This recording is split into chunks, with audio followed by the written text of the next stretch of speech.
I told you guys that I'd save the best for last, and I stayed true to my word. We are about to witness greatness. New Super Mario Bros. Wii, the greatest New Super Mario Bros. Game of the bunch.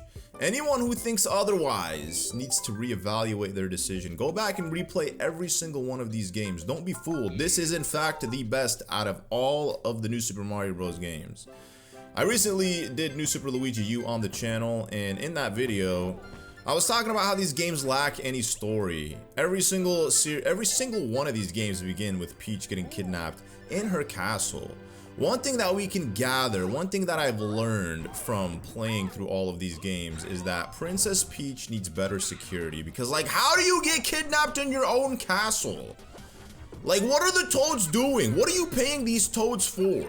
If they're not qualified for the job, you should not be paying them, Peach. Seriously, you gotta like find new security to be able to protect you while you're in your own castle, because it's so pathetic that every single time you are getting taken out of your own home and then you're taken away to Bowser's castle. At least the Toads were kind enough to send off some power-ups.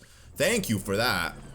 And we got the staple power up here, the propeller suit. Well, this is technically the first New Super Mario Bros. Console game. So we jumped from New Super Mario Bros. DS to New Super Mario Bros. Wii. And I've said that this is my favorite. I mean, I was kind of on the fence with it when I spoke about whether this one was my favorite or not, because I didn't want to be so rash in giving a verdict without having played it again recently. And I played it on my second channel, Nintendo Central. My brother and we did a playthrough on it. And like I said, I mean, I said in one of my videos, I'm not sure which video, but I said New Super Mario Bros. Wii is in fact the best co-op one of the bunch, and it could also stand alone as the best one. And I think, honestly, it is the best one for sure, without a doubt.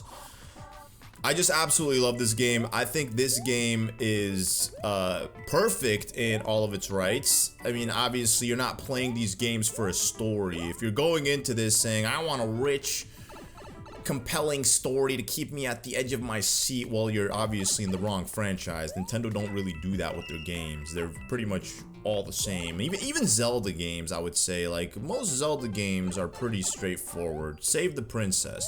Not all Zelda games are like that, but I mean, for the most part, that's how Zelda games are. So I mean, Nintendo don't really have any first-party games that have like deep, rich stories. So if you're playing it for a story, then obviously you're in the wrong franchise here. But when it comes to just a fun side-scrolling platformer, this game hits the nail on the coffin in all aspects.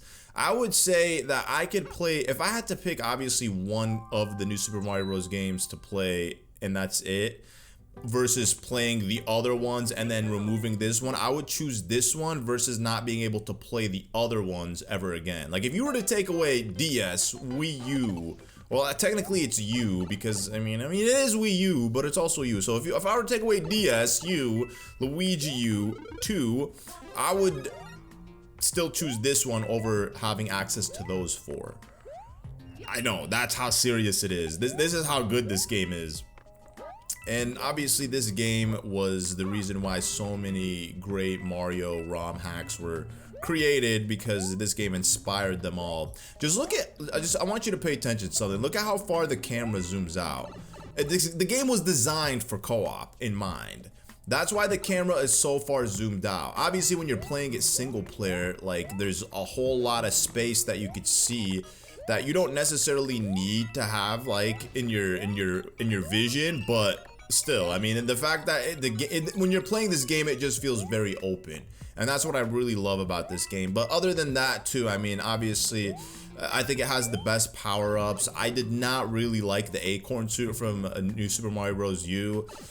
I wasn't really a fan of the worlds in that one. I mean, the worlds are great, they look beautiful, but they're not really like memorable. I don't think playing that game, nothing really stands out in it. I mean, I guess World 8, it was very cool and unique. It was very short, but I kind of also liked how it was like Peach's castle. So other than that, I mean, there wasn't really a whole lot that stood out. Whereas this game, it could be nostalgia. It could be the fact that I literally played this game as one of my first Wii U experiences, or my first Wii experiences, and that's why it sticks out with me. But I honestly, like, playing all these games so many times in my life. I mean, I don't even know how many times I've played these games on my YouTube page or on my second channel, but definitely more than I can remember. I could say that this one is in fact the best. And I know I keep saying that, I keep repeating this is the best one, man. I sound like a broken record, but it truly is. I would really like to know, which is your favorite New Super Mario Bros. Game? Let me know what your favorite one is. I would definitely say my second one is DS, and DS is just purely for nostalgia purposes. I mean, it is a great game too. It's the one that paved the way for all of these ones. But I think after this one, they should have just stopped. It would have just made sense for them to stop after this. Shortly, not even shortly, but in 2012, which this game I believe came out in 2000 and I want to say 9 or maybe 8. I think it was 2009. But a few years after that, they came out with New Super Mario Bros. 2 for the Nintendo 3DS. And when that was coming out, I was super excited about it. That game is just very charming to play. It's very fun in the sense that it's quick and easy if you want to have like a New Super Mario Bros. Experience on a handheld. I remember when it came out on the 3DS, I was just so mesmerized by the way it looked. Nobody ever plays a 3DS game for its 3D aspect, right? If you told me that, you're a psychopath. Like, who buys a game or who bought games for the 3DS because they wanted to play it in 3D? Never once have I bought a 3DS game thinking I'm gonna play it in 3D. But I mean, you could play it in 3D if you wanted to. If that's your thing, then by all means, you could go ahead and experience that in 3D. I was just more infatuated at the fact that it was obviously, you know, a handheld successor to New Super Mario Bros. DS.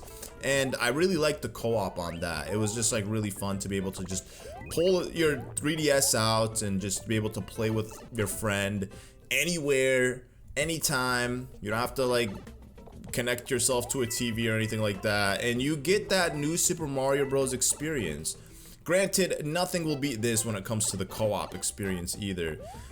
In this game, and I'm pretty sure it's the same way in U, but you have it's not even friendly fire. It's well, it is friendly fire, but it's like turned off. Well, I guess it is called friendly fire. It's turned on technically, right? Because you can bounce on your friends' heads, you could pretty much grab them and throw them off. This has made for some amazing content back in the day, back in the golden day of Let's Plays here on YouTube. I played this game so many times with my friends, and oh man, it made for some of the best, funnest moments, if funnest is even a word, but it also made for some very stressful, high cortisol inducing moments for sure. I would get like really frustrated and upset when my friends would purposefully try to sabotage me. When you're trying to record and you're just trying to stay in a flow, and then they're just like trolling you for no reason. Yeah, that gets annoying. But for the most part, yeah, this game is the best one as well when it comes to its co-op experience. And I would recommend it to anybody, any one of you guys who want to get into the New Super Mario Bros. Series. I would say if you're gonna play one, choose this one. I really wish Nintendo would release this on Switch 2 or Switch. It would be nice to see them move their Wii and Wii U library to the Switch. I know they've done it with some games, like obviously New Super Mario Bros. U, it got a deluxe version on Nintendo Switch. They did it with 3D World. That was probably one of the best Wii U games, and I mean, still till today, it's actually one of Nintendo's best games. Crazy to think that its home console was the Wii U. But New Super Mario Bros. U is an alright game. Like, it's nothing crazy. It's not gonna like keep you at the edge of your seat. I mean, it is challenging in its own right, but it's not as memorable to me. I know someone out there might say New Super Mario Bros. U Deluxe is their favorite of the bunch. It is a beautiful game, absolute eye candy of a game for sure. Like I said, when I was going through my Luigi U playthrough, I was saying the same thing. I'm like, this game is extremely gorgeous. Like, no matter how many times I play, I'm always mesmerized by just the beauty of the world. I know, and it's a Mario game. Like I say, like this is like some type of Elden Ring stuff. No, but for a Mario side scroller, yes, it is a beautiful game, and you can't deny that. Nintendo, they kind of hit the nail in the coffin when it comes to like the visual effects. They obviously like upped it when it comes to like Super Mario Bros. Wonder. That game is just absolute peak when it comes to 2D side scrolling Mario games. And I'm very excited to see how they're gonna move forward with the 2D Mario series, especially after a game like Wonder.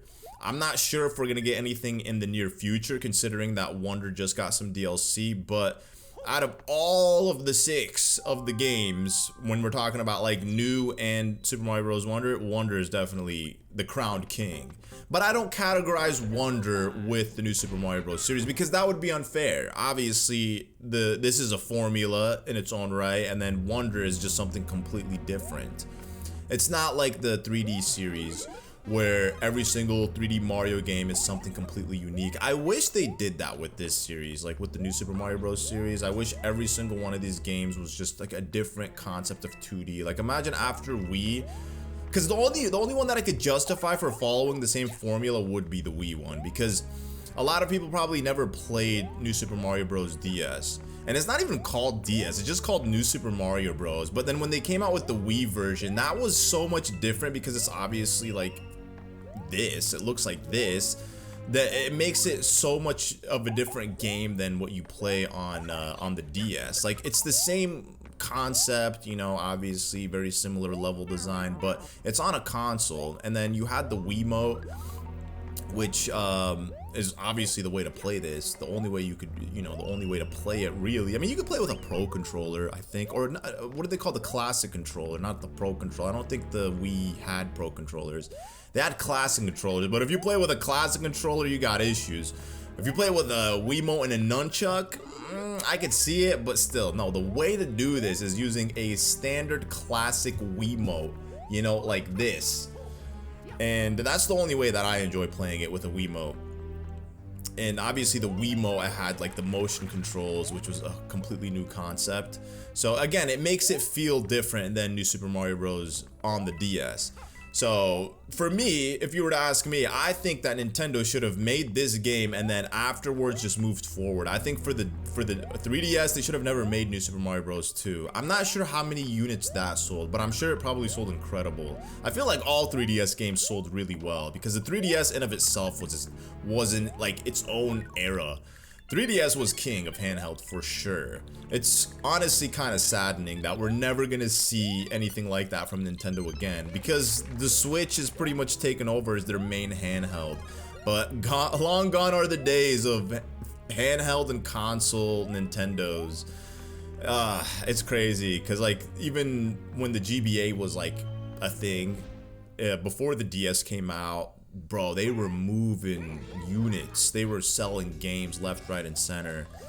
And I think obviously like it was kind of inevitable, because as technology progressed, you could see that handheld games were starting to slowly compete with console games. Like if you were to look at New Super Mario Bros.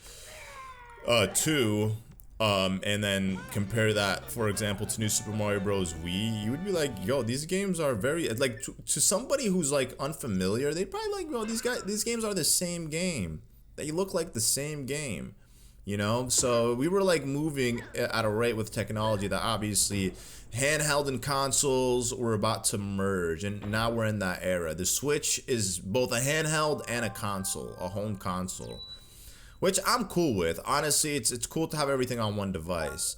But as I was saying earlier, Nintendo, you should definitely make this game on Nintendo Switch Online. Well, whenever they do decide to give us Wii titles, which I'm hoping we do get at some point and not wait like a bajillion years, because knowing Nintendo, they'll make you wait, which I don't understand. I feel like they could be making so much more money. If money's their thing, why don't Nintendo just release the best of the best games already on Nintendo Switch Online? You know what I'm saying? Like, stop giving us the games we don't want.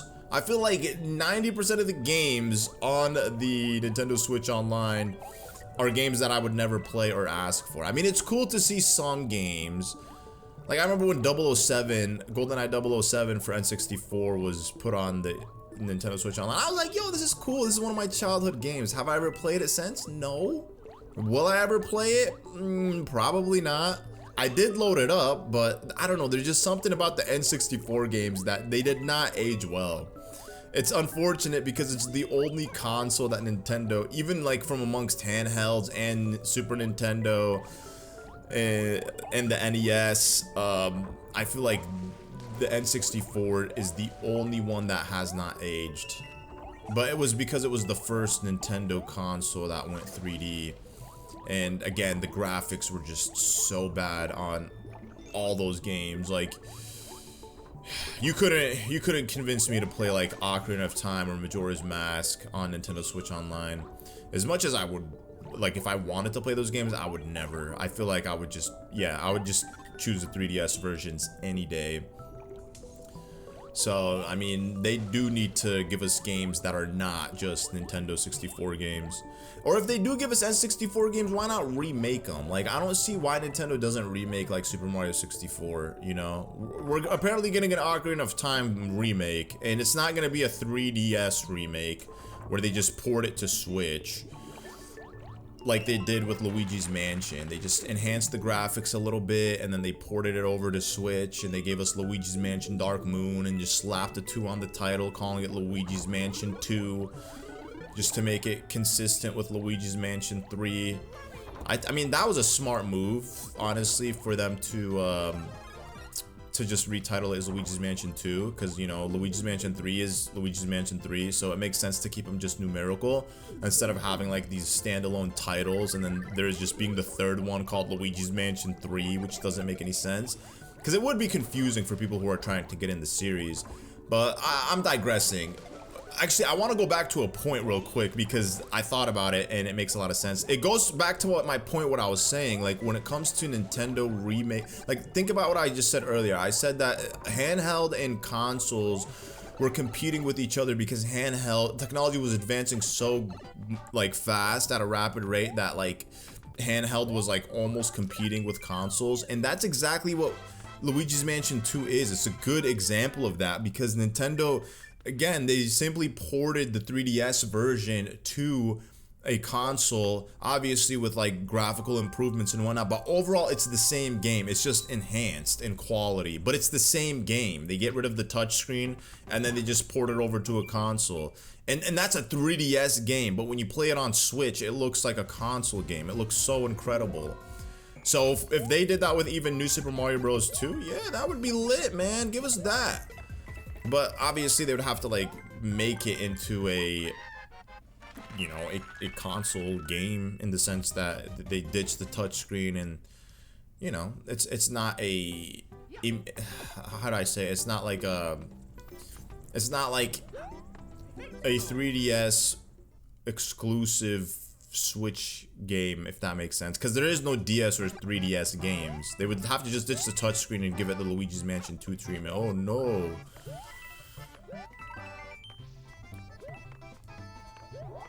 Do the Koopas dance here? I think they do. I feel like every single New Super Mario Bros. Game, the enemies dance. They all gotta be dancing. Yo, you gonna dance for me, bro? You wanna show me a little bit of your moves?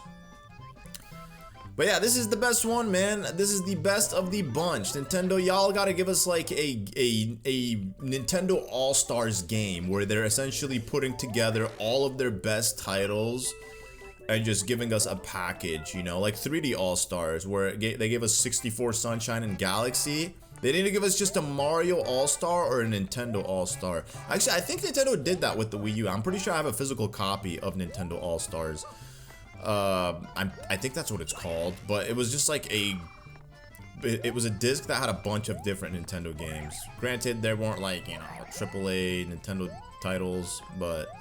Or actually they could have been just like old school Nintendo titles.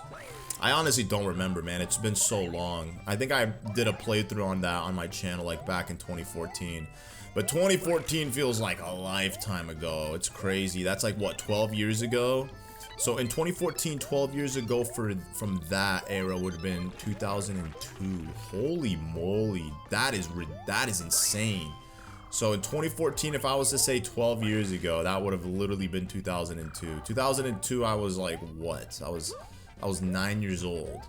I was 9 years old. I probably was rocking a Game Boy Advance, and obviously the latest Nintendo console at the time was a GameCube. I'm pretty sure we had a GameCube by then. Yeah, I'm almost positive we had a GameCube by then.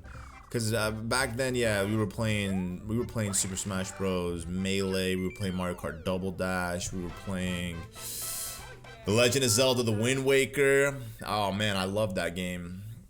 So yeah, I mean, we had those games, and we were playing like Sonic Adventure, Sonic Battle 2, which I don't think came out in 2002, but like, yeah, that's the era of games that I was into back in like 2002, which is crazy because that's 12 years from 2014. And then 2014, I was, well, we had the Wii U, obviously. Mario Kart 8, I believe, had been out. I think that was, no, Mario Kart Wii, no, Mario Kart 8, that's what I meant to say, not Wii. Mario Kart 8, that came out in 2014 for sure. I think it came out in like May of 2014. Yo, that was actually pretty hype. I remember when that game came out, I was like so ecstatic by it. I thought that game was like peak Mario Kart for sure. Especially with like 200 cc's. I'm almost positive they released like the DLC pack like almost immediately after the game had come out.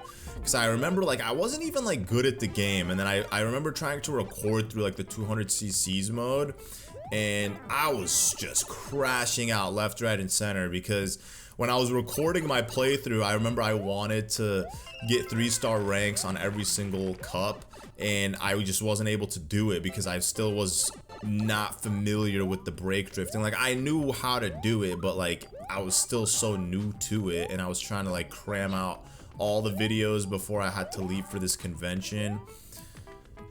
I'm pretty sure it was 2014, because now I'm gonna look like an idiot if it wasn't 2014 and it was 2015 when they released it, but I'm almost positive it was 2014. And that was also the year where Nintendo, or where people were making those compilations of Luigi driving, because you know you had that mode in the game where you could like rewatch your race and then you could slow down. I did a couple of those compilations. It was back in the day before YouTube Shorts existed and people were making short videos. I was way ahead of the curve with it, but obviously, you know, now short form content is king. Everybody's watching short form content. People can't stomach anything longer than 10 minutes without complaining that it's too long. You know, back in the day, you would give people 10-minute videos and they'd complain saying they want longer videos. Today you give people an hour-long videos and then they complain saying that the videos are too long. But it makes sense, especially in this day and age. Like, people don't have any time anymore. I mean, I don't consume content the way I feel like every year the way I consume content is just differently.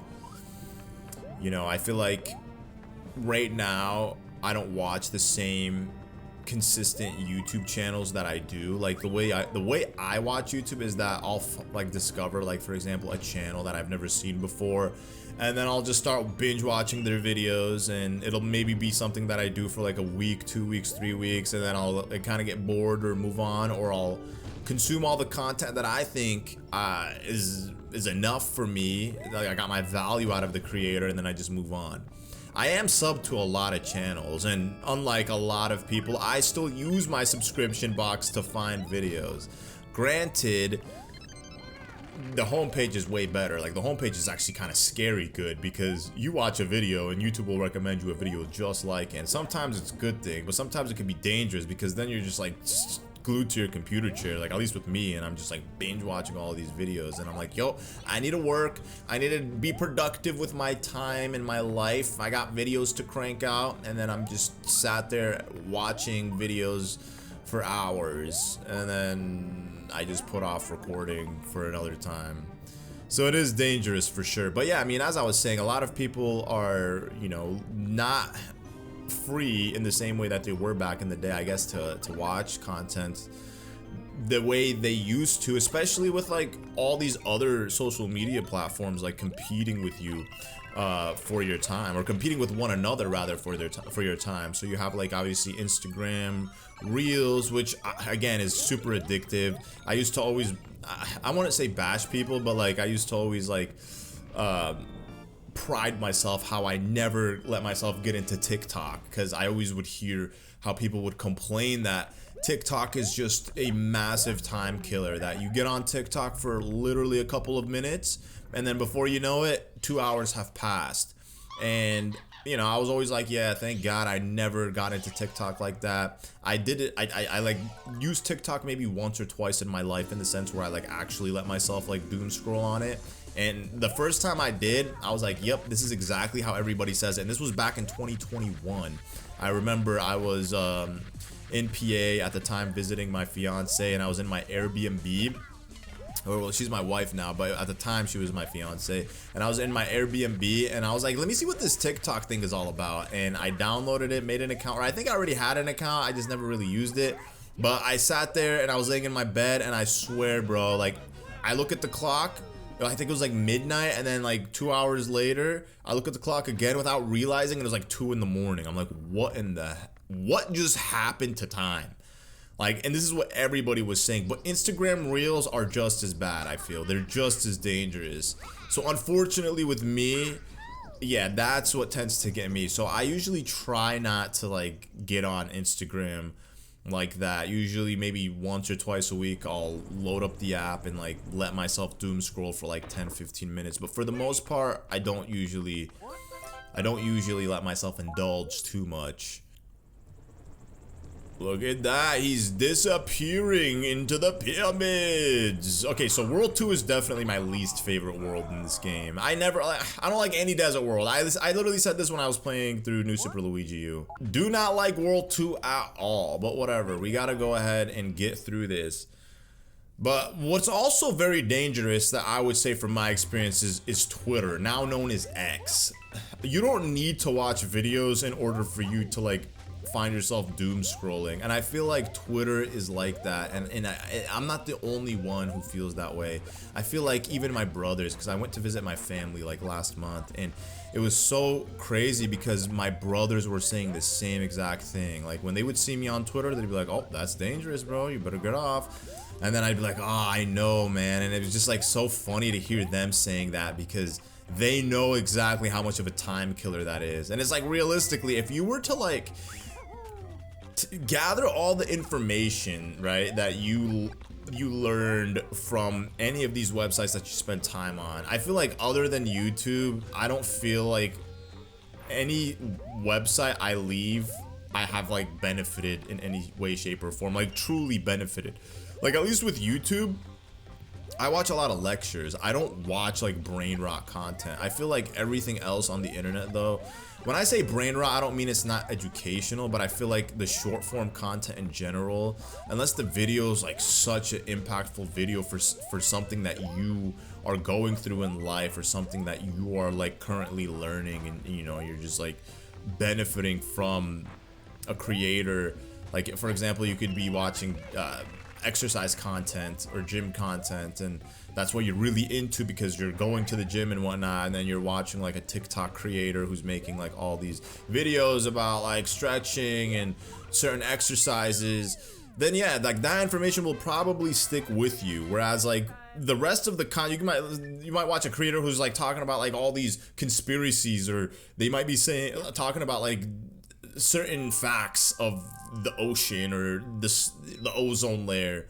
You know, you'll be like, oh wow, this is fascinating, but how much of that will really stick with you? Realistically, how much of it will really stick with you by the time you close the app? Like, I always challenge my wife when I ask her that, because she's always arguing, oh, I learned so much from TikTok, because she's trying to like justify her usage. Like sometimes, bro, she be at like 10 hours of screen on time a day. I'm like, dude, you're asleep for 8 hours, okay? You got 24 hours a day. You're asleep for 8 of those hours. And then you're on your, you got like 10 hours of screen on time. So you're talking about what? Like, let's do the math here. 18, so you're talking about 6 hours of your day. That's where you're like actually living those 6 hours, you know? 6 hours a day you're living. 8 of that is asleep. And then 10 of that, you're staring at a screen. And listen, I'm not saying this to judge anybody, because I've seen worse screen on times. Like, you want to see screen on times that are like scary? Go to Reddit. People will show you. Like, I met this, I saw this one guy who was literally 23 hours. I'm like, dude, where do you sleep? But then I guess some people, they sleep and they got their phones on watching content and they fall asleep to it. I could never. I don't know how people do that. I need all lights completely turned off. I have an eye mask on. It is not pitch black, and I close my eyes and I'm seeing absolutely nothing but blackness. It is really hard for me to sleep. And I was going through it when I was visiting my family because I forgot my eye mask, and I realized, and it was like the worst thing. I mean, granted, I probably could have bought an eye mask, but I don't know where to buy one, like, other than Amazon. But I was like, whatever, man, you know, let's see if I could get through it without like having an eye mask. And I was able to, but it doesn't hit the same. Sleep does not hit the same for me unless I have an eye mask. So I don't know how people sleep with the TV on, because I know a lot of people that are like that they need content on. And again, I mean, I'm not saying this in a form of judging. I mean, you do you. Like, everybody's obviously different, you know what I'm saying? So, like, you know, don't look at me and be like, oh, this guy thinks he's better than us. Definitely not the case. I used to always sometimes have content on when I would try to sleep back when I was younger. I mean, honestly, up until, I would say, like, as recently as, like, 2021. I remember in 2021, I was having really bad insomnia. For whatever reason, I honestly don't know why I was having insomnia, but it was so bad. It could have been just like nutrition deficiency in some way, maybe magnesium deficiency. I mean, I was tripping all the time because I was like always worried about sleep and just like going to bed and just dreading it every single day. Wake up, well, not really wake up, I'd just get out of bed after like trying to sleep for a whole night, and then I would just dread the whole day. Oh, I'm gonna have to try to go to sleep tonight, and then it's not gonna happen. It was just so crazy. So there was so I started sleeping, and this is when I was still living in Arizona. So I started sleeping in my living room because I had like these cloud couches. They were so comfortable, like literally perfect for sleep. And I would watch this one YouTube channel, which I found out that they're scams, which I was really upset about, and then I stopped watching them after. But for those of you guys who don't know, so, oh no, wait, am I gonna need a mini mushroom for this? Please, no. Oh, I'm gonna need a mini mushroom for this. True. But what was I gonna say? So there are these YouTube channels where they just build stuff out of mud. So they'll go into nature, they'll build something out of mud, and they'll show you the whole process as they do it. And I was super fascinated by these guys. I'm like, bro, these guys have like impeccable surviving skills. Like, these guys are just like building little houses and villas and doing little pools and everything with their bare hands. Just a couple of dudes, man, just out there in the wilderness making all this stuff happen. And I'd be like, bro, like, what are we doing versus what are these guys doing? Like, my hands are so delicate because like, you look at a man's hands today and you're like, bro, this guy is not a man, in the sense, like, we sit there working on our computers and, you know, typing on keyboards and holding controllers and whatnot. Back in the day, men used to like use their hands for labor, and you could tell a man's hand from like, you know, a woman's hand. But today it's just like we got very delicate hands, you know what I'm saying? So I would watch those videos and I'd be like, bro, these are some great survival skills, and it used to be so fascinating to like watch like them build stuff like that. And then I found out that these guys are phonies. They're literally phonies. These guys like use excavators, and it's like a whole production team behind it, making it seem like it's just 2, 3, 4 dudes out there in the wilderness like putting together all of these things. And when I learned that, I was like pretty upset. I don't remember who it was. I think it was like Sunny V2, which RIP Sunny V2. I don't know what happened to him, but my boy was the guy who paved the way for YouTube documentaries, and he's just AFK. No one knows anything about him.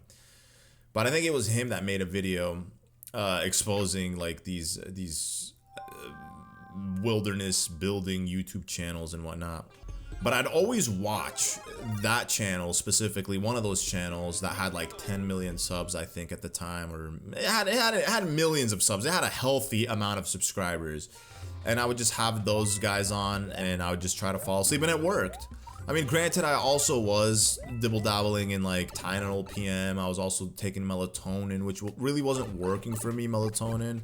So I started like using Tylenol PM, and I would just like take half of one every single night, and I would honestly sleep. But one of the things that I was like really worried about was like becoming dependent on like sleeping pills. So I only did it for like a few weeks, and then once I got into like a better sleep hygiene, that's when I realized like, okay, like you can kind of control your sleep. You just have to like train your body. Your body's like has to be trained in order for it to like consistently know when it's relaxing time and then go to sleep. Because it's also hard too in this day and age with like all these computers and like phones and whatnot. And I always tell that to my wife because my wife has a hard time sleeping. And I always tell her, because like, look at the way you're using your phone. Like, you have that phone screen literally inches away from your face, and you're laying there in bed waiting for yourself to fall asleep while you're browsing, and you don't even use like the nightlight feature. So it's like your eyes are absorbing all that blue light, which is keeping you awake, and that is not healthy, you know? It's like, so it's like, even if you do everything correct, just looking at screens will prevent you from being able to fall asleep. And this is something that even for me, like whenever I wake up, because like we as Muslims, we have to pray 5 times a day, so we have to be up at dawn, which is like before sunrise. It's like at the crack of dawn, which is usually like an hour before sunrise. It's like right as the sun starts like coming up, but like you don't actually see the sun. But you know that this is it. The you know, nighttime is over. The sun is gonna be rising up now. So usually we get up at that time, and you know, I gotta go pray, and it's usually quick. It takes like 5 minutes to pray.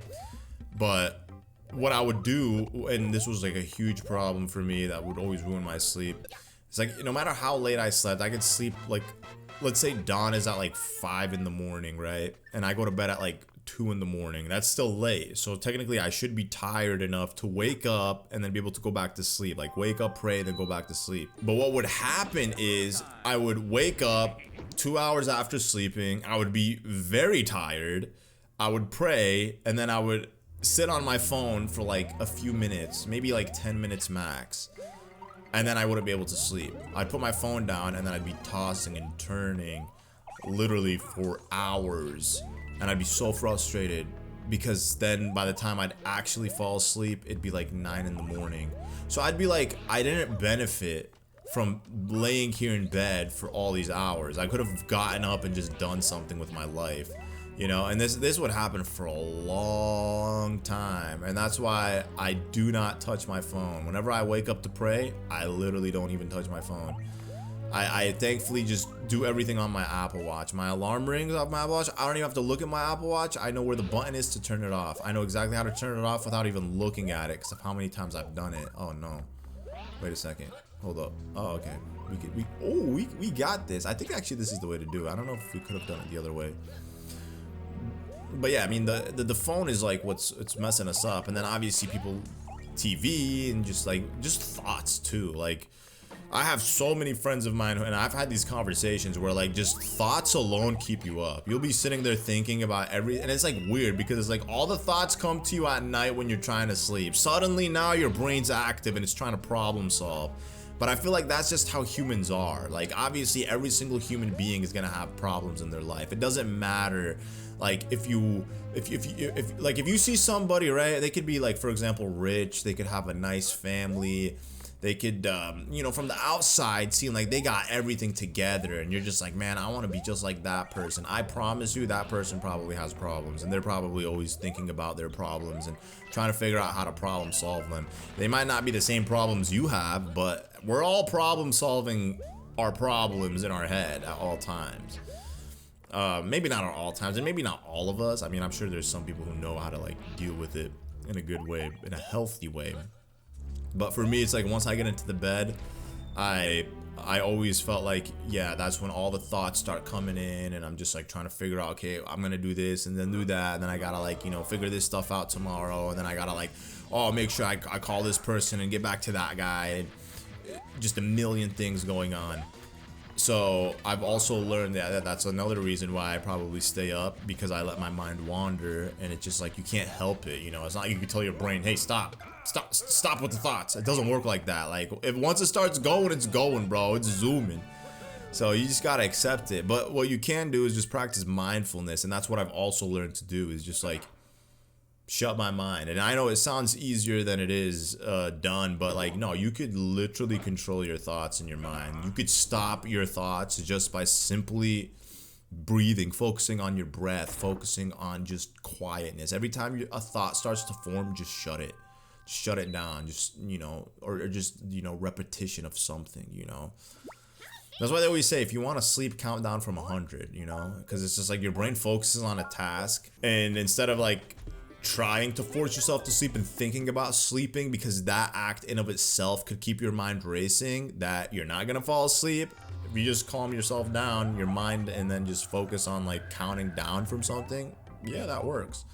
I love how this video so far turned into like advice about how to sleep. That's not what I was anticipating it to be, but it is what it is, man. It is what it is. So originally I was gonna play this with one of my friends. I wanted to do this series with them, and he's my friend from the podcast, Night Sky. Shout out Night Sky from the Nintendo podcast. This is his favorite game. The first podcast that we did together, me, Beat 'em Ups, and Night Sky, Wood was asking us what our favorite game was. And, you know, me, I gave my answer, which was, you know, obviously The Legend of Zelda Tears of the Kingdom, by far my favorite game of all time. I obviously said that we give our top 3 favorite games. So, you know, I gave Mario a little bit of love. I said that Mario and Luigi Superstar Saga is my 3rd favorite game. 2nd favorite game was Ocarina of Time 3D. I honestly... do I stand by it? I feel like, yeah, I stand by it. But Night Sky said that his favorite game of all time was New Super Mario Bros. Wii. And I was surprised. When he said that, I was like... Oh, that was a fire flower, by the way. The way the coins were was a fire flower. But I was honestly taken aback. I was like, what? New Super Mario Bros. Wii? Like, listen, I'm not judging. But like, this game being your all-time favorite game, I mean, this is my all-time favorite New Super Mario Bros. Game. But all-time favorite game, like of all games that have ever existed, this one's your favorite? Yeah, I guess to each their own, man. I mean, it was nice to see that, like, you know, this is someone's favorite game. Maybe somebody watching this video might say that this is their favorite game of all time. I could never see myself having a 2D Mario game as my favorite game of all time. I'm not judging anybody who has a 2D Mario game as their favorite game of all time. I'm just saying that you ain't gonna catch a boy saying that, you know what I'm saying? Like, I'd rather give some love to the 3D Marios, you know? What about Super Mario Odyssey? What about Super Mario Bros. Wonder? If they said that, I would be like, my boy's making some sense here. Super Mario Bros. Wonder is a goated game. But this game? Nah, I don't know. For an all-timer? I don't know. It could be the nostalgia. He did, you know, give some points saying that is like a very nostalgic game for him. But anyways, we gotta go back into this level to do a secret exit. So where I was going with this story was that I wanted to do this playthrough with him, and I had been telling him for like the last like month and a half, maybe 2 months, that eventually I'm gonna be playing this game here on the channel, and I want you to do a co-op with me. Unfortunately though, you know, it just never really panned out. Not due to anything of him. It was mainly me. I'm honestly the one to blame.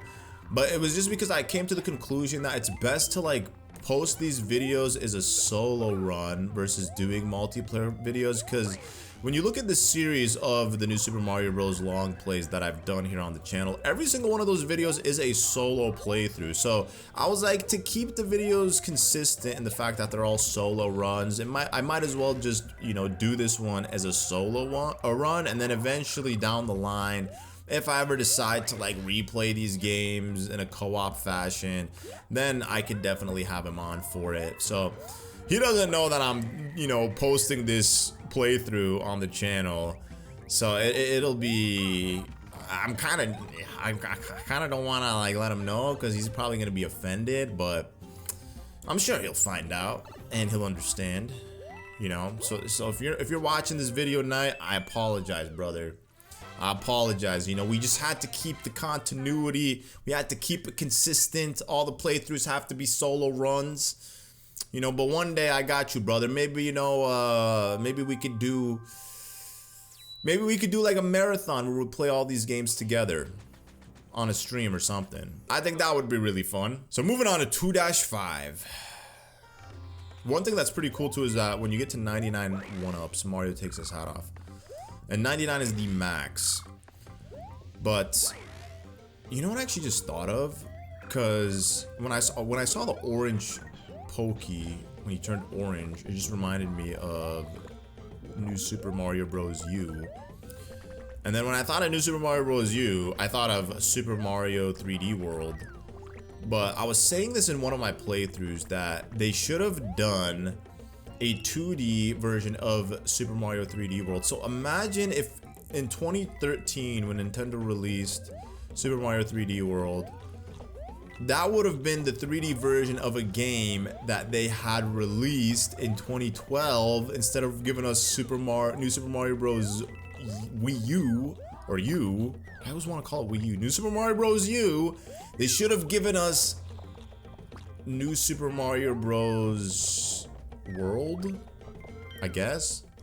But like, imagine if it was a Super Mario, a new Super, like a 2D version of Super Mario 3D World. If you guys ever played Mario Maker 2, you'll know exactly what I'm talking about. So I did a playthrough of Mario Maker Story Mode on the channel, 100% playthrough back in like December, I believe, of 2025.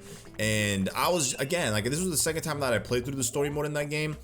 But Nintendo did an excellent job when they made the 2D, 3D world of that segment of the game. I mean, so if you play the game, you can, you know how like in Mario Maker you can obviously make custom levels in any of the 2D Mario versions. So they gave you this 3D world builder where you could literally make 2D 3D world levels, and I just thought it was so awesome, and it just looked so cool, and you had like the roll and everything too. It would have differentiated the series so much so.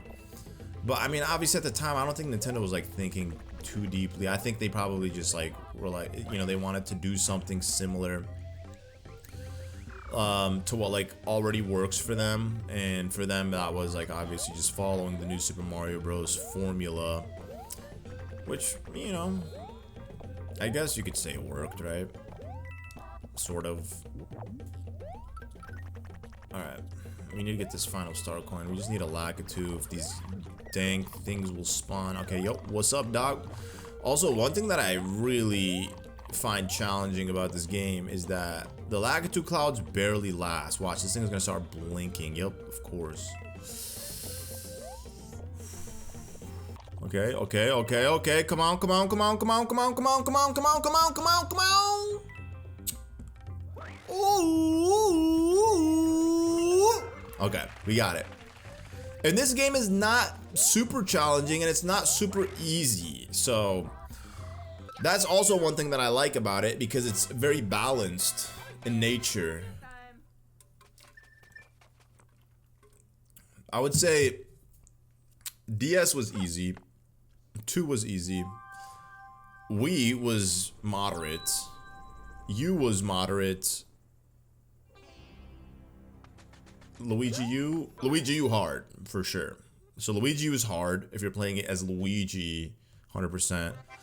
U is moderate. I mean, Star Road is challenging for sure, but you could get around it. This game is moderate. Well, I mean, it's easy up until, I guess, World 9. I mean, it's an easy game. What am I saying? This is a very easy game, for sure. Playing it co-op is hard. But it's definitely moderate compared to, like, New Super Mario Bros. 2 and DS Easy. Like, those games are, like, easy. So, yeah, we gotta put a little bit of respect on it. We can't put it in the easy category. We gotta get a little bit more respect that is due for this game than the other ones. Yo, why are the Koopas dancing? They bring me so much joy when I see these little creatures dancing. Alright, here we go, here we go, here we go. Woohoo! So, oh, they do give you propeller blocks. I was literally about to say, what if I don't have a propeller suit? I'd be screwed. But nope. The game is kind enough to throw me a bone.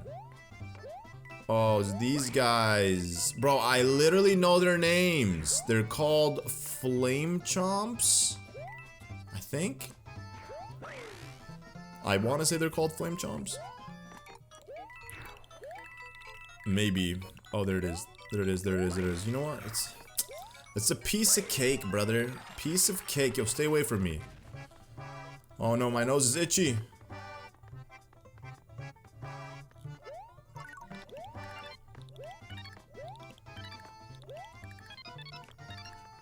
What am I gonna get? 1-up? There's always a 1-up with these guys, of course. No! Oh, no! That's my 1-up! I got so upset and then happy and then upset just within like 2 seconds. Watching it come to me and then disappear and then come back to me. Okay, hold on. Watch what we're gonna do. We're gonna do a little bit of finessing here because we gotta get inside that pipe for the secret exit. Okay, watch. Ah! Okay, let's try this one more time. Flame Chomp, don't you dare. Don't you dare. There we go. Not bad. Well, actually, that was horrible. That took like what, 3 attempts? 3 attempts to get it. But nonetheless, your boy has gotten the secret exit. So, you know, what time it is? It's time to jump back into this level and redo it all. That's the one thing I don't like about these games is the secret exits. They should have kept the Super Mario Bros. 3 style. Nobody wants a dang secret exit, bruh. We made it. Oh my gosh. Having to do a level over again because of the secret exit is very redundant. That's the thing. When it comes to these games, obviously, I want to showcase their 100% experience.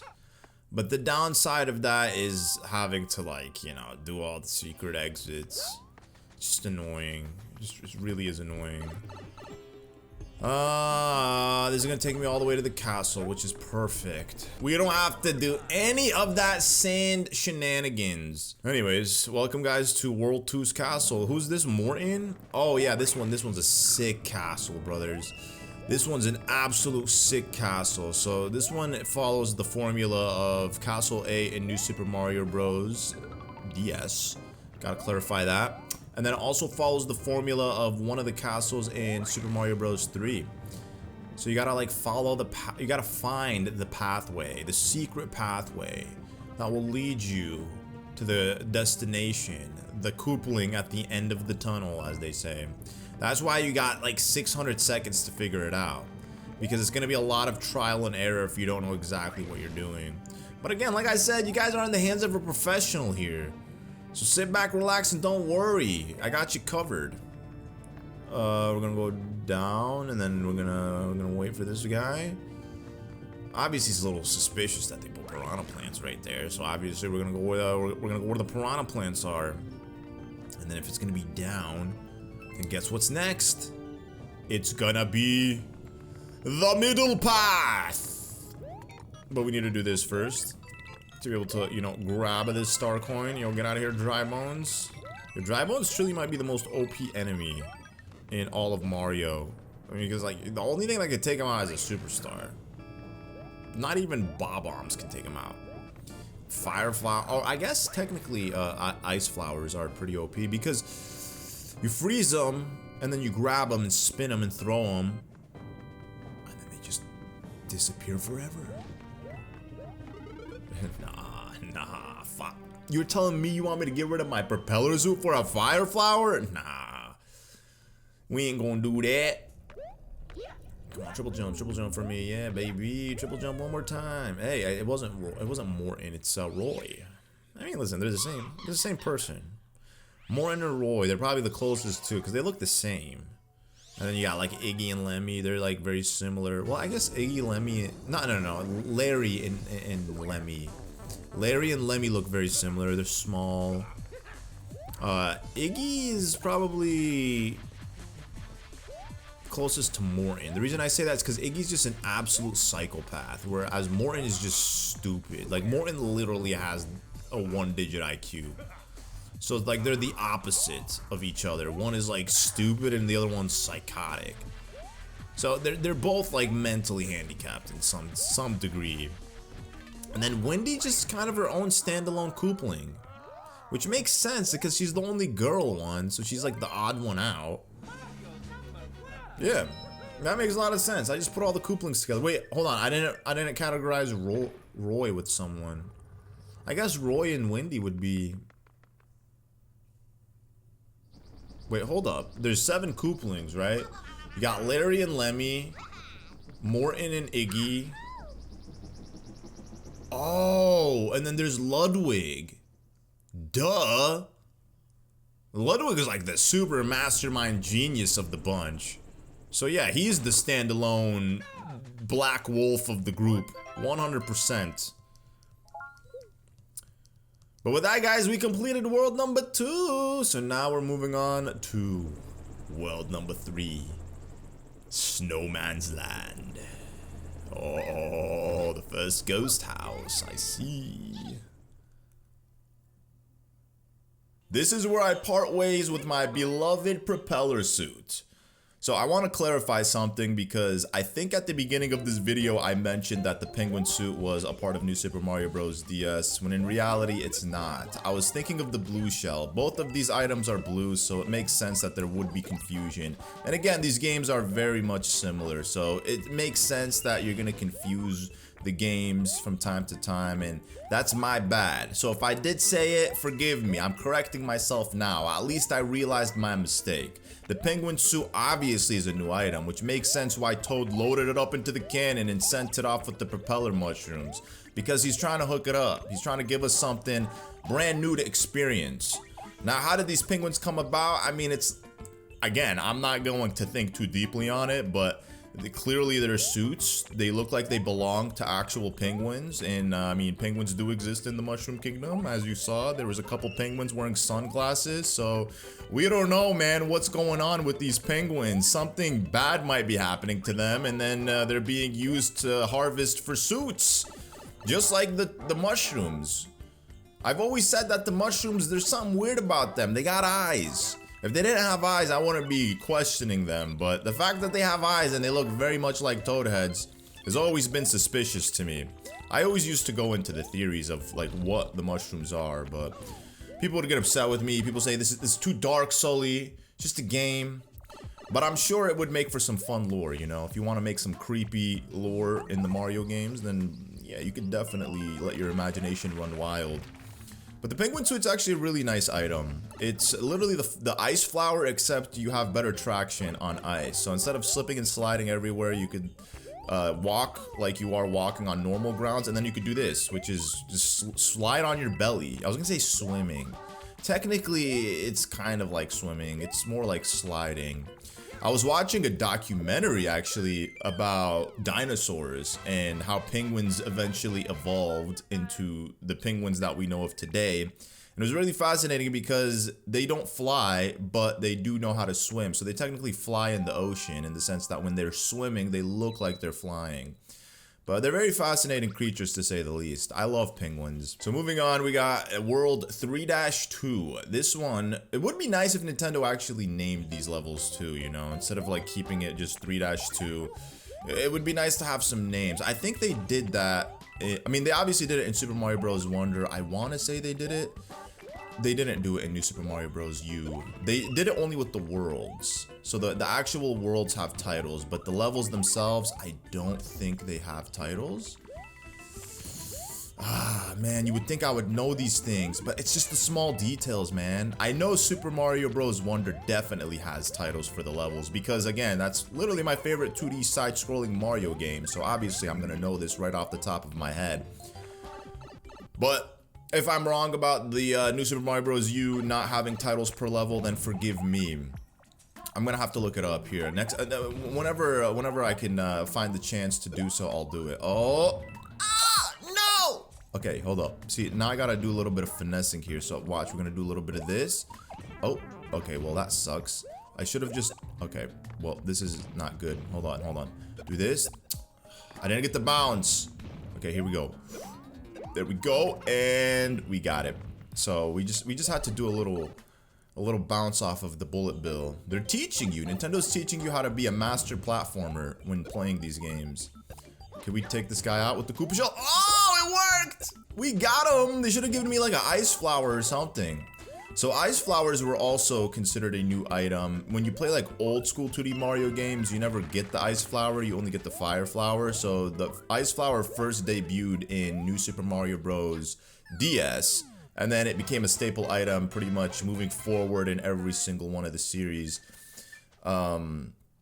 Which, I mean, it's literally the fire flower, except it turns enemies into ice. So if I had the option to pick between the ice flower or the penguin suit, obviously the penguin suit any day, because at least I got traction on ice and whatnot. Alright, let's see. Am I going to be lucky enough to avoid these guys? I was lucky enough to avoid them. Alright, so moving on to 3-3. What do we got going on here? Are we going to meet some new items? The penguins are back? Or, I mean, some enemies. That's what I meant to say, not items. We're going to meet some new enemies. We've already seen all the new items. The propeller suits and the penguin suits. Other than that, there's really nothing else. That's extraordinary. And then they did start bringing back the P items. So back in like old school 2D Mario, like Super Mario Bros. 3, there was the P acorn, which allowed you to infinitely fly. In New Super Mario Bros. U, and I think in New Super Mario Bros. 2, they brought back the P item. So items can be obtained with the P on it, which allows you to infinitely use that item as much as you want. And it only makes sense for obviously to be a flying item. So in New Super Mario Bros. 2, I think it was the P Tanuki. But again, I could be wrong. I honestly don't remember. I feel like there is a golden Tanuki like Super Mario Bros. Or Super Mario 3D World. You know, when you suck so badly at a game or a level, Nintendo pity you, so they decide to give you like a golden item. I think 3D World had, or 3D Land as well had that, where there's like a golden Tanuki box. If you struggled so badly at a level, they would just give it to you to be like, you know what, here, take this. You'll be able to cruise through the level with ease without having to worry about struggling so much. Anyone who uses that, you're not a true expert. You need to replay those levels again and do them legitimately. Ooh, no! Yo, icicles are dangerous. They're very dangerous. I used to be scared of them when I was a kid. I always used to look at like big icicles on buildings and just imagine what happens if they fall. And obviously they do some serious damage to you. I mean, heck, it might even take you out permanently. Imagine one of those things just falling directly on your head. It's literally.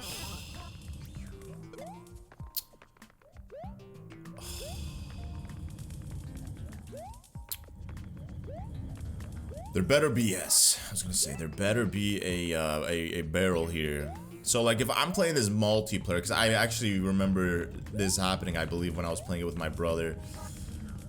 If you lose the barrel, just one of us can sacrifice and get the star coin. That's the beauty of playing it multiplayer. There's a lot of risk and reward. Risk as in you jump on your friend's head while they're trying to get the star coin, and then you accidentally throw them off the course and cause them to screw up big time, having to replay that level just to get the star coin. And then the reward is you could just sacrifice yourself whenever need be in order to get something that's out of reach, because there's two of you, so you could keep going. Ah! I was hoping that I didn't have to encounter this guy, but whatever, it's all good. They're gonna give me an item, right? Bro, how did these toads end up in the balloons anyways, man? They look like Majin Buu. You know, they got that Majin Buu face. Here we go. Yeah, there we go, big boy. Oh, no! Yes, I was gonna say, they better not hit me with one singular ice ball. So we're gonna be entering into our very first spooky haunted ghost mansion. Again, more of the same. These levels are all so redundant. It's like, why even put them in the game if you're gonna make the same copy and paste level every single time? At least change the atmosphere up. That's what I always say. Change the atmosphere up and I would be happy, even if it's another Boo Mansion. Later on in this game, we're gonna be experiencing one of the towers. I think it's the tower where Ludwig, it's Ludwig's World's tower, which I think is World 7. It's the Sky World, so it's definitely World 7. But I really like that tower because it doesn't have the walls. So you don't feel like you're in an indoor tower, you feel like you're in a tower that is somewhat outdoor, in the sense that there are no back walls, so you could see the sky as you're progressing upwards. But again, every single one of these Boo Mansions are exactly the same when it comes to the design. So it makes it boring to play. And then they obviously do the same gimmick every time where they have to put a secret exit, which I get it. It's the staple thing for a Boo Mansion. It's just like there's gonna be secret rooms and corridors that you have to explore and figure out your way around. You're gonna be confused. You're not gonna know where to go. They're the only levels aside from that castle that we just did in World 2 that give you like a lot of time, because the game, Nintendo know that you're probably gonna struggle trying to figure out which path to go. So I mean, I get it, it's cool, but again, when it's just like constantly being done over and over again, it does just get annoying. I'm letting it all out. Listen, you guys thought I was just gonna praise this game because it's my favorite new Super Mario Bros. Game. It doesn't mean that it's perfect. I don't think a perfect game exists. Actually, I mean, that's the thing. You could always want more. You could always say this game needs more. And that's the thing about us humans. It's like, you could be given a mountain of gold, and then you'll ask, well, why don't I have 2 mountains of gold? It really be the case, you know what I'm saying? You could have 10 million subscribers, and be like, why don't I have 50 million subscribers? So, yeah, I mean, if we're looking at the game without being greedy, I could definitely say there are some games that I think are complete. Like, I could say Ocarina of Time is one of those games where I deem it as a complete game. Like, yeah, you could nitpick and say, I want to add this and that to it, but in reality, if you look at it for what it is at face value, it is a legitimately complete game in its own rights. And Nintendo better give us a remake of that this year, because that's the only thing I'm really looking forward to this year. I'd rather get an Ocarina of Time remake than a 3D Mario this year, because we know 3D Mario is coming. Let Nintendo cook. Let them cook a little bit longer with it, because you know it's going to come out extra. Bruh. There we go. We had to redo it. Okay, so now we got to go ahead and replay this whole thing again just to get the regular exit, which is unfortunate. It's funny too, because the way they put the 3rd star coin like in the area where the secret exit is, it's like, imagine if you just made it to the normal exit and then you didn't find the 3rd star coin, you'd be like, oh, I have to go back and find it again. Whatever, let's just get it over with, man. Let's just get this over with. Okay, this is it. Instead of falling down to get the 3rd star coin and entering into that room where the platform was, we're just taking this exit here. And by the way, guys, I looked it up. I had to look it up. So I looked it up and I saw that New Super Mario Bros. U, in fact, does have titles for their levels, which is what I was leading towards. I know I was very doubtful with what I was saying. Like, I wasn't absolutely positive.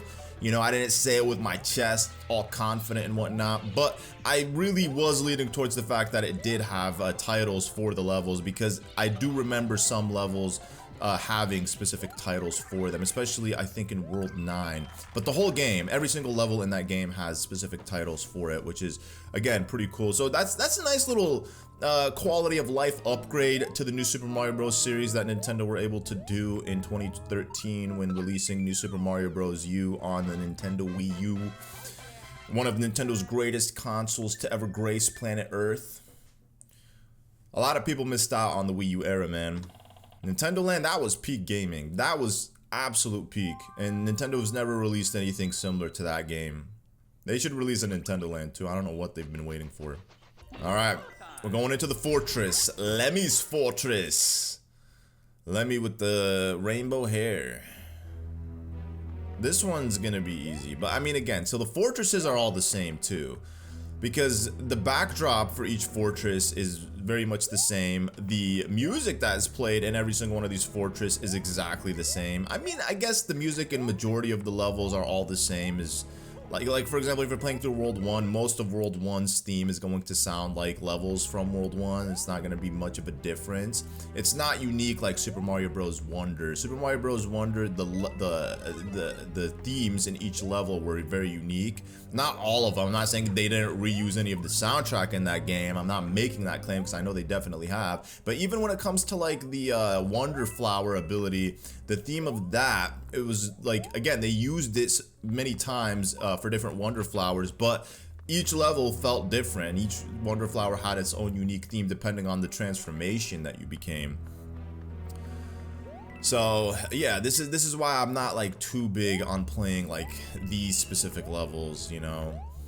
The towers, the ghost house, and those are really the two that I'm just like, yeah, we've done this a trillion times. Or the fortresses, because you know that's what they are. There's fortresses and there's towers. But this is where the ice flower comes in handy. I was talking about it earlier that, you know, you just take an ice flower, shoot down a dry bones, freeze him, pick him up, throw him. It breaks his bones permanently. You'll never see him walk ever again. So still, considering the fact that they're immune to fire, they are still pretty OP enemies. I definitely want to make a video like that at some point in the future. There's so many video ideas that I want to make. So many video ideas that are like not even hard to do. They're just like opinion-based videos that I could do, and I got the footage to be able to like edit videos together for sure. It's just, yeah, I gotta really like up my game when it comes to like the type of content I'm posting on the channel. I mean, I'm granted doing long plays. It's like if you think about like if I'm uploading one long play a week, which is like roughly the amount of uploads that I do, is one a week, and you think about the amount of like the links for each one of these videos, it's not like I'm not doing nothing, but definitely, you know, doing the shorter videos is something that I'm looking forward to doing at some point as well, because a lot of people, I feel like they don't want to watch, or they don't have the time to watch the long videos. But for my own peace of mind, it's just easier to do them as long plays, these videos, because it prevents me from like not being able to complete them in the future. Like if the videos all uploaded is one video, right, I don't have to worry about not committing to the series, you know, or getting demotivated at some point and then not uploading it, you know. Granted, I could just record the full series and then split them into parts and then upload those parts once the whole series is completed. But again, it just makes more sense to have it as one video. Come and watch as much as you need, leave whenever you can, continue watching, and then come back later on when you got the free time to continue watching. That's how I do videos. I'll watch like 2-hour-long videos, and you know, I'm not sitting there for 2 hours straight watching. I mean, sometimes I'll do it. Sometimes if I got the time and I'm chilling, bro, I'll watch a 2-hour video in one sitting. I'm probably the only weird guy that uses like 1.25 speed or like 1.5 speed. I think 1.5 speed is like the maximum you can watch a video on without it like not making any sense. But I'm sure somebody out there might also do that. I always recommend it to people, you know, for like these style videos. Like, if you don't got the time, just watch it on 2x speed. You know, it's just gameplay. Like, realistically, you don't need to watch it on 1x speed. You can still get the gist of everything watching it on a 2x speed. It works. And there it is. The fortress is complete. Where is that taking me? Oh, the other section of World 3. So this one has like 2 different sections. Oh no, Toad, I'm not saving you. Why would I save Toad? I'm not gonna do that. We're just gonna go forward. And every single cannon I unlock, I never use it. Oh yeah, this is where it gets a little weird, this world, because see, there's a red switch that I need to activate. But these levels are actually really fun. I enjoy them. So we're gonna have to come back and redo this level as well. But the red switch pretty much activates these blocks that are hollowed out. And then we're gonna be able to come back and then play this level properly the way it was intended to be played. Because as you can see right now, there's a lot of missing pieces here. Alright, we can pick up these baby ices. Ooh. Okay, well, whatever. I'm still gonna get it. Don't worry. Your boy's still gonna grab it. I don't have to necessarily wait until the red switches are unlocked. I think I can get all the star coins on the first run. Let's see. Or except maybe for one. Let's actually take a look. Let's see if I'm correct here. All right, we're gonna spare you, Koopa. We're just gonna freeze you. Oh, never mind. He fell. I wasn't expecting him to fall. I thought he'd just be frozen in midair like that for the rest of his life until the sun comes out here. Which this is World 3, so the sun probably does come out, but it's not hot enough to melt the ice.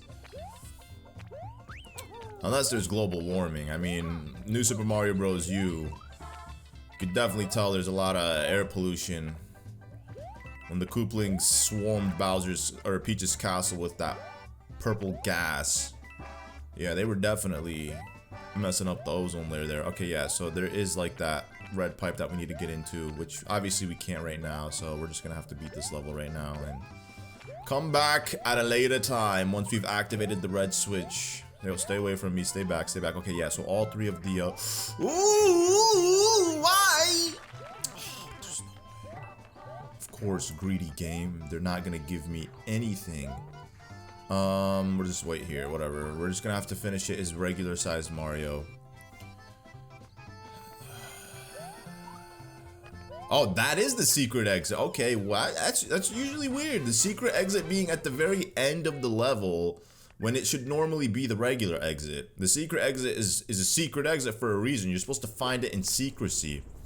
But maybe they did this purposefully. I think they did it this way specifically because they want you to know that you're supposed to come back and find the regular exit. And this is one of those levels where you're just going upwards in a blizzard. So we got these propeller blocks. These were like in Bowser's Fury. I think they also might have been in New Super Mario Bros. U. I honestly don't recall off the top of my head. I don't think there was really many levels that required propeller. I mean, there was a propeller suit in that game, but I don't remember this being in New Super Mario Bros. U. It was in Bowser's Fury mode, which I gotta say is still one of Nintendo's best games they've dropped in the history of all of Nintendo's existence. In terms of Mario, for sure. Definitely in terms of Mario. You know, we all say that we hope the next 3D Mario game follows the blueprint of Bowser's Fury. I think that would be like peak for sure, because we're at a point now where games are getting so big and expansive. We don't want those sandbox levels where we jump in and out of different levels. You know, I feel like that should have ended. That should end with Odyssey, but moving forward, yeah, we should definitely get something more open world where it's all connected, where it's just like one giant sandbox level. You know, we should be done with the Galaxy, Sunshine, 64, Odyssey style Mario games. And I'm assuming Nintendo might really be putting in the work. You know, the longer we wait for this next 3D Mario game, you know it's going to slap, 100%. There's no doubt. No doubt in my mind that it's gonna slap and be literally the best 3D Mario game we've ever gotten. We just got a little glimpse of it pretty much with Bowser's Fury. It was a nice little appetizer. And again, the game holds such high replay value that you could go back and play that game. I could play that game literally every day and probably have fun playing it. You know, it's like one of those games that the more you play it, the faster you do it too. So you could just like start speedrunning it, and then it just becomes more fun to even speedrun. So, Koopa! Of course they put him there. That was a very strategic spot to put a Koopa because Nintendo knew somebody was probably gonna go climbing around these red blocks and then they would end up like crashing into them. Exactly what happened to me. I wonder if they're gonna be so kind enough to throw me another propeller suit. That would be lovely. That would be amazing. But one thing I would like to see Nintendo do is re-release Super Mario 64. I think if in 2026, instead of getting a 3D Mario game, like a brand new 3D Mario, they give us a remake of Mario 64 with like updated graphics, obviously. Like the same game, just like completely redesigned from the ground up. That would be awesome, and that would definitely sell like hotcakes. Imagine how many people who refuse to play Mario 64 because the graphics are so bad. That would bring so many millions of new eyes to that game specifically. And they would be able to appreciate what 3D Mario was like back in the late 90s.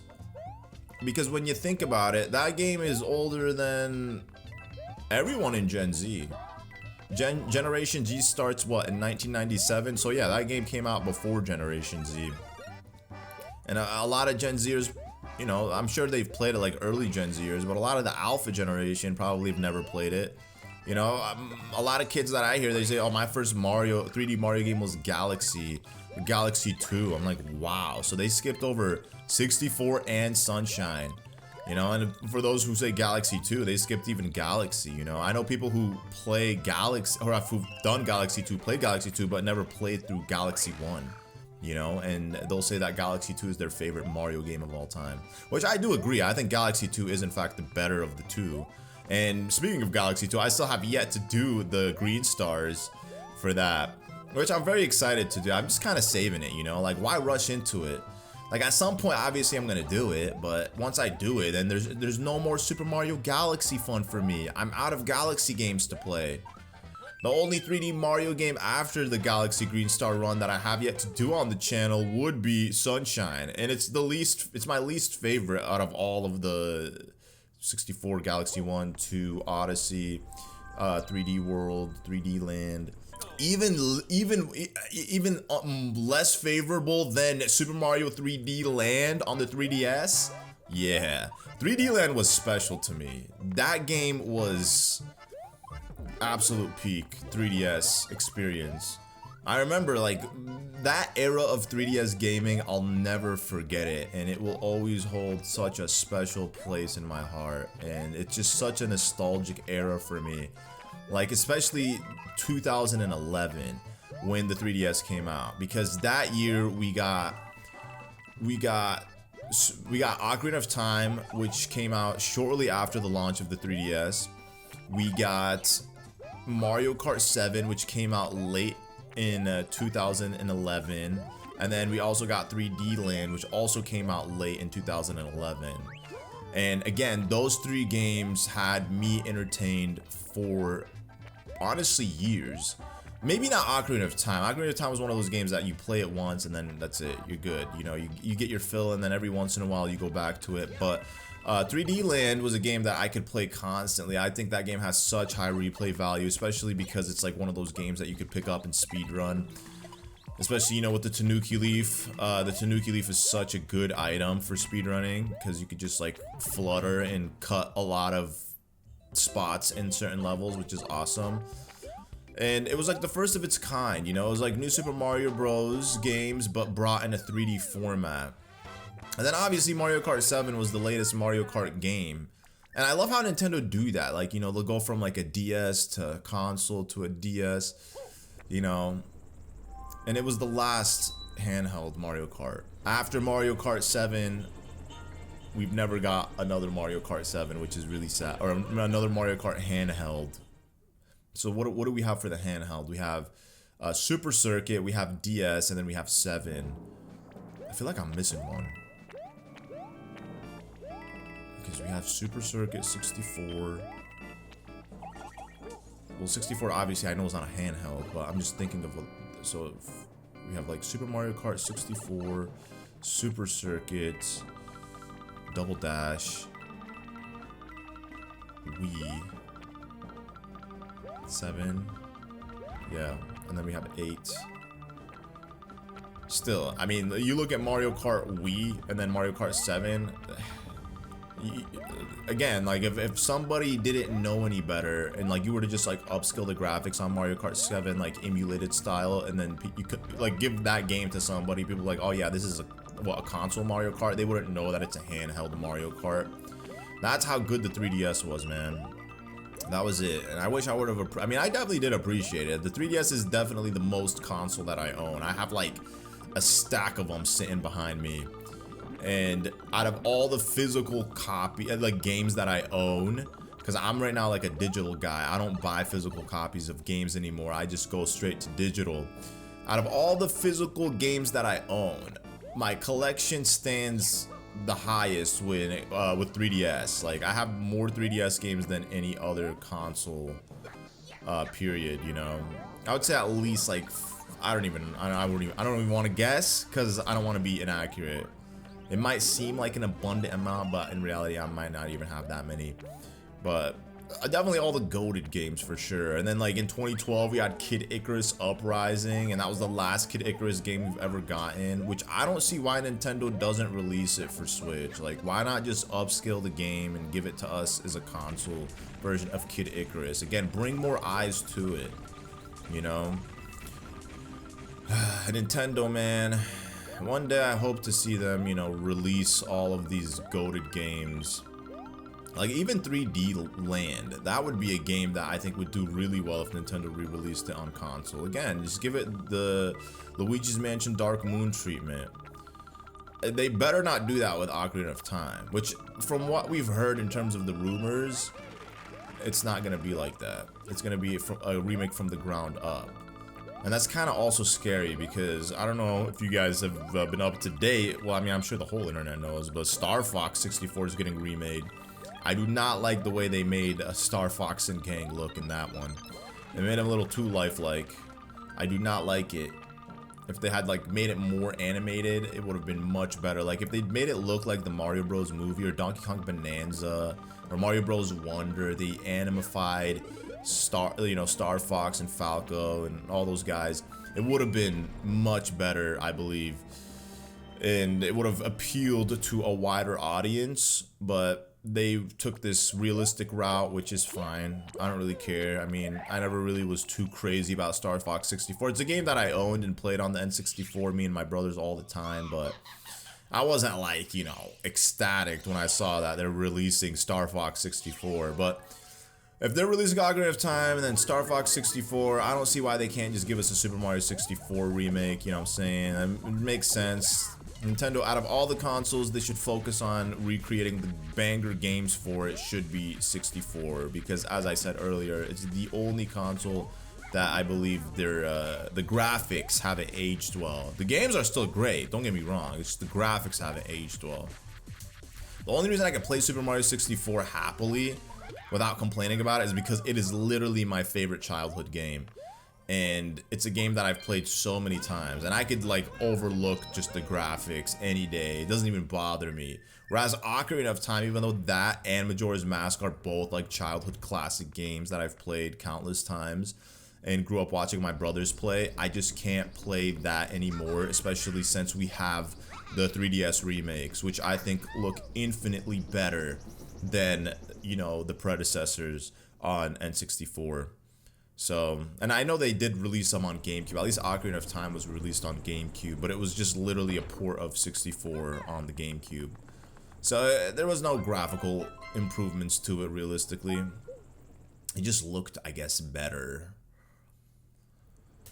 And now, moving on, ladies and gentlemen, to world number 4. The water world. Good vibes all around, man. It's Wendy's world, because she's a fish. That's what her wonder ability is, a fish. Let's do it. 63 one-ups and we're 4 worlds in. Well, technically we finished 3, but we're on the 4th, so technically, yeah, 4 worlds in.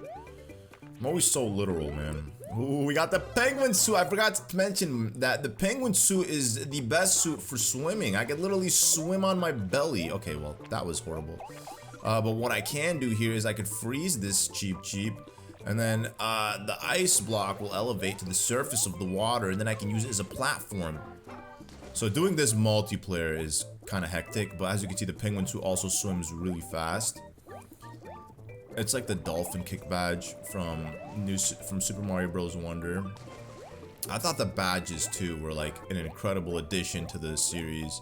There's so many badges. There's like an overwhelming amount of badges, which I don't like because I feel like majority of players will only stick to the same few badges. So if that just kept them minimal, but I mean, I guess it's cool for people that want to get creative with it. I mean, I'm sure you could do like so many cool challenge videos with all the different badges in the game. Like, can I beat the game with only this badge or that badge? That would actually be really fun to see. And again, for creative minds, yeah, they could turn it into some good content. So these puffer thingies, for some reason, when they explode, they don't actually like die. Like when the icicle explodes, I think they come back, which is weird because anything else would usually like crack with the ice, you know. All right, here we're gonna have to freeze this guy, and then we're gonna have to get a couple little bounces here. There we go, nice. Okay.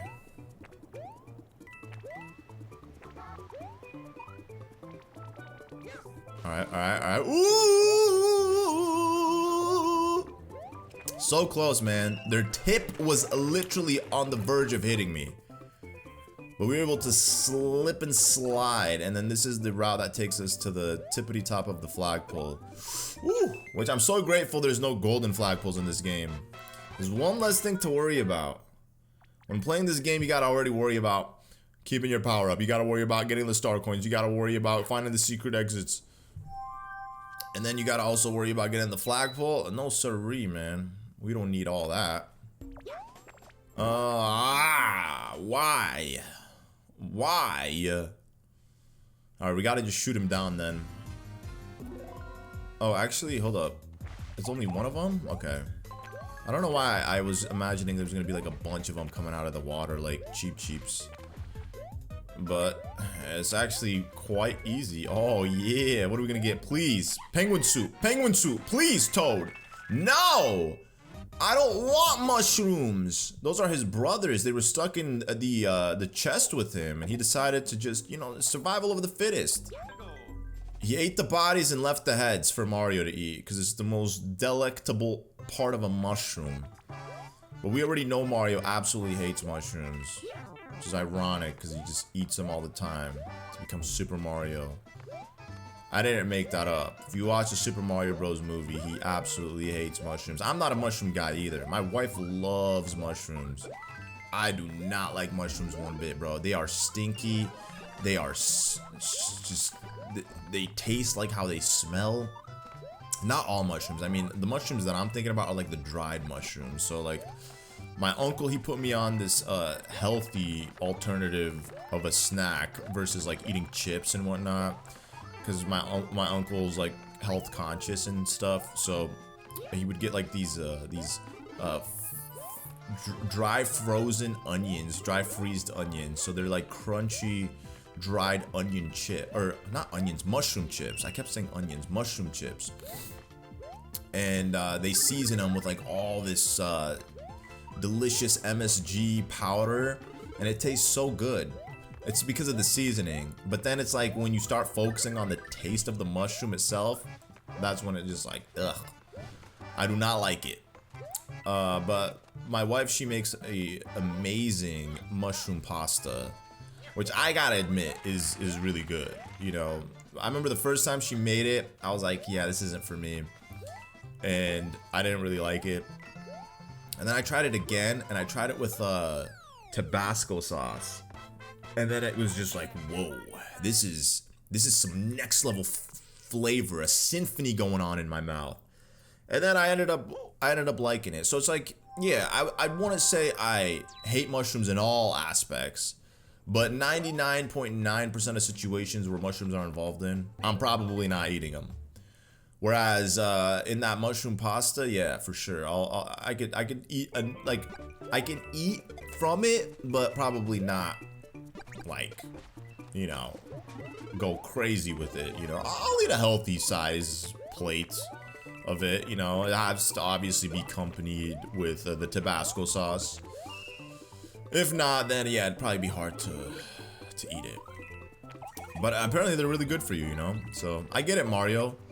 You and I are very much similar. I love Italian food. I love my carbs, my pastas, you know what I'm saying? Like, I always have my wife, like, she's always like, what do you want to eat? And I always tell her, like, oh, there's one dish she makes for me, which is called bechamel. So it's essentially like rigatoni pasta, and there's ground beef and, like, you know, bell peppers and jalapeno. You could add jalapeno in it. That's kind of my little extra sauce on it. You know, I have my wife cut up some jalapenos and put it on it for that extra kick, you know. And she makes it with the sauce. The sauce is known as a bechamel sauce, which is like this white sauce. And I don't know exactly how she makes it. I know just milk's involved, and you bake it. Once it's all done, you bake it. And I remember when Nathaniel Bandy was here, I had my wife cooking my favorite meal, because I was like, you know what, Nathaniel Bandy, I know you probably don't eat much home-cooked meals because you live by yourself, you're single, you know what I'm saying? So you're probably like always eating out, ordering food, and I understand the struggle, because that used to be me. You know, I would spend a lot of money every month on DoorDash because I wasn't cooking.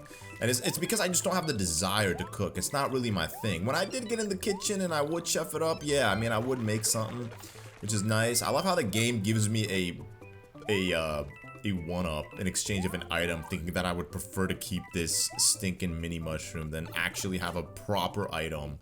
They always do that. They think the mini mushroom is something. Like, you know what? We're gonna give him a one-up after he collects all these red coins. But I mean, it does make it easier to get the tippity top of the flagpole, which I didn't even get.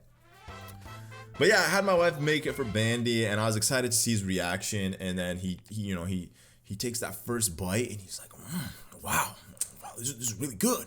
I'm gonna have to get the recipe from your wife from this. And he's like asking me like, what is it called? And I'm explaining it to him, and I told him it's my favorite dish, and it was just nice watching him like, enjoy it, because I'm like, yeah, this is my favorite food, dog.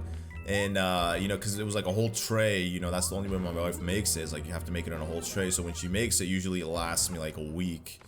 And I try to eat it within like 5 days, because obviously, like you don't want to like eat ground beef after it's been sitting in the fridge for like more than 5 days. Usually that's the cutoff point. But I was like, you know what, bro, I'm gonna give you a nice chunky healthy piece to take home with you. So when you get home, you could throw it in the microwave and enjoy one final home cooked meal before it's over. And I had my wife also like prepare for him like a Palestinian, I guess it's not really Palestinian, but it's just like a Arabic breakfast.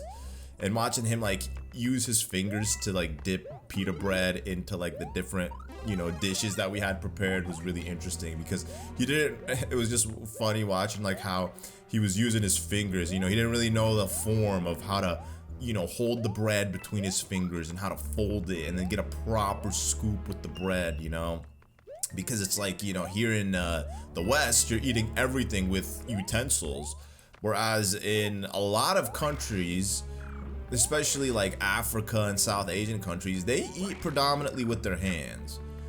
I have a lot of South Asian friends, and they'll eat like rice dishes, and I know it's not uncommon, because even in like African culture and Arabic culture, they eat with their hands too. But like, for example, in Egypt, where my mom is from, they use utensils a lot. You'll never catch people eating like rice and stuff like that with their hands. In Sudan, where my dad is from, it's kind of like a mixed bag. There's people that predominantly eat with their hands, everything, and like obviously not soups, because I know somebody's gonna be like, well, what about soups, man? How can you eat soup with your hand? You can't. You obviously pick the bowl up and you drink from it. That's how you consume the soup. Oh god, oh god, oh, okay, that was pretty crazy. But when it comes to like rice, all my South Asian friends, they do it. So sometimes I'll go to these gatherings where my South Asian friends will invite me to, and there's no utensils, and I'll be really shy to ask for a utensil, so then I'll eat with my hands. And it's really nice, like, obviously you're gonna eat with your hands clean. You're eating with your clean hand, you wash it, you clean it well, and you just form some food in your hands and you eat it.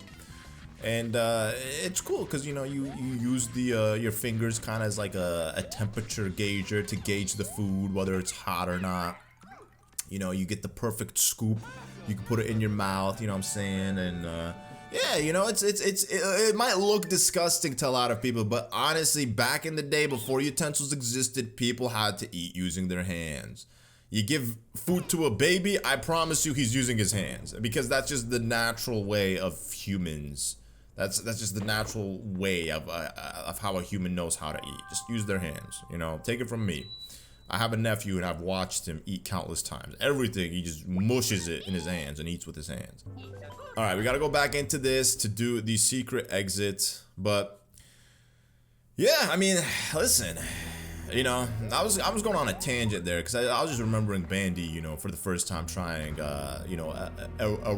Arabian breakfast and having to dip pita bread using obviously his hands and whatnot. He really enjoyed it. He was loving it. My wife made for him this dish called shakshuka, which is, I think that is Palestinian specifically. It's like this egg and tomato sauce dish with obviously a bunch of different condiments in it. Like you can put jalapenos in. I love jalapenos. I'll put jalapenos on anything, bro.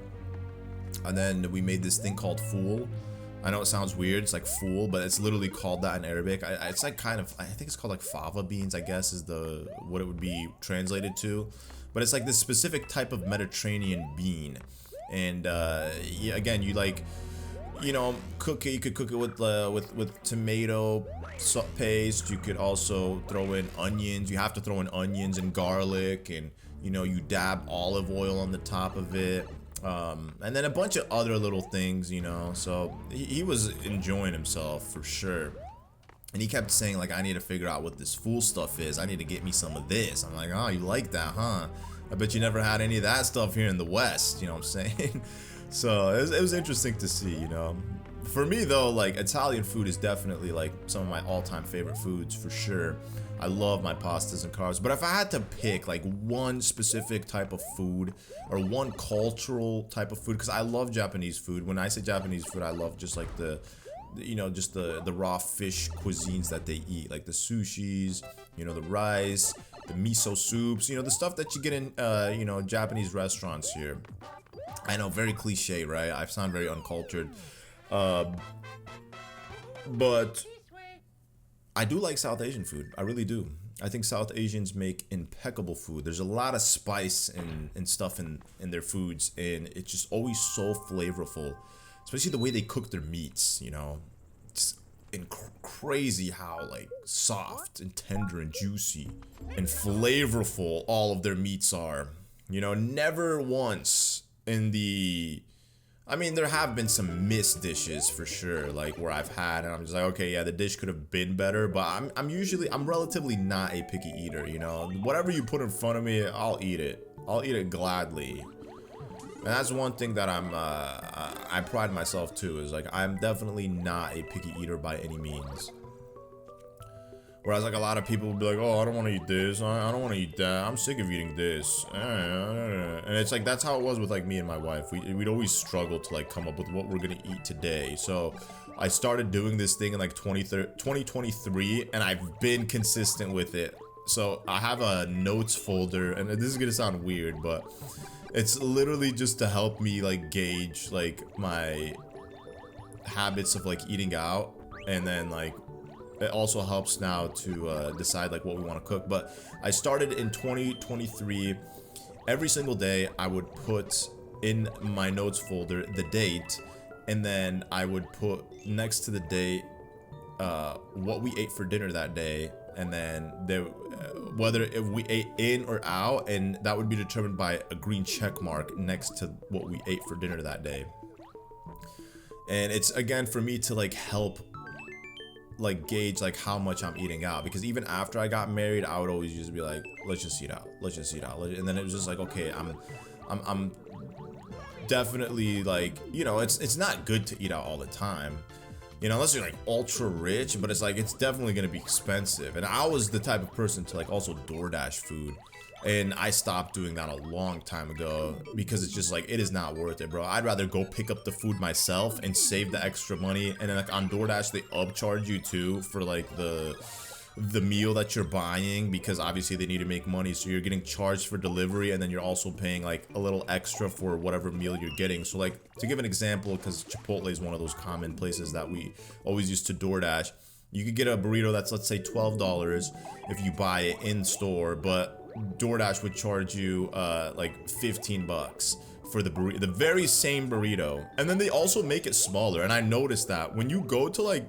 Chipotle, and then people are like, there's, like, always this section in the back where they're doing the drive-through, or I guess the pickup online orders. Bro, those orders are smaller in comparison than you going into the store and then having them make it yourself. Obviously, the convenience, you're paying for the convenience. You don't have to leave your house, you can just order it, it's delivered straight to your door. That's cool.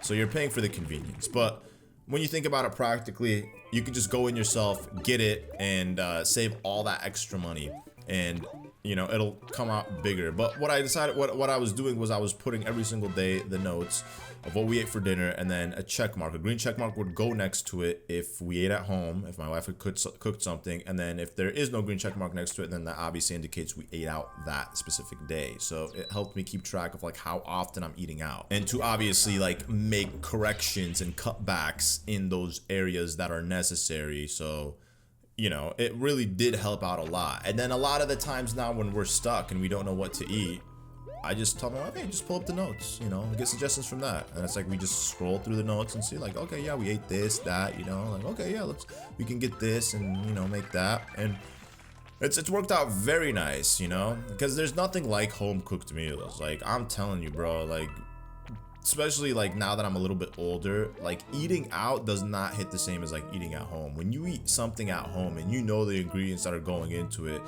you physically feel much cleaner on the inside than eating something out.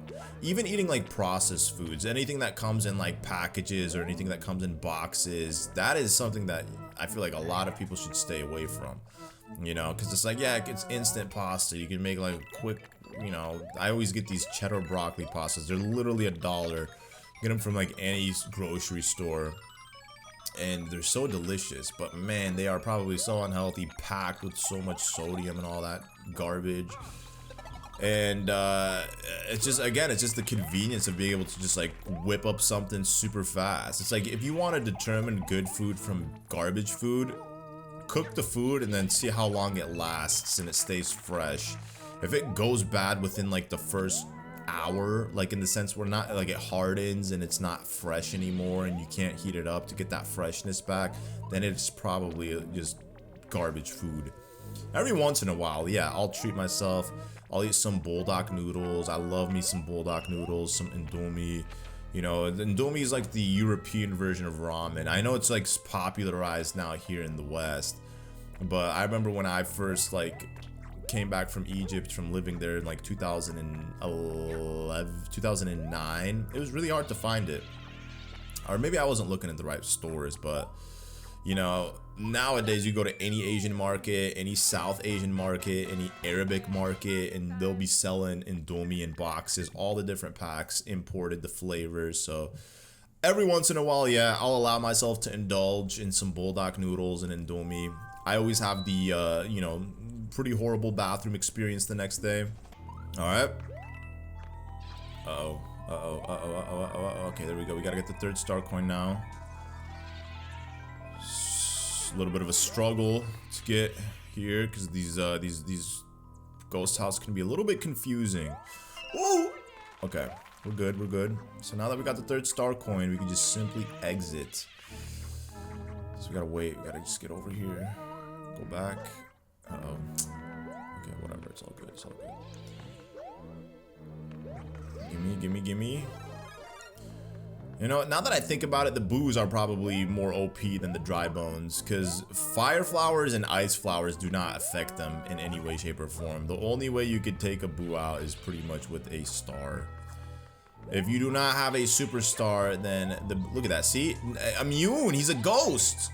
He's a ghost. So yeah, you know, I gotta put together a little list of the most OP enemies in the Mario universe. This is obviously considered a boo. It's just a big boo, you know. They're all the same. Boos are boos, man. My nose has been very itchy.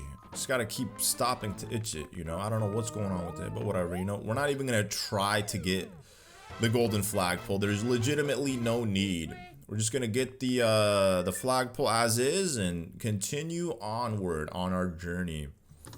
So we got 2 more levels, thankfully. Thank God. And then we're done with World 4, and then going on to one of my favorite worlds, World 5. Not to say that World 4 is a bad world. I don't want people to think that I'm dissing this world and it's a bad world. It's definitely not. I've very much enjoyed myself. Oh, it's one of these Lakitu levels. So that means it's gonna be Yoshi. I also loved how in this game the Yoshi colors are like very unique. So I mean, this one's obviously a green Yoshi, but later on I'm probably gonna run into another Yoshi egg and it's gonna be like a different color Yoshi.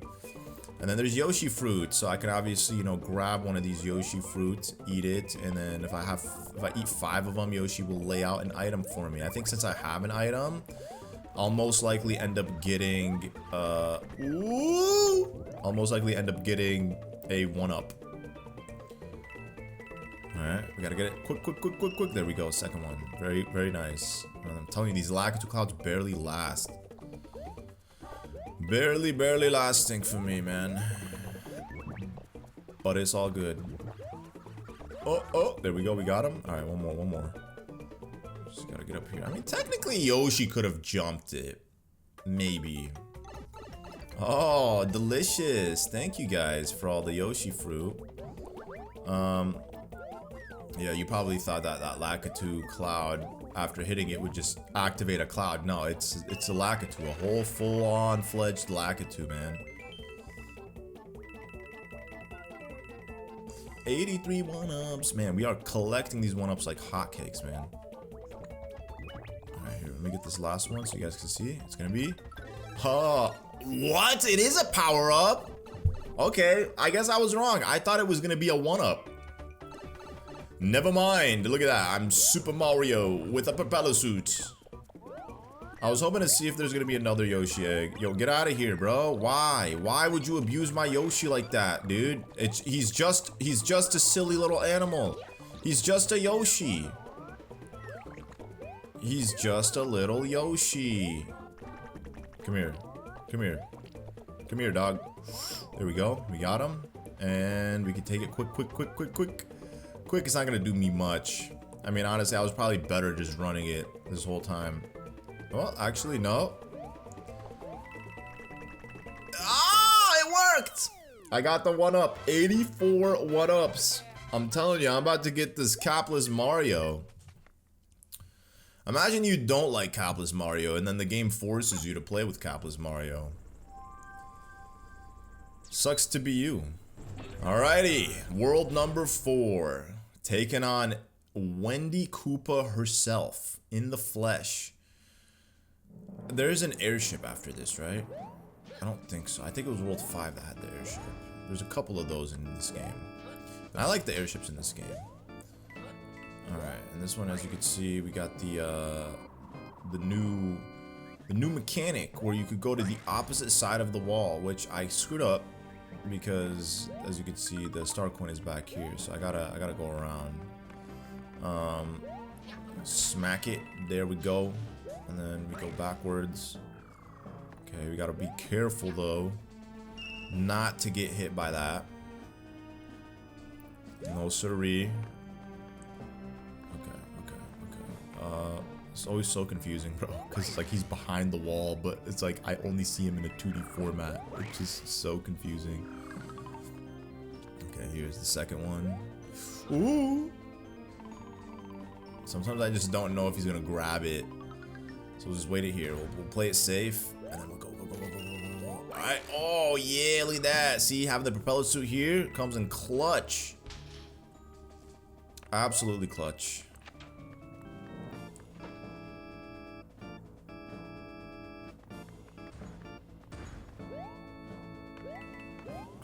Now we wait. Alright, let's go. There we go. Alright, now we got these little crevices that we can hide in. It's weird. You could clearly see the spike like grazing over Mario's head. And yeah, that doesn't affect me. I'm not complaining. I'm glad. But it's just interesting. Okay, let's just some coins. Alright, what do we got here? So this one's moving fast. Oh, okay. Just one. I felt like, oh, it is two. Okay. I figured, because I'm like, it's either moving really fast or there's a second one, but I couldn't see a second one crashing into it. Oh, now this section is like a whole underwater section. I mean, this is nice, you know, it amplifies the difficulty. Here we have Bonefish. Who would have guessed in 2009 that this character would end up becoming a playable character in the Mario Kart series? Fishbone of all characters. They need to bring back the classics like Honey Queen. They need to bring back Rob. They need to bring back Petey Piranha. Not Piranha Plants. We don't need a Piranha, but we need Petey Piranha, bro. Classic third. Oh, shoot. Hold on. I think I screwed up. Actually, no, I'm fine. I thought it was gonna come the other way. Okay, here we go. Okay, let's go. Just wait here. Yeah, oh my gosh, that is long, bro. That is a long john.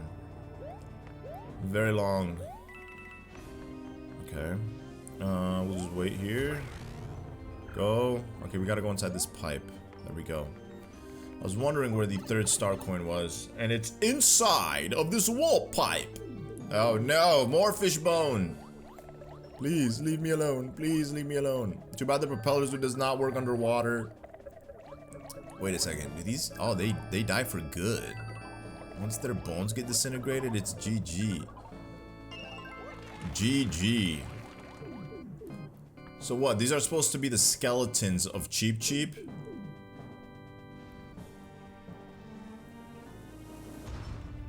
I think that's what they're supposed to be. The skeleton of Cheep Cheep or the skeleton of those blue spiky fish. Probably the blue spiky fish, because the blue spiky fish like actually target you. And the bonefish also target you, so it makes sense. Oh, she has a couple of pets. Okay, so she's gonna like increase the water pressure here. If I could just get her before she does that, that would be great. Help me avoid a whole segment of this. That'd be lovely. Or is it too late? Oh, it is too late. Okay, so I guess I have to start it out with this. What you gonna do? Set out some bonefish? Oh, gotta watch out for the halo. There we go. We got it. Oh, oh, oh. Oh, okay, we got it. So I do not want to lose this propeller suit. Okay, come on, come on, come on, come on. Ah! Bro, why didn't it work? It should have worked. She's clearly standing, unless I can't hit her when she's underwater. Oh, no. I gotta face her as a baby? That is pathetic. Absolutely pathetic, man. This is Mario's true form. A midget. He's just small, what can I say? Is it an airship? I feel like it is an airship. World 4 and then the airship. I love how it always takes off before Bowser Jr. is able to get on it. So what does he do? He just walks on foot? Or is this clown car like there? Is it an airship? I feel like it's... Yeah, I don't think it is. It is an airship. Okay, yeah, I figured it was, and I didn't think at the same time. I know, I said I thought it was, and it wasn't, but I was just like, it's either World 4 or 5, because I remember it being on this little hill in a Greenland area. So then after this is going to be World 7 and then I think 8. I think there's one in 8. I got to refresh my memory. But yeah, I mean, these airships are pretty cool. Look how high we are. Look at like the scenery from above that we see beneath. This is the lands of the Mushroom Kingdom. Very vast and beautiful. We need to see this in the next 3D Mario game. An open world map that connects everything. We need the Breath of the Wild, Tears of the Kingdom version of Mario. It's about time Mario gets that treatment. It's about time to live in a beautiful, magical Mushroom Kingdom where everything is explorable. And there's so many secrets and things to do. You know, and just like how Mario, or like Link from Breath of the Wild and Tears of the Kingdom had all these outfits that you could unlock, they should definitely, obviously do that. I know Odyssey had that, but like they should be able to like let you change it within like the menu and like find these outfits like throughout the world. You know, imagine like that game also has like Cappy ability, which allows you to use Cappy. And then if you wear the Cappy hat and then like, you know, other different abilities too. I'm just excited to see whatever it is because I know it's going to be awesome. It's going to be legit, probably the best, definitely the best Mario game to ever grace planet Earth. Okay, we need one more. Let's see what we get from these. I'm predicting a fire flower. It's always a fire flower with these guys. Okay, come on, come on, come on, come on. Here we go. It's ice flower. Wow. Bro, I'm just like off. All right, watch. We're gonna do a little bit of this, and then we're gonna wait here, and then we're gonna another ice flower. What? Why? I guess they want me to freeze these bob-ombs. Okay. Oh no, no, no, no, no! Ah! gotta wait. There hopefully will be an item. If not, it's all good because I'm gonna be in the clown car, I believe, fighting Bowser Jr. So I don't think they're gonna. Okay, yeah, probably not. It doesn't look like there's gonna be an item in this area. Totally. What? Okay, hold up. Okay, there we go. I didn't have enough juice to make it all the way. So you could use the propeller block. Actually, I think this one requires us to use the propeller block. Because we're jumping on his head, yeah. The one where he's in the clown car requires us to push Bowser Jr. into the electricity. So this one's actually fairly easy. Actually, super easy, literally. By the time he respawns out of his clown car, you could jump on him again and just take him out. Nice and easy. Now I will catch you, Bowser Jr. in world number 7. Uh-oh. So we're moving on to one of my favorite worlds in the game. World number 5. 5, 6, and 7 are just all amazing worlds. And 8. Literally, I would say the second half of the game is better than the first half in terms of worlds. And don't get me wrong, the first half is great. But man, these worlds are awesome. Love these worlds. It's Iggy's world, of course. Psychopath. My boy needs to be in an asylum, bro. Straight up. Absolutely love this world. World 5 is hands down one of my top 3 favorite worlds in the game. I said 3 just to be safe. What is my absolute favorite world in the game? Well, it's definitely gonna be World A because that world brings the heat. That world's absolute fire. Every single level in that world is just blazingly good. But this world definitely sticks out. I mean, I love the vibes. So what I take into consideration when I'm ranking a world for being in like my top favorite worlds is definitely the vibes is a huge part of it. If the vibes are not it, then it doesn't matter how good the levels are. Like, you know, when you look at World 2, I'm not a fan of the desert levels. I don't know what it is. It's just, they don't really resonate with me. I think I'm just kind of sick of them. Like, so sick of them that if they, well, that's not true. I mean, they definitely did good in Super Mario Bros. Wonder. That desert world, World 4 or 5, I think it was World 4. Wait, hold up. What was it? I think it was World 4 or 5. It was one of those 2 worlds. No, it was World 4 for sure, because World 5 was Fungi Mines, and then World 6 was the volcano world, and then World 7 was technically Bowser's Castle. So, yeah, see, I still got it, I remembered, but that world, World 4, was absolutely amazing, because they actually gave you, like, night desert vibes in that one. And this game, and all the new Super Mario Bros. Games, is like you're in a scorching hot desert, and it's just... I'm so sick of it, man. I mean, granted, you got a jungle world in every one of these games, too. You got a water world. You got an ice world. You got a cloud world. You got a castle. Spooky Bowser-y castle. So, I mean, yeah, it's all the same, but...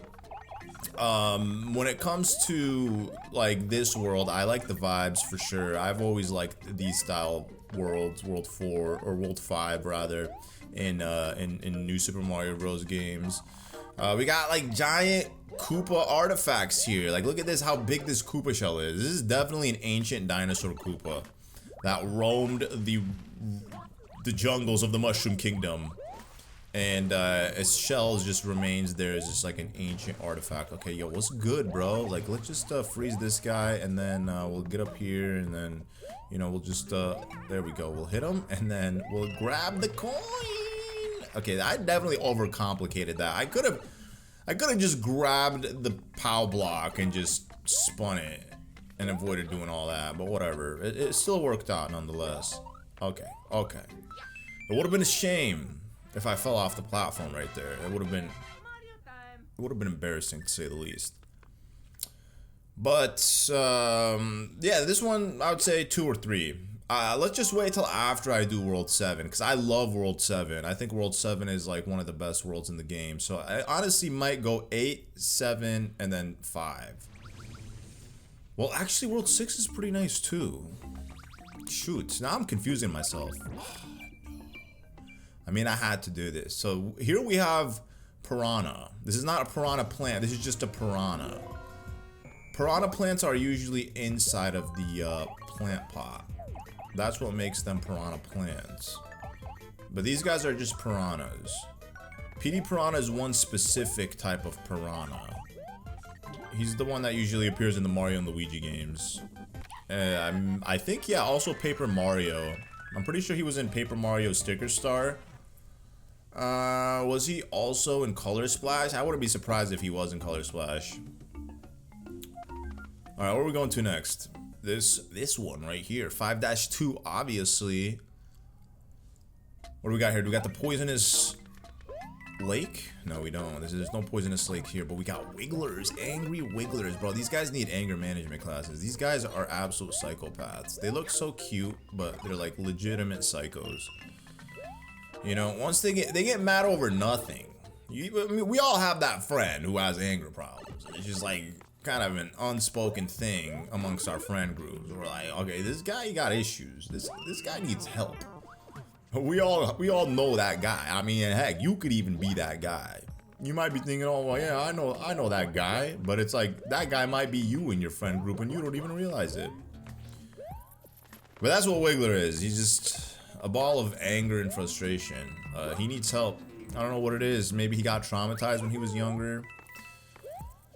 Who knows? Maybe his girlfriend broke up with him when he was planning his whole life to be with her. I mean, who knows realistically, man?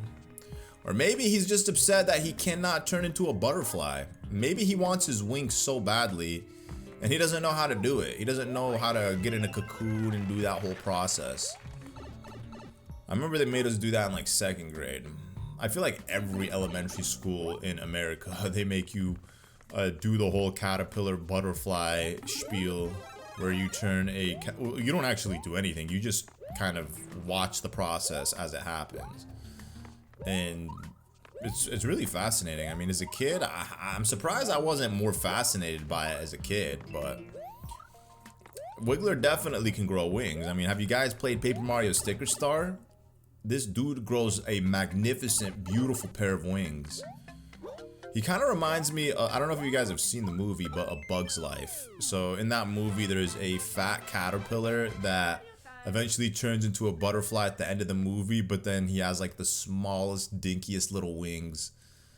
And he's the same form as this fat caterpillar size, and it's just hilarious because it's like, okay, he's a butterfly now, but he's just a fat one. Okay, so unfortunately, when the vines are blocking the way, you have to exit or play a level in order. You have to exit the world or play a different level in order for the vines to move. It's the only annoying thing about this world.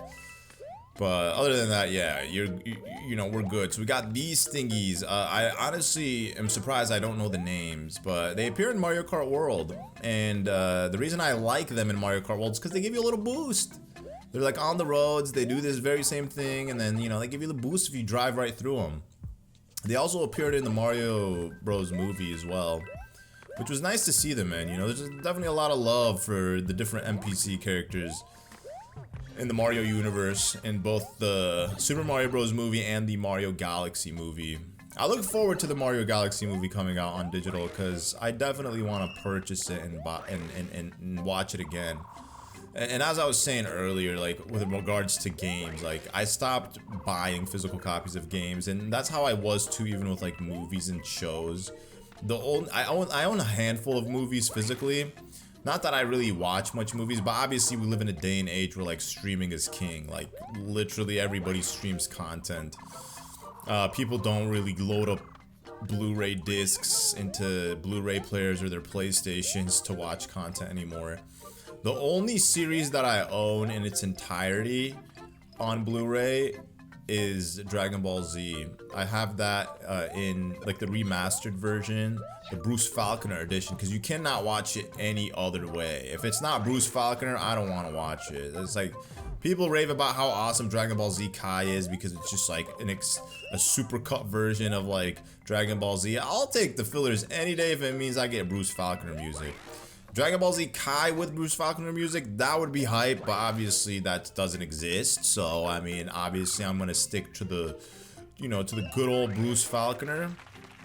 That's honestly the way to do it.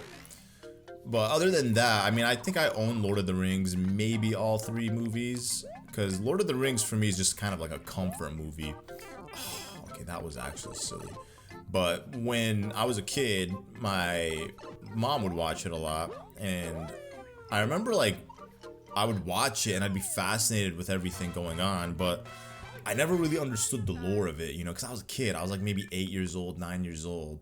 Fast forward in, you know, to like 2011, and I, you know, making my own money. 2012, making my own money. I buy it on Apple TV, which at the time was just iTunes, and you could just have movies. You could just buy them. So I bought it, and then I would watch it on my iPad, and then I like started understanding like, oh, okay, this is the lore of it, and you know, it made a lot of sense to me, and I really enjoyed it, and I just love that, you know, old school. I mean, it's not even old school. It's just got that fantasious, you know, medieval world. You know, take me back to that, and I could totally live in it. If you could give me a time machine to go back and live in that time era, I would probably do it, honestly. I mean, if I could guarantee that I wouldn't die of like a stupid disease or something. Not saying that I can't die of a disease in this day and age, because I mean that's very well possible. But yeah, I mean, I've read that people people had shorter lifespans because, you know, of just random diseases. And obviously there was like, the medicine was not like how it was today, but like still, it would be nice to be able to live out in those medieval times for sure. You know, in a world with no technology, I think that would be awesome. Like to truly live that human experience, because the majority of mankind lived like that. When you really think about it on a deep level, majority of mankind don't know what technology is. They'll never know what technology was or is. You know, we have what, like 8 billion people on the planet today. So yeah, I mean, that's a huge chunk of people who are living in the age of technology being king. But there's like what, 116 billion people who have lived and passed on in the existence of mankind, which is a staggering amount of people, you know, like human beings, dating back to 10,000 plus years ago. I know people will argue saying, "Oh, well, human beings have been around for a million years." Realistically, no, bro. That's not true. Humans have not been around for millions of years. Maybe there were like some type of human species that looked human like us, some type of Homo sapien-like species, like cavemen, right? But they're not intellectual humans like we are. You know, you can't say that a caveman was a human being like the humans that we are today. Like that's not how it works.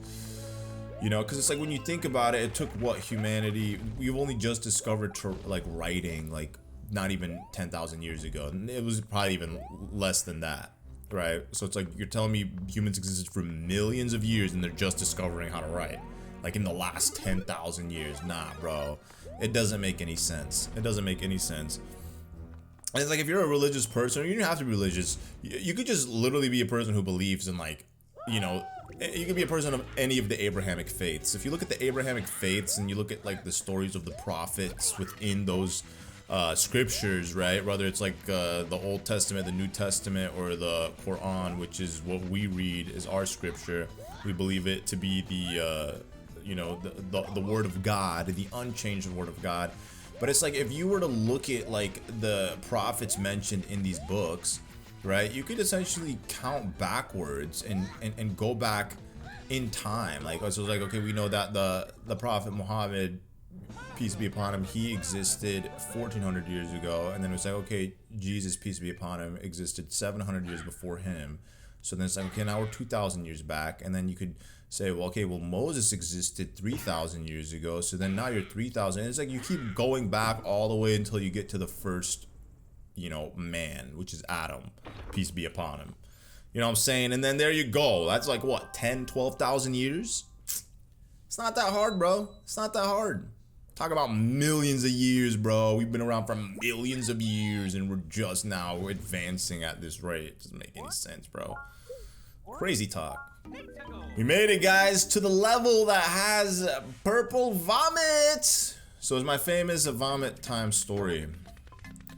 I literally have said this story a billion times. Actually, there was already a level with this. It was a Wiggler level, but I mean, it was kind of underground, so it didn't really technically count. But anyways, I literally said this in my Luigi U playthrough like last week, so I feel kind of crazy that I'm saying it again.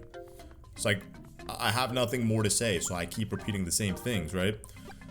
Anyways, as a kid, I was in kindergarten real quick. I was in kindergarten and I got traumatized because we were standing in line. We were going out as a classroom. I don't know where we were going, but there was a girl in front of me. She then we were all standing in a single file line and she was standing in front of me, and then she started profusively vomiting. And it came out purple like this. And it was liquid, just pure liquid, no chunks. Usually throw up has chunks. Hers didn't. Well, actually, now that I think about it, it might have actually looked like canned soup. I mean, I'm pretty sure there was some chunks in there. Yeah, that's a little weird. Anyways, I don't know why, but that's like a core memory of mine. Like core memory of mine. Like one of those things that like are embedded in my head. But how accurate are memories when you really think about it, right? Like, think about it. Memories don't always... They're not really as reliable as we think them to be. Because a lot of our memories are just, like, filled in gaps. We fill in the gaps based off of, like, what we don't remember. So, like, in the sense, like, that's why, like, two people can witness the same thing but then remember it differently. Because it's just like, yeah, our memories are not really that reliable. But, I mean, nonetheless, you know, I feel like my memory is pretty reliable. It's served me well over the years. Definitely not as good as it was when I was younger. I feel like I could definitely feel the difference versus, like, me 10 years ago, like when I was 22 versus being 32 today.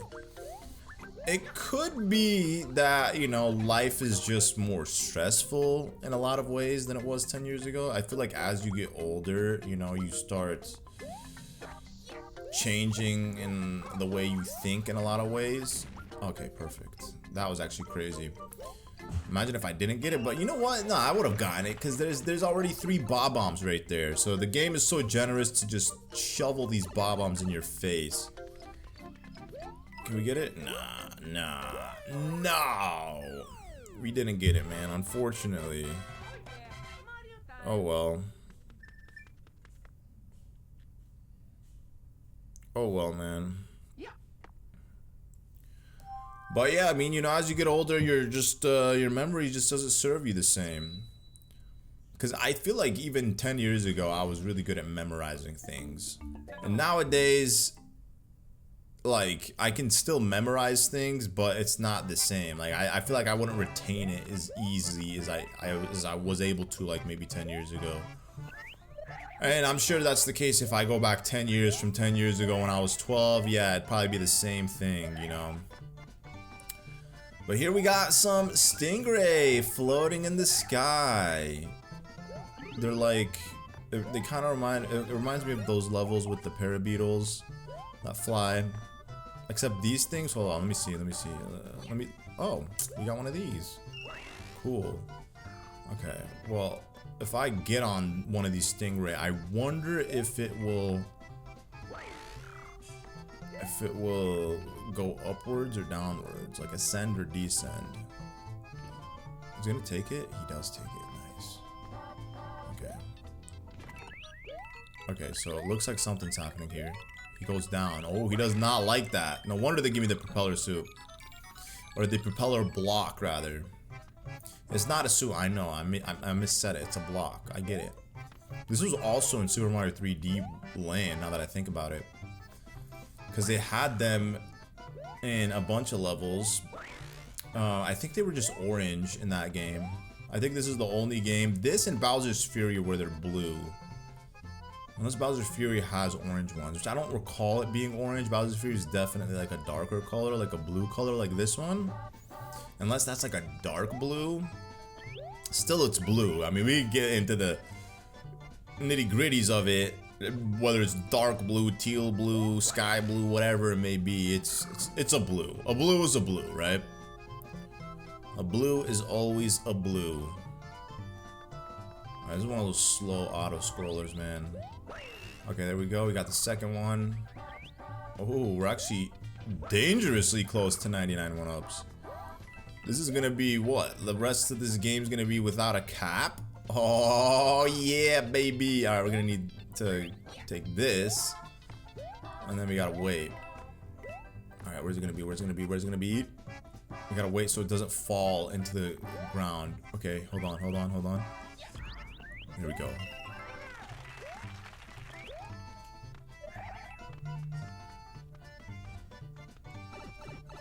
Alright, we did it.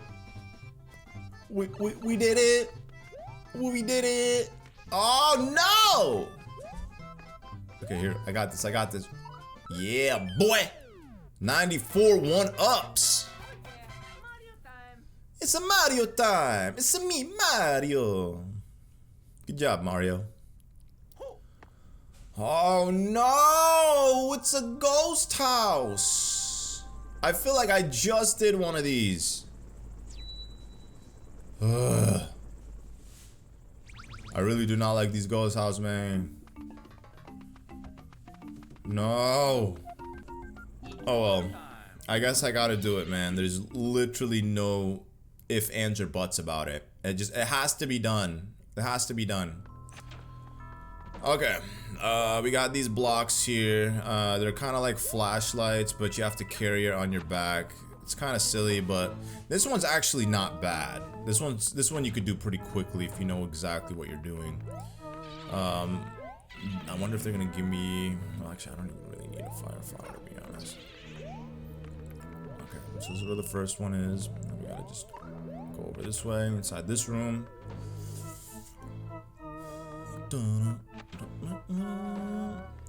Alright, grab this. You would think this would also be able to like take a boo out if you like throw it at him, but it doesn't work like that. Alright, so we're gonna drop it here. I got a hair stuck in my mouth. It's not a nice feeling.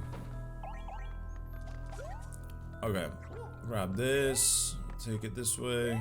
There we go. Ooh. Okay, and then. Silly me. If I landed in that water, bro, those bonefish would have been all over me like piranhas. Like the piranha fish, not the piranha plant. The piranha fish. In our world, piranhas are known just to be like sea creatures. Not sea creatures, but like lake creatures, pond creatures. I guess they're more like lake creatures. Maybe there's like a piranha of the sea. I wouldn't even be surprised, bro. Like, we barely know anything about our oceans. So I genuinely would not be surprised if there was piranhas that existed in the ocean. Okay, there we go. And we got these boos that are so crazy. They're crazy. They're not scared. Look at that. Okay, man. We get it. You know how to work your tongue. He's like the only one to like sticking his tongue out like that, like a dog. His eyes are going all crazy, man. He's crazy like his Koopling Iggy, his master Koopling Iggy. Okay, let's see. I'm gonna go this way. Nice. Alright, go down. There we go. And then boom. We did it. This is gonna be the secret exit. It's gonna take me to the super secret sauce. So we gotta like go through here. I mean, technically we don't have to activate these switches, but I mean it does help. By doing so, ooh, you're able to see like these blocks, cause they're lit, you know. Unless you want to just like take a gamble and jump, then by all means do so. Take that daredevilish step. Okay, here we go. Here we go. Come on, give me big money. Big money. 95. I'm just counting down to get to 100 1-ups. All right, so I gotta redo this. I gotta run it back, man. Ugh. All for a cannon I'm never gonna use. Okay, this is definitely the room. It's one of the earlier rooms.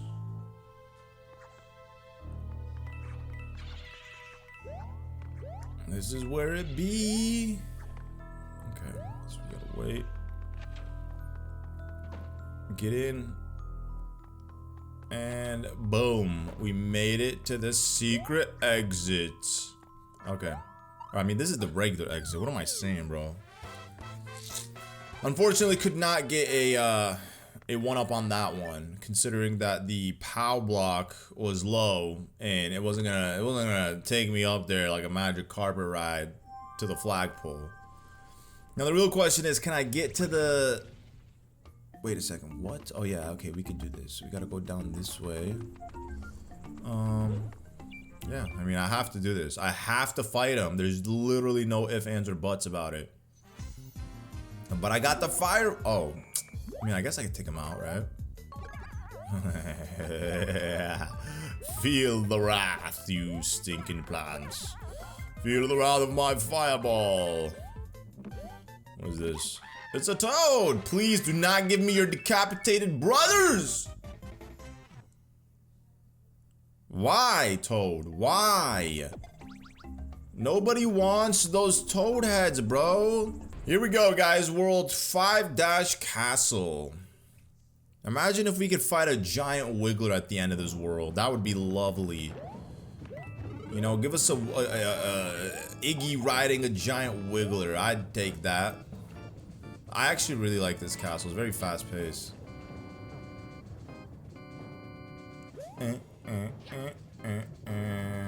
Look at that. Mario going so fast, and then Iggy's just out here shooting blasts at me.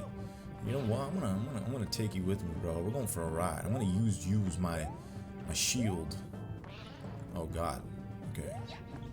Oh, you sucking sucker! Okay. Well, I mean, it could have worked with that ice cube. I mean, it wasn't meant for me. I had to do it the old-fashioned way. It's totally fine. It still worked out nonetheless. That's all that matters, right? All right, here we got these fireballs. Oh, I gotta be careful here. I don't want my booty to catch on fire. Okay, then we gotta wait. Come on. Here we go. Good job, Super Mario. Super Mario, I'm gonna reward you to a nice linguine pasta meal after this. A nice meal of lasagna without mushrooms. Whatever pasta your heart desires, you shall have. Okay, here, we gotta wait. There we go.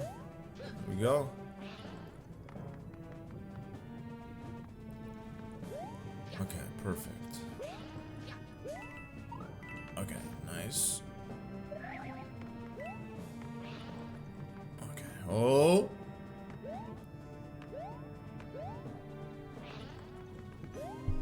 Okay.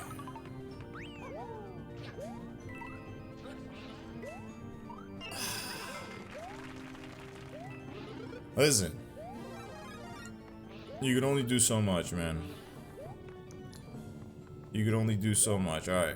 You got it. Come on, bro. Stop with the spam. I was saying it was fine and cool and dandy, and I was saying I really liked your castle, and here you are just gun blazing, shooting out as many of these blasts as possible, bro. Like, relax, dog. Okay, Iggy? I get it. You're cool.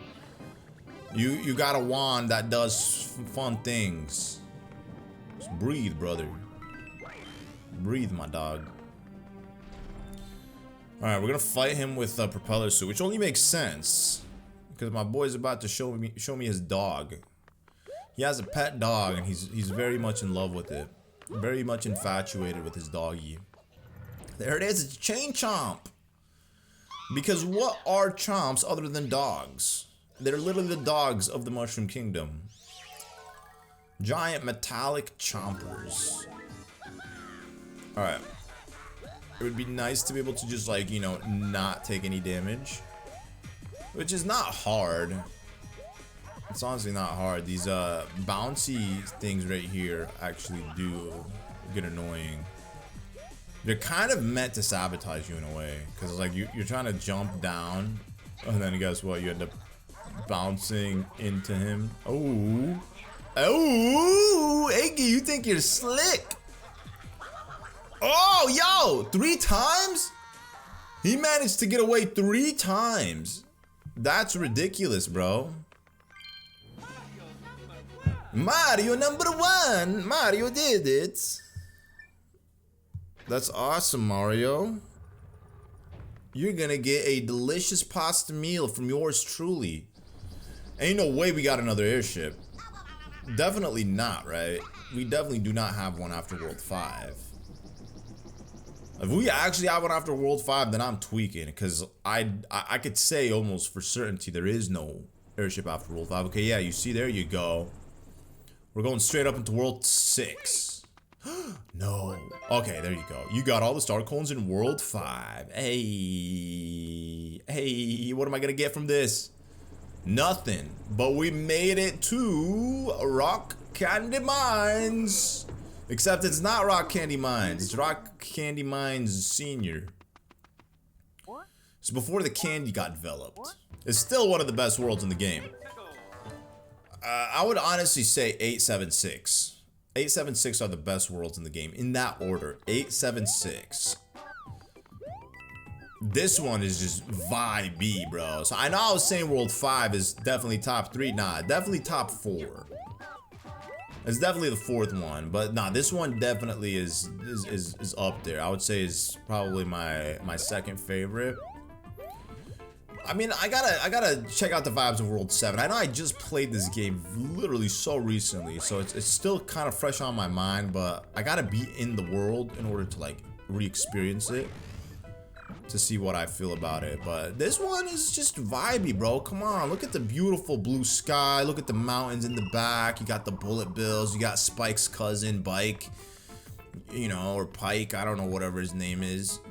We got the Koopa Troopas. You know, we're scaling mountains. This is the closest we'll ever see Mario to climbing a mountain like Breath of the Wild Link. Or Tears of the Kingdom Link. I mean, they're the same. They're the same game. When I say Breath of the Wild, I technically mean both Breath of the Wild and Tears of the Kingdom. You know, because it's the same engine, the same world, same everything. You know, so this is what we want to see. This is what we want to see in the next 3D Mario game. We want to see Mario do some cool acrobatic stuff like this. You know, I want you to impress me, Mario. Same way you try to impress Peach, I want you to impress me. All right. You might think, well, this is a little weird. We haven't collected the 2nd star coin yet. I know. I would think the same thing if I wasn't well versed. You know, they make you kind of wait a little bit before the 2nd one pops in. All right, so here, what we're gonna do is we're gonna wait, go down here, grab it like this. See, this is called the legit way to do it. And then for the 3rd one, you just, you know, simply gotta get in there, huh? Psych. We don't gotta do that. We actually gotta keep going forward. Okay. We do not want to get hit by one of these though. Oh, wait. Okay, we're good.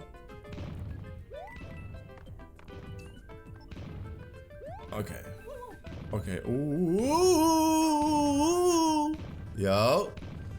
Anything not to lose this propeller suit, bro. I do not want to lose my propeller. Okay, we got it. There you go. Ooh. Now it's getting a little messy. It's getting very messy here. Okay, we just gotta let all these bullet bills pass. We got him. Hey. Imagine if I had to scale the mountain down. That would have been horrible. Because then you would be at the mercy of these rocks falling from the mountain. But now we only got to deal with the bullet bills here. Which is one less problem to have to deal with. Alright, here we go. Come on. There you go. Oh. We got it. Wow, I feel like that level took forever, man. You know, the game gets progressively longer as you get closer to the end. As you're itching towards the end, it gets progressively longer. I would say we're like, in terms of length, we're probably about like halfway done with the game, which is crazy because we're definitely more than halfway done in terms of worlds. Now we got World 6-2, which is like an underground level. This one is inside the pipes of the mountains. I don't know who decided to build a whole infrastructure inside of the mountains here, but it honestly must have been Bowser. Bowser has the funds to do it.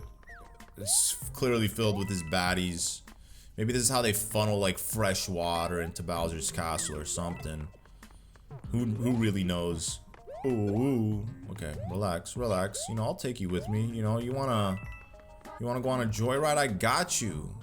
Take that piranha plant out. Actually, that worked out perfectly. But I gotta grab him again. There we go. Oh. Okay, we're gonna toss you that way, and then we're gonna fall. There we go. Yeah, so I mean, these underground levels are also quite not fun. It's just the vibes, bro. It's really just the vibes of them. It's dark, gloomy, dank, damp, nasty, not fun, but very much Mario. Oh! Annoying pesky little bugs. Ah, it's the swoopers, bro. Ooh, where's your twin W chopper now, huh? That's the only way to play him. You know, you gotta play him with the twin W chopper in Mario Kart World. They're actually fun to play with. I like Swooper, you know, they're cute. I never used to be a fan of Swooper until Mario Kart World. But I'm like, you know what? Yeah, I like Swooper. I also like the crab. The crab is fun to play with. When I like to troll my wife playing Mario Kart World, you know, like trying to snipe her with the greens and, you know, just be annoying while she's playing. Yeah. The crab is a menace, you know. Cause you gotta represent the bad guy image when you're playing as a bad character. What do we got here? We got the third star coin, obviously. We got old school Mario. Let's hit the P switch. All right, here we go. You know what I'm gonna do? I'm gonna do just that. You know, we don't need to climb these. Oh yeah, baby. Oh yeah, baby. Give me all them coins. Give me all them coins. Bro, we are literally one up away from getting capless Mario. Oh, I'm so excited. We actually don't need that many coins left either. And I might actually be able to get capless Mario if I hold on to this. Alright, here we go. We're gonna toss it over this way. Yeah, suckers. Sucker boy.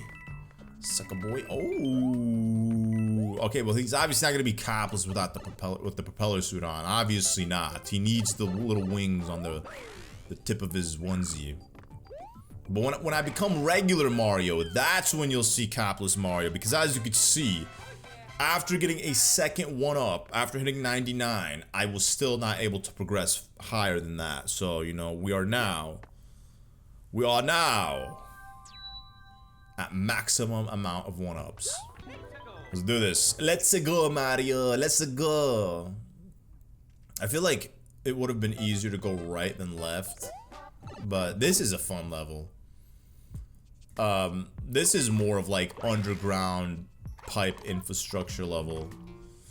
They had one literally just like this in New Super Mario Bros. DS. I literally feel like I just played it the other day.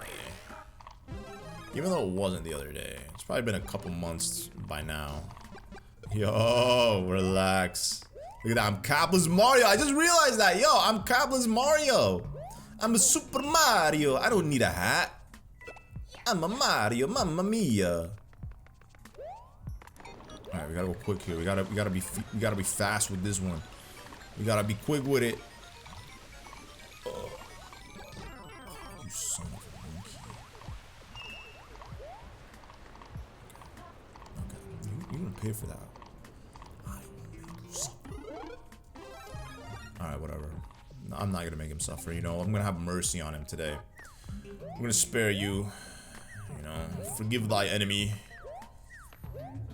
Forgive thy enemy. Ah!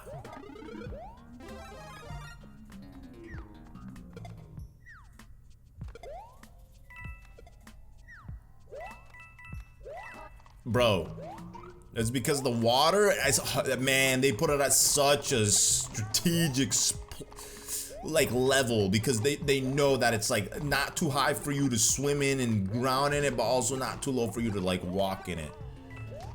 Annoying.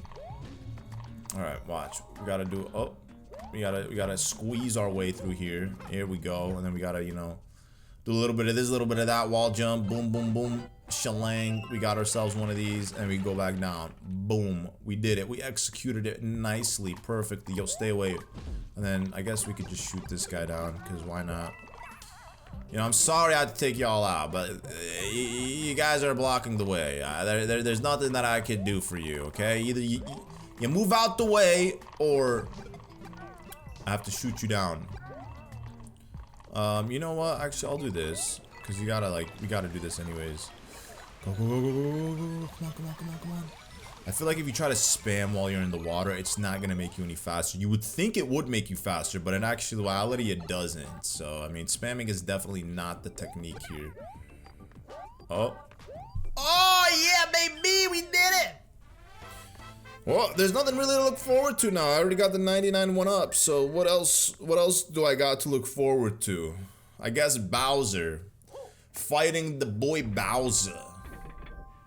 I wish Donkey Kong was in this game. Okay, nah, that's random. I just said it for the sake of saying it.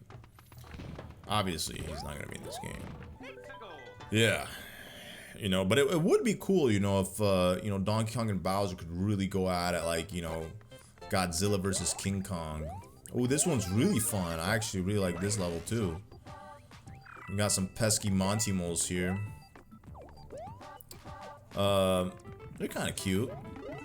Ooh, Yoshi. Hello, Yoshi. Propeller Yoshi suit combination is just clutch. Yo, here you guys. I got a gift for you. You guys want to play ball? Well, let's play Koopa. Ball with a Koopa. Okay, let me get this. Second one. Yeah, boy. Uh-oh. Probably should have eaten him. Held on to him, you know. Taking him on a little trip with me. He would have proven to be useful. A useful friend. That Koopa, of course. Okay, perfecto. Nice. Gimme, gimme, gimme, gimme, gimme, gimme. It's a 1-up. I don't need this 1-up. See, I'm telling you, there's nothing left to look forward to. I got 99 1-ups. It's a little too soon. You know, that's like endgame type of stuff to get the 99 1-ups. But getting it when you're still on World 6? I gotta go through 7, 8, and then 9. And I've already accomplished it. Yo, here. Yoshi, take this. Wow, he's unfazed. There's literally no incentive for me to collect any of these coins. But I'm gonna collect them anyways. Because I love gold, and who doesn't love gold? I'm sure we all love gold. There you go. Nice. Another one? Yeah, boy. Awesome. Okay, nice. Ooh, yo, that was crazy clutch. Okay, well, you're not supposed to do it like that. You're supposed to, like, obviously, like, get on the platforms and take it easy and just, you know, hop from one to the next and not try to over jump it like that, because guess what? Yoshi's gonna run out of juice and you're gonna end up losing him. So unfortunately, Yoshi, RIP, you didn't make it to the end with me, and it is what it is. But at least I made it to the golden flagpole without you, brother. You know, I'll remember you when I'm at the top. I'll remember you when I'm at the top, brother. What do we got next? The fortress, Morton's fortress. Alrighty, let's go say hello to Morton. We gotta be nice to him. You know, he's not the brightest lad in the bunch. He's just Morton. He's kind of slow, and it's okay. It's totally fine. I'm not judging him. Don't think I am, because I'm not. I mean, look, he was smart enough to put this in his little fortress. He's not as dumb as he looks. Oh, that's scary, bro. It's even girthier than the one that we saw in, who was it? Was it Wendy? I don't even remember. I'm telling you. See, that's how bad my short-term memory is. Was it Larry? It was Larry or Wendy's. Pretty sure it was. I'm pretty sure it was Wendy. I'm pretty sure they all have them. This isn't even the castle. This is just the fortress. So I can only imagine what the castle's gonna have. Ooh! That was scary. A little fun. You know, a little bit of fear, you know. No, that's not fun. Fear is not fun, bro. Trust me. You don't want to be scared, bro. You don't want to be scared. Like back in the day, you know, we used to do some daredevil things, and once the fear kicked in, it was like the worst feeling in the world. You're like, no, no, no. It's not worth it. Oh, yo! Okay, hurry, hurry! Hurry! Oh, that was crazy clutch. I just slithered. Look at that, where the 2 points meet. There we go. Alright, now we gotta just like stay. We gotta stay right here. Okay, whatever. I'm not gonna get him. How do they expect you to get him, realistically? Unless they expect you to get them all in the first go. We're not getting in this pipe right now. We're gonna wait for the 2 points to meet, and then we're gonna go. Alright, I think it's gonna take me to the other side. Yeah, totally. Okay, so we just gotta wait here again. No patience. If anything, they're teaching me patience, but I actually don't even really have to take that. I can just do this. Because the star coin's gonna be up here anyways.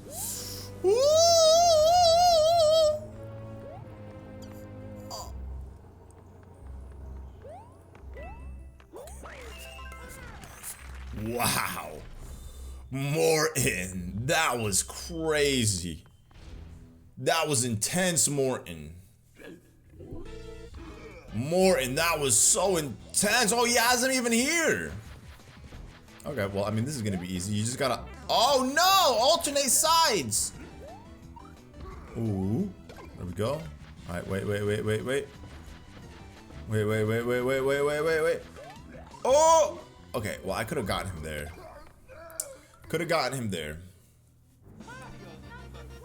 I got something on my sweater. You guys probably don't see it, but I had to put something dark because my sweater is a little too bright, and it's messing up with the brightness of the video itself. So I have to put something to, you know, combat the brightness of the sweater in order to not mess up with the brightness of my face.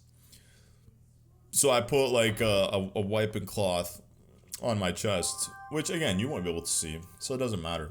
But it seems to be working out. So if it's falling, you see me reaching for my chest because I'm fixing that wiping cloth. Nah, I'm not gonna help you, Toad. I'm good. Help yourself, brother. We got a water level with bullet bills. Bullet bills. A bullet bill water level with the porker fish. Look at the background, bro. Look how beautiful that looks, man. Oh. This is like the best of all. This is the best of the water, jungle, and mountain world. Literally all three infused in one. Yo, wait, what? How is that so big? It's just sitting in water that it becomes puffy. I should have busted it open to see what was inside of it, but yo, that should have hit him. Here we go. Okay.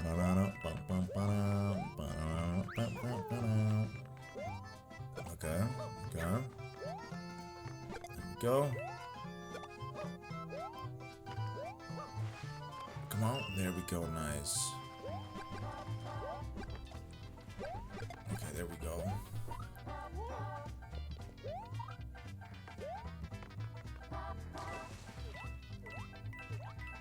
You know what? You know what?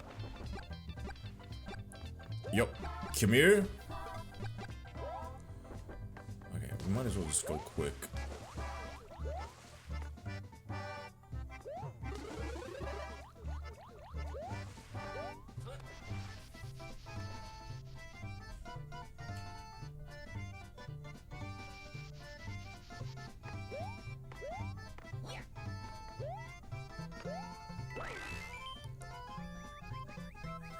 Alright, here we go. Woo! Secret exit, baby. So we gotta run it back. Run it back to get the regular exit. This way.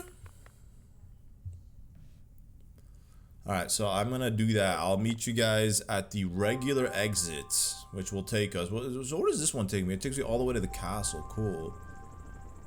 It's not that there's that many levels left, but yeah. This time we can take this. You know, we got it. This is how they confuse you. Because if they put this before the vine that takes you up to the 3rd star coin and the secret exit, guess what?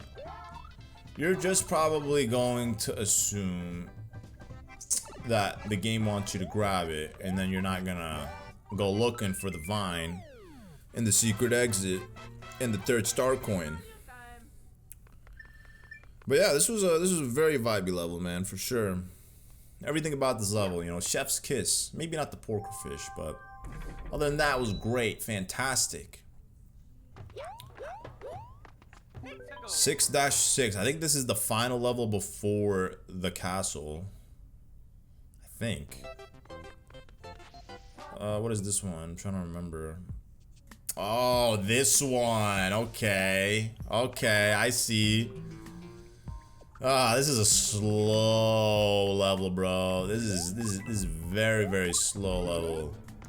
You gotta spend the whole time on this platform here. And then we got this trampoline thingy too as well, which we're gonna need. Oh, and then we got this power block. So this power block can be dangerous if you grab it on accident and then use it, because then you'll end up. Ooh, okay, well that's why we got this here, because you'll end up, you know, making that star coin fall, and you have to restart it. And then this, we can just, you know, chill right here. Just wait it. There we go. There we go. Come on. Oh. At least they give you stars, you know. That's nice. The water goes up, and then it goes down. The water goes up, and then it goes down. The water goes up, and then it goes down. Might as well grab it, right?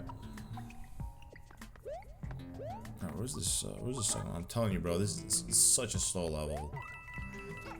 This is definitely the worst level in World 6, without a doubt. Just slow. Like, why? Why are you making me suffer? Okay, well, there's 2 trampolines, so the odds of me missing this. One more. Where is it? Definitely does not have anything to do with that, but we might as well try to hit this, right? This is just a random coin switch. Oh, they put one of these there. True. Let's grab it, and then we'll use it to get the 3rd star coin. Oh, no. Whatever. I mean, you technically don't need it. You could just use the trampoline if you wanted to. And then we got a barrel. You know why? Because they wanted to put Donkey Kong in this game and then decided not to do it. You know, here, you can have this. What? What? Okay. Okay, we're almost done, guys. Thankfully. This level could not be any more painfully agonizing. Oh my gosh. Come on, my boy. Ugh. Imagine if I had to redo this too. Oh man, I'd crash out. It's just very slow. Okay.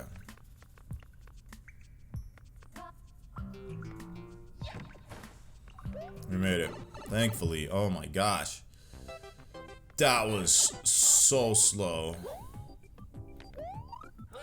Very, very slow. Was not feeling that one at all. Was not my cup of tea, bro. Was not vibing with it. Alrighty, so this is gonna take us to the castle. Yeah, boy. I was gonna say, there's no 6-7. This is straight to the castle. Bruh. Now I'm gonna do this 3 times. This was painful. This was absolutely painful, bro. It's always these swoopers. Oh my god.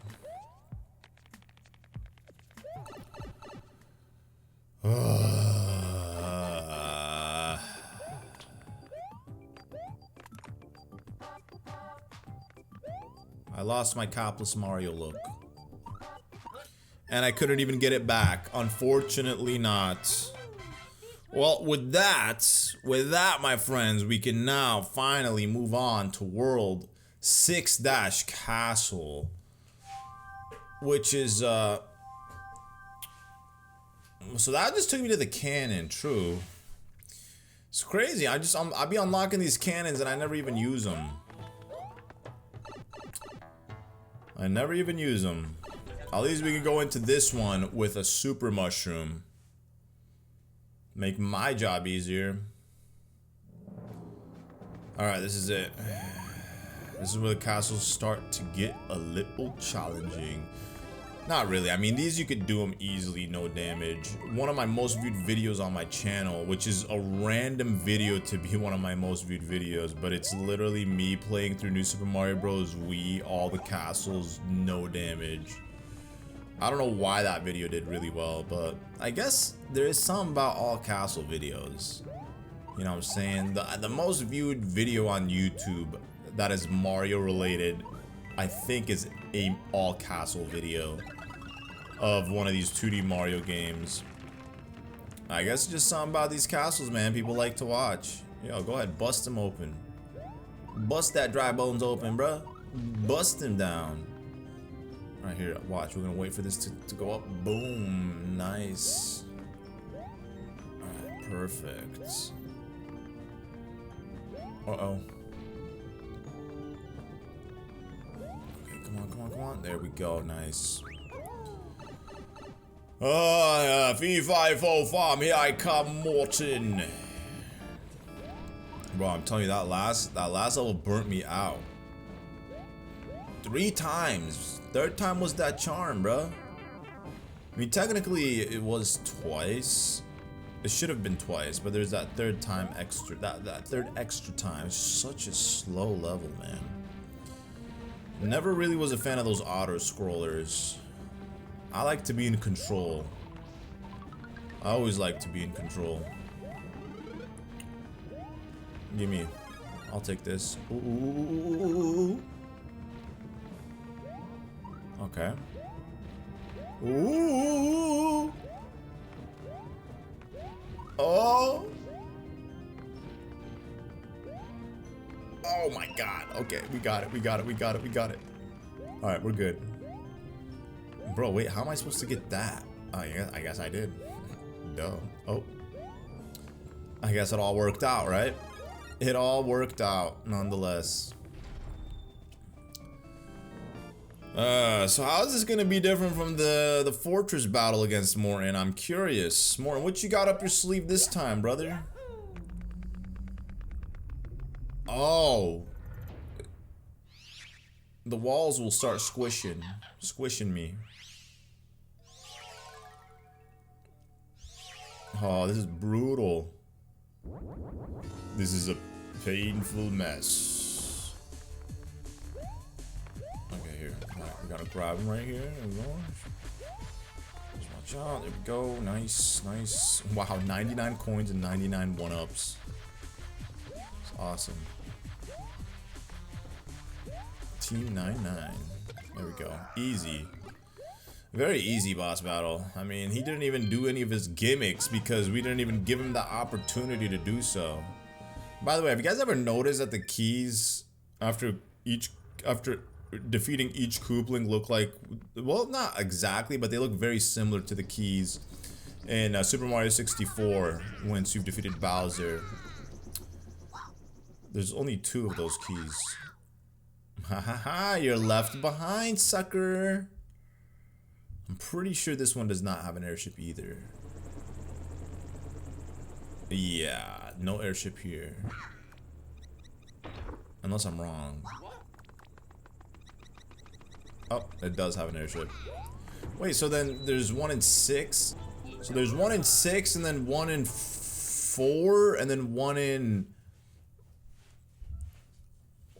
8?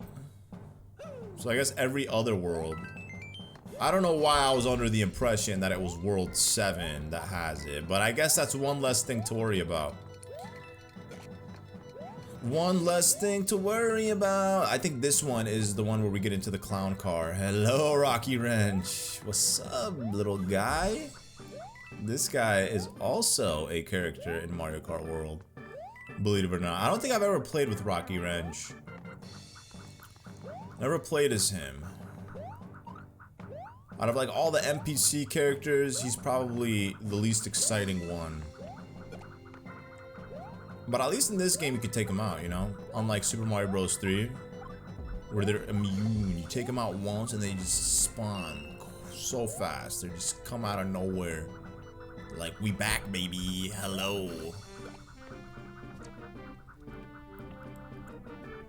Okay, so let's see. What are they gonna give me? What in terms of items? I'm assuming it's gonna be like a fire flower. One of these boxes should have some, but, you know, I'm not even gonna bother looking. You know why? Because I'm Super Mario, I don't need an item. Oh. Oh. Oh. Okay.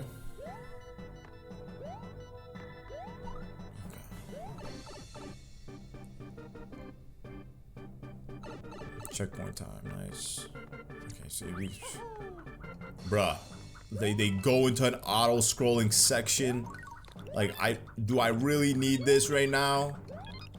After 6-6, I do not want to play an auto-scrolling level ever again in my life.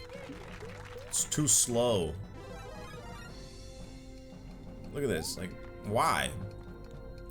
Why put me through the torture? The pain? The suffering? I'll take this though. Thank you. Thank you very much. Thank you very much for the 3rd star coin. Go.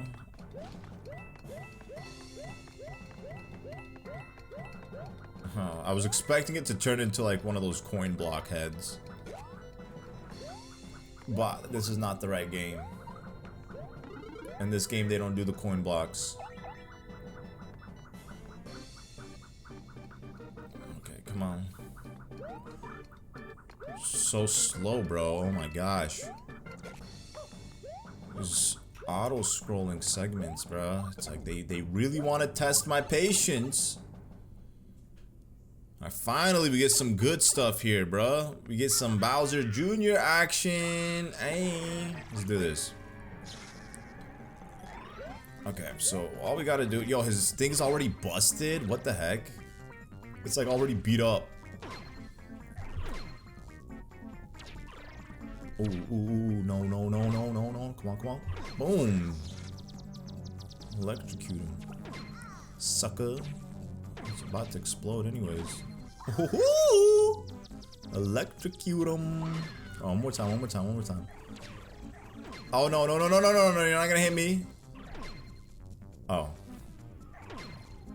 There was like a sweet spot to hit him in. Hey, got him, sucker.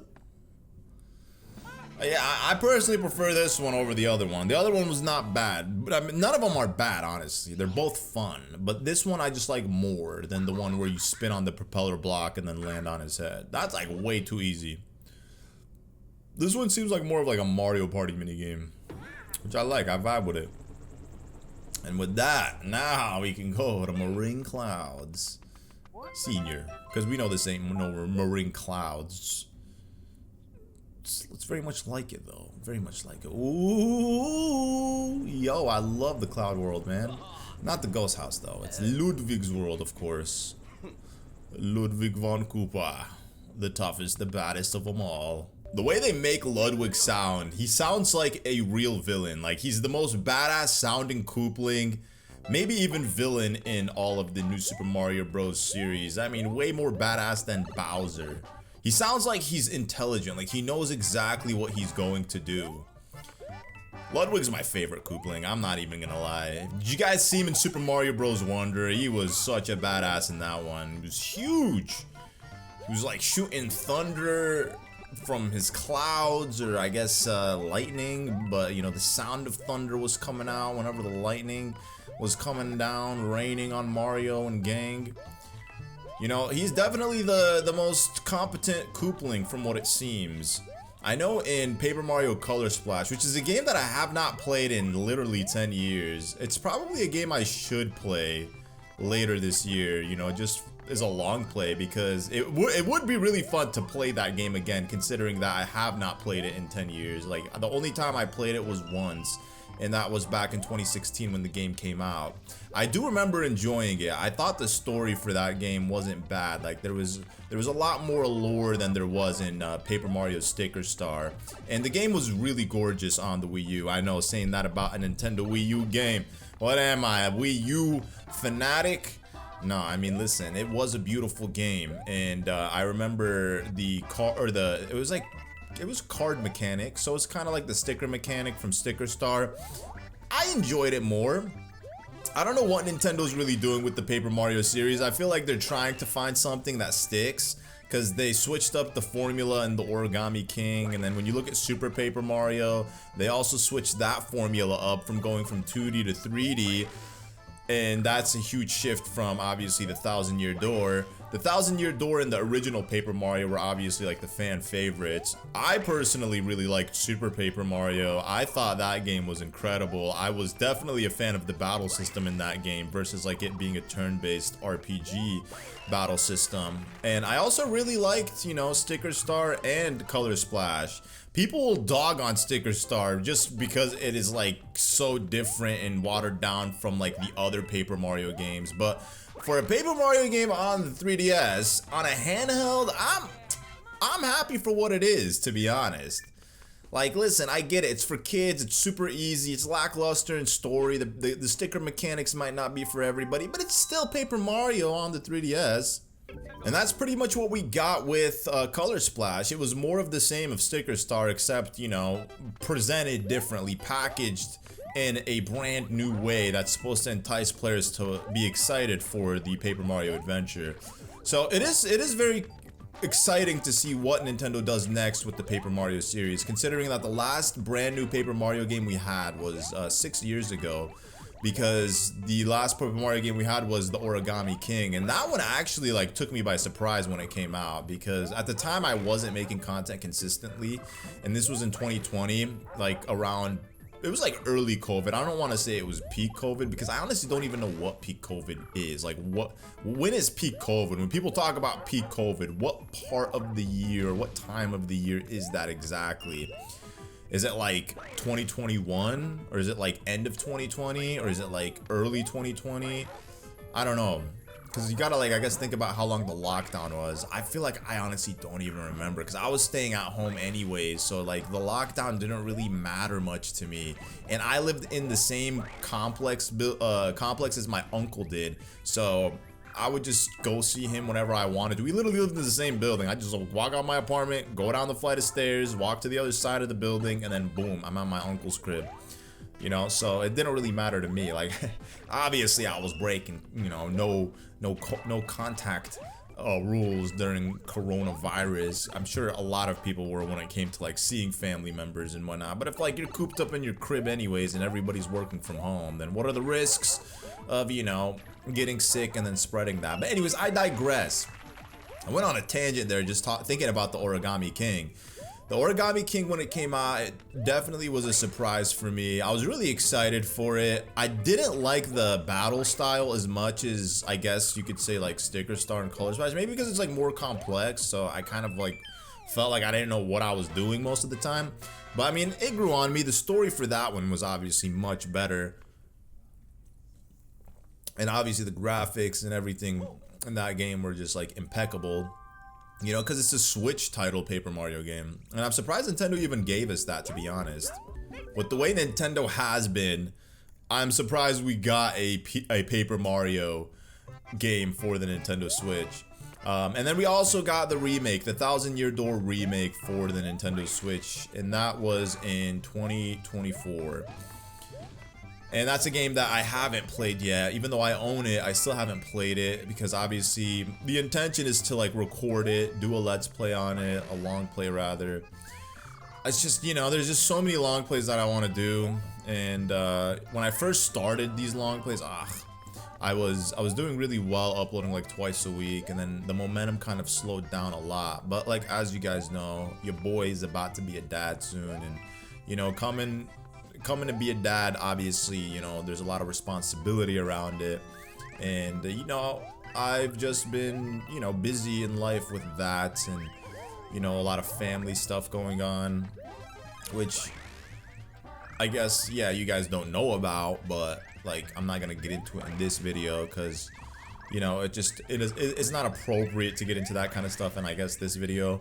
And then obviously, you know, doing the podcast, which, you know, as of the time I'm recording this video, I'm a part of a podcast known as the Nintendo Podcast. Now, if you're watching this video years down the line, I might not be a part of that podcast anymore. The podcast might not even be a thing anymore, you know. So if you're watching this when it's still relevant, then, you know, Nintendo Podcast on YouTube, you know, it's a podcast that I'm a part of. It's pretty fun. You know, I've always wanted to do a podcast of my own, not be a part of someone's podcast necessarily. It's still fun to obviously be a part of someone else's podcast, but like to do a podcast on your own. And this is something that I was like trying to get into in like 2018. I had this podcast idea known as the Space Pod. And it's because obviously I was always super infatuated by space. Oh, no, I'm gonna sneeze. Whew. Okay, hold up. My cloth fell, so my face probably got a little bit darker, but it's fine. Here, we'll adjust it after this level. But anyways, I was trying to do a podcast with my friends Munching Orange and my brother Zelda Master, and it was gonna be known as the Space Pod Cast. Obviously, you know, it's a play on words there, because I used to call my office the Space Pod ever since I started getting into like the, you know, those strip lights. You can see the outline of them in the back, but ever since I started using them back in like 2018, I've just been like obsessed with the idea of space. I've always had an infatuation with it, but I guess that obsession like grew to like a new level. So I was like, you know, I want to do a podcast that the theme of it is themed around space, but obviously it's a podcast in which we talk about whatever we want. And the idea is still there, you know, it's still there. Somebody's probably gonna rip this idea and make it for themselves. But you know, I had the graphics for it made, and you know, all the artwork and stuff, the little emojis that I had done for the YouTube page, but we unfortunately never got around to doing it, which is totally fine. It doesn't mean because I didn't get to do it how many years ago, 8 years ago, that it's never happening. At some point it might happen. It still might happen. But for now, you know, I'm testing the waters by being a co-host on someone else's podcast. Now, earlier in the video, I was talking about how World 7's tower is actually my favorite tower in the game. And this is the reason. As you can see, we're literally in a tower, except there is no back wall. So we see the outside. We see the sky as we're going up higher. It gives the level a completely different vibe, and it makes it more enjoyable in my opinion. Literally just because of the vibe. Although this is one of the you know, it's just a tower where we're going upwards, having to avoid bonsai bills and different bullet bills and whatnot on this platform where we move the platform around. It still is just atmospherically a much better vibe. And I wish that they had done this with like all the other towers, where there wasn't a back wall and then you could see the backdrop of the world that you're playing in those towers. I think that would have been incredible, honestly. Too bad they didn't do it. It was a missed opportunity. But you know, I'm just glad that in modern 2D Mario games like Super Mario Bros. Wonder, we don't got the same level system anymore. Every level is just a unique level, standalone level. And that's how it should be. It took Nintendo far too long to finally move past that formula, the new Super Mario Bros. Formula. It was definitely no longer new in any way. They had recycled it, what, from like 2009 to like 2018.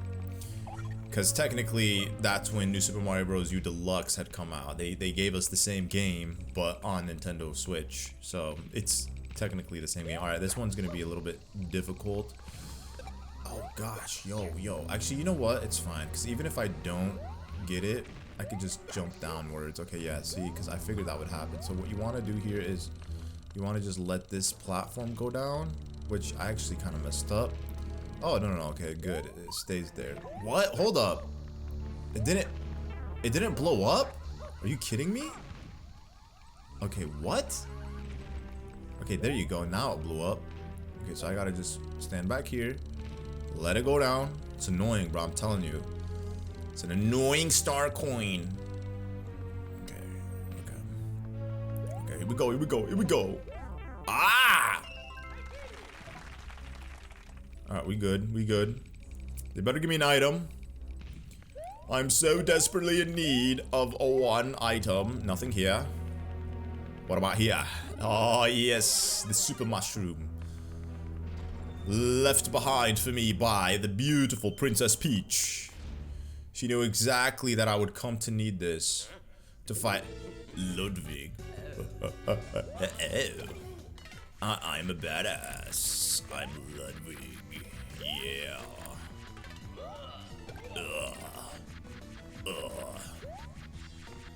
What you owing about?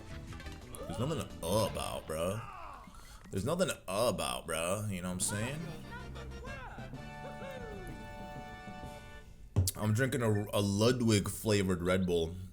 It's one of the new flavors, iced vanilla bean. I've cut back a lot on Red Bull. You know, when I started this long play journey, I used to drink Red Bull every night. And that was so bad for me because, you know, there would be like games that would take me a couple days to record. And obviously I'd be down in Red Bull for energy just to record these games. And bro, that was so bad. So bad. Definitely not something, you know, you want to get in the habit of. But yeah, there's a secret exit. I think that's going to take us to the Toad House. So, we got to go ahead and do that, unfortunately. So, I'll just meet you guys. I'll meet you guys when I'm done. Alright. It's in a little corner here. How are you supposed to figure that out? Realistically, how are you supposed to know this? But with that, we completed the fortress, the tower of World 7. And now we're moving on to the ghost house of World 7. Where's that taking me? That's gonna take me to the vine that's gonna go upwards to a level. This is like the only useful secret exit, honestly, because it actually takes you to a level. Amazing. But we're gonna do the ghost house first because this is gonna also require us to double play it again. You know, we gotta do the secret exit. All right, let's let these guys come down. Yo, go ahead, punch it for me, bro. There you go. All right, I'll freeze you. If that's what you want to do. Yo, I obviously can't pick him up since he's frozen. He's gonna just stay frozen. Oh no, he's gonna unfreeze. Okay, let's let this guy come down. Hello, buddy. Okay, we don't even have to do that. We could just, you know.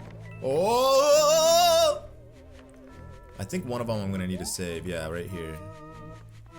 There you go. You see? The little hidden nook. What's up, brother? Get out of here. Get out of here, dog. Get out of here, sir.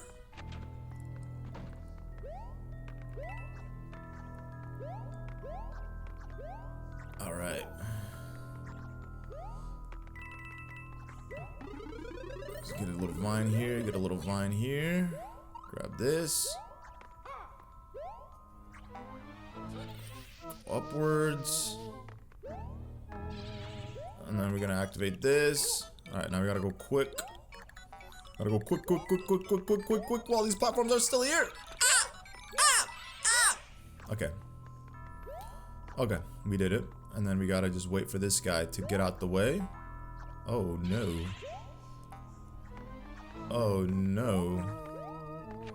Haha, we finessed you. And then that's gonna take us to a secret exit. Except we're not going to the secret exit because there's still some unleft business, like this star coin. I don't know why I'm saying it like this, but watch, if I do this, a platform will appear, and then I just watch out for the booze, grab this. Oh, watch out for the blocks. Trying to get me. No, no, no, no, no. Oh, that's a fake door. Okay, cool. Cool.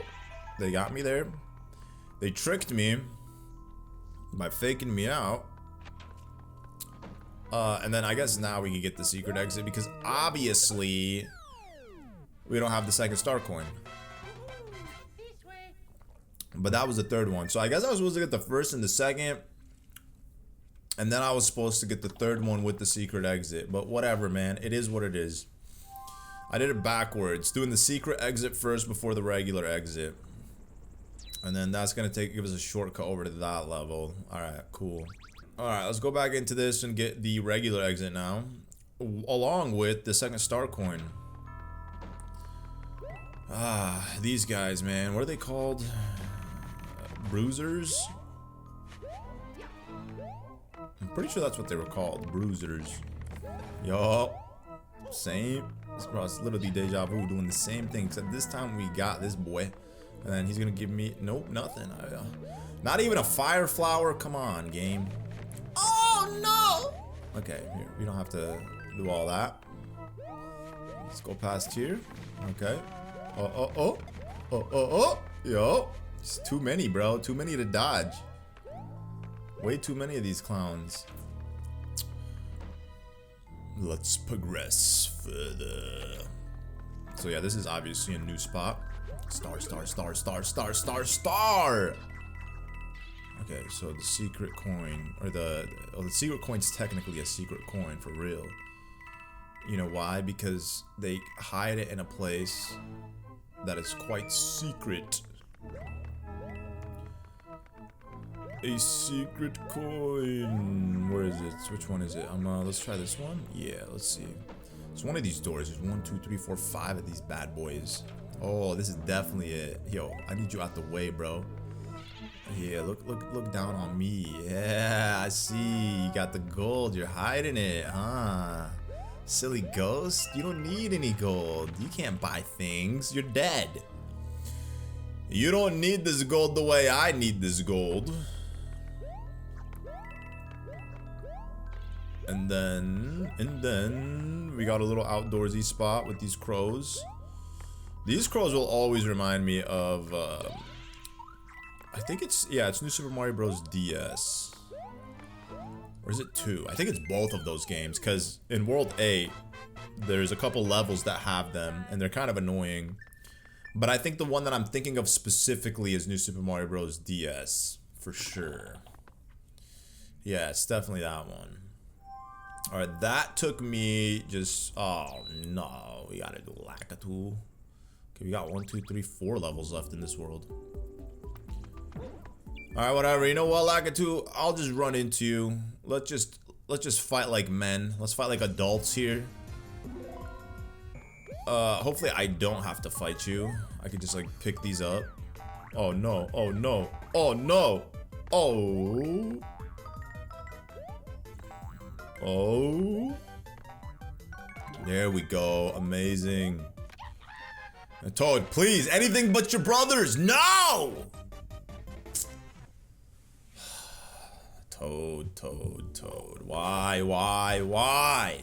Always gotta give me mushrooms. Anything but a mushroom, bro. Why always the mushrooms? I guess that's all he does in this game. He just gives mushrooms. He's the mushroom giver. Oh, look how beautiful the clouds look with the colored pipes. Oh, so magical. So wonderful, so magnificent. Oh, no. Okay, cool. Gimme. Let's see what we got. Let's see what we got in this. Yo, stop dancing. Yeah.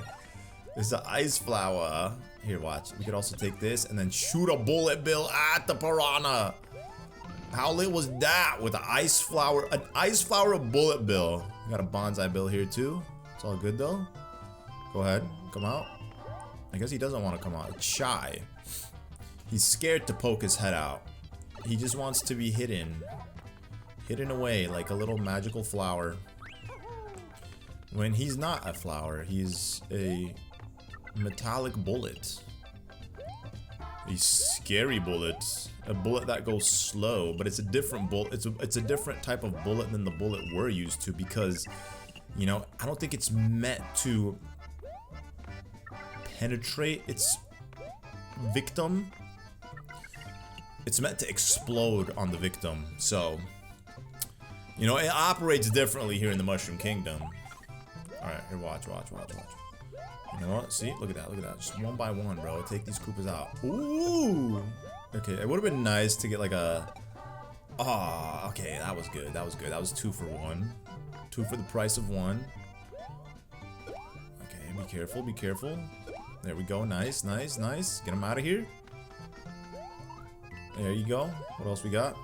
Where's this third star coin at? Oh, that would have been clutch if it bounced off the pipe and hit the Koopling. Would have been lovely to see. Oh, no! Okay, well, there's it's conflicting. I got a pipe telling me this way and a pipe telling me that way. But watch, I'm gonna go over this one because this one looks like the harder one. So watch, if I do this... Oh, shoot. Okay, well, fortunately, this cannon just keeps letting bullet bills out. Okay, here, watch. There you go. You know, it should not have taken this long to do, but whatever, man. It is what it is. Ah, beautiful clouds. Oh my god, so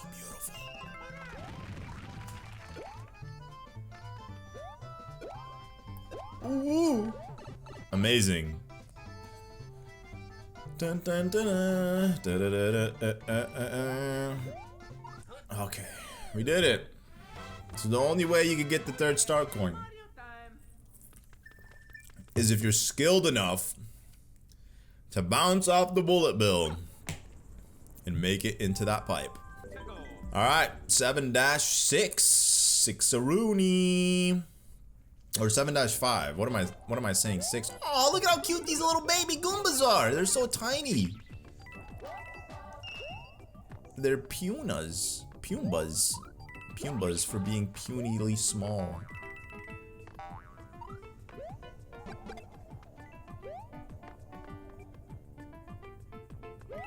I'm surprised they gave me a fire flower in this one. Oh no.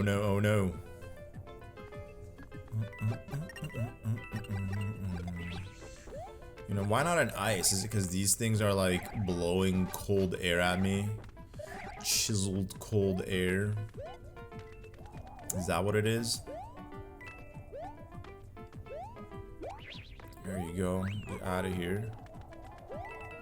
Alright, here, watch. We gotta finesse this somehow. So I think the way to do this, yeah, we gotta do this. And then hit that real quick, and then we gotta wait. And then we could, you know, take this guy out too, because he's kind of a menace in society, bro. Thinking he's cool blowing cold air at me like that. Get out of here, bro. You don't need to be doing all that. Okay, I'm just trying to exist. Alright, let's see. Anything here? Nothing. Alright, we'll get rid of these little babies, bro. What do you guys want from me? What can I do for you? Alright, there it is. The final star coin hidden inside of this super wall. Super secret invisible wall. Okay. I need to redo that. Oh. Okay. You know what? Let's do this. There you go. It's a Super Mario. I didn't need to do all that. I have 99 1-ups, so what is that extra 1-up really gonna do for me? What is that extra 1-up gonna do for me? Okay, let's see. We gotta do this level up here on the vine. And then we could do the castle. This one's like A. 7-6. So why would you put 7-6 before 5 and 4? Huh? Yo, it's the Parabeetles. I actually like this level. So you ride the baby ones, they go up. You ride the big ones, they go down. How does that make any sense? I don't know. Because oh, we got Yoshi though. Yoshi, should I take Yoshi? I don't know. I feel like Yoshi might kind of slow me down. It technically is designed to be played with Yoshi, because that's why they give you this Yoshi here. So what makes this level tedious, well, it's not even tedious, it's just hard.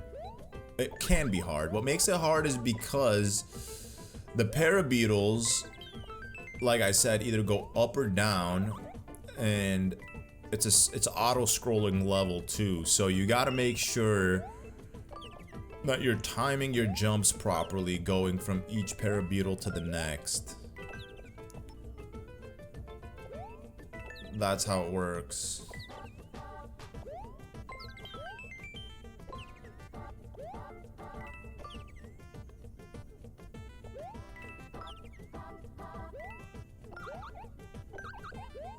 Alright, there's the second one. You see it? You see it?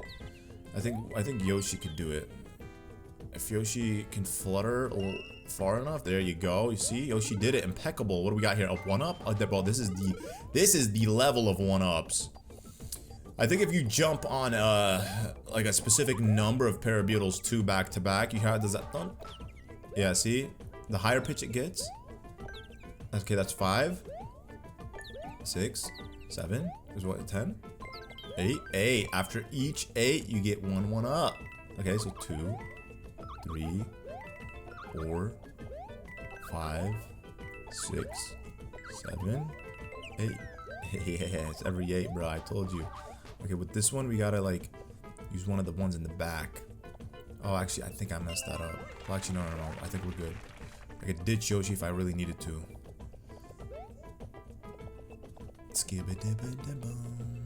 So yeah, Yoshi is definitely clutch in this level. Having Yoshi works.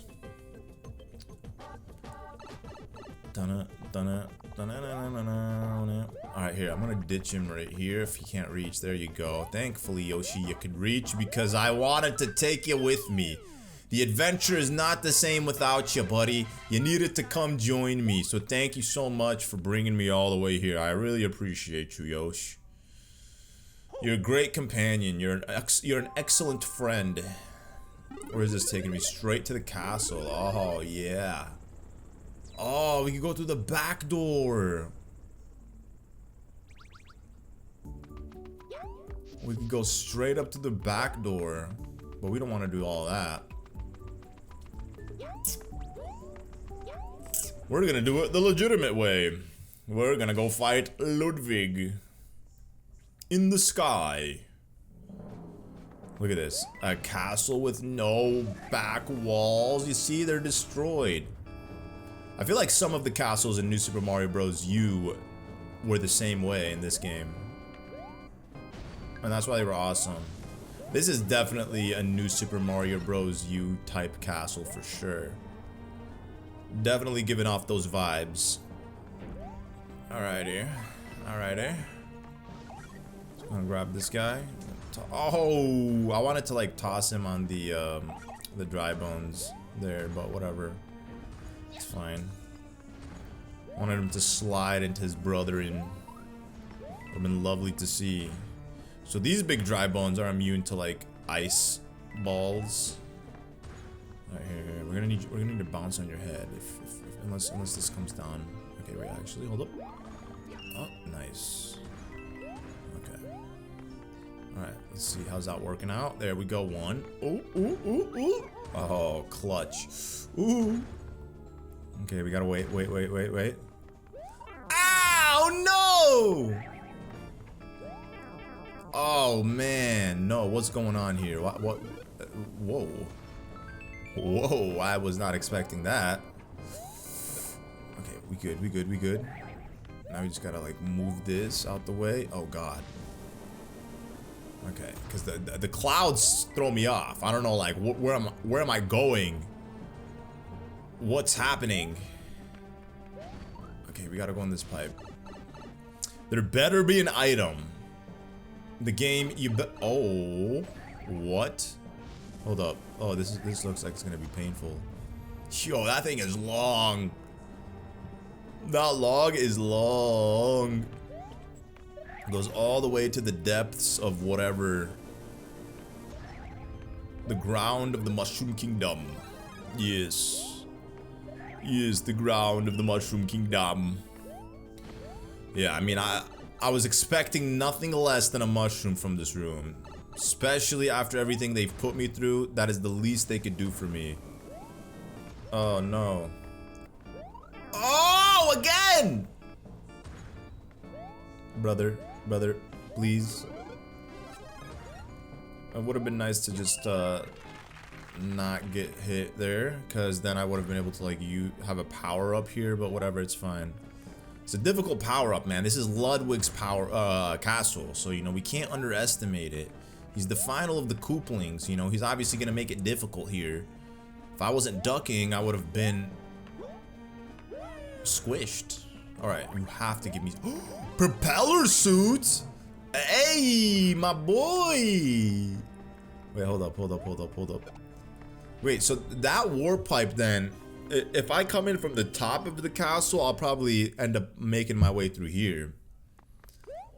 That makes a lot of sense. I think that's how, well, no, it's not how it was in Mario Bros. U, but there was a secret castle that, or a secret entrance that took you to, you know,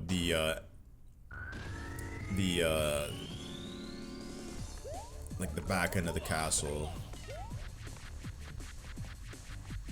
For I think it was Ludwig. It was Moraine Cloud's castle. All right, he's gonna come down slow, so yeah, I should be able to, you know, I should be able to get him. Bro, you landed in the same spot. You just made my job easy. You know, 99 lives and 99 coins once again, bro. Again? Oh my gosh, yo, Ludwig, you made that easy. This battle was not as fun as like New Super Mario Bros. Wii's battle, or U's battle. At least that one he split up, you know. I feel like all of those Koopling battles in that game were a little bit more challenging. The castles though, I feel like this castle, yeah, with all the skewers coming down at you, it was a tad bit challenging, you know, to say the least. Whoa, look at the clouds, so beautiful, man. Wow, gorgeous, gorgeous view. Absolute gorgeous view. We done? Hey, we did it! World 7 complete. Now moving on to world number 8. With a fortress on the horizon. It's a Kamek fortress because all the Kooplings are dead. Or defeated, rather. Alright, let's do this. Jump into it with the boy Super Mario and the propeller suits. Alright, let's see what we got. I mean, I guess propeller suits with these ones and these levels are not really the best. Because, I mean, it's not efficient to have a propeller suit. You're not trying to be up in the sky with this one, considering that you have like molten lava balls falling at you from the sky. Want to take it easy here. Ooh, ooh, ooh, ooh, ooh, ooh, ooh, ooh, ooh. Okay. Okay, okay. Okay, wait. Okay.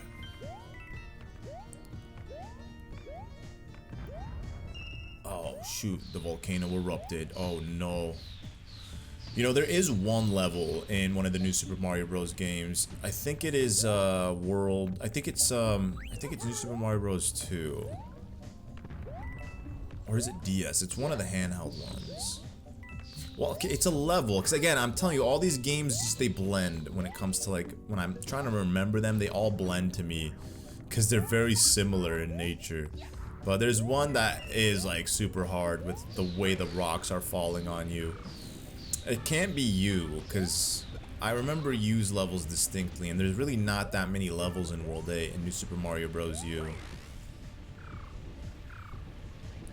And then also we have like a giant smog of poisonous cloud following us. Okay, here we gotta just go quick. You know, I could have drilled into it from the top. Actually, you can't drill into it from the top. Wow. Smart. You know, they probably expected somebody to have held on to their propeller suit and reach the end of the level. Oh, Mario, that triple jump fail? You couldn't even get the golden flagpole? Come on, dog. Come on, Super Mario. I thought you was acrobatic. Okay, now we got 8-2. What is this one? I know there's a roller coaster level at some point. This isn't it though. This is another one of those levels where molten lava rocks are falling from the sky. This one's gonna be underground actually. We're gonna be inside of the volcano. Hot, lethal lava land volcano.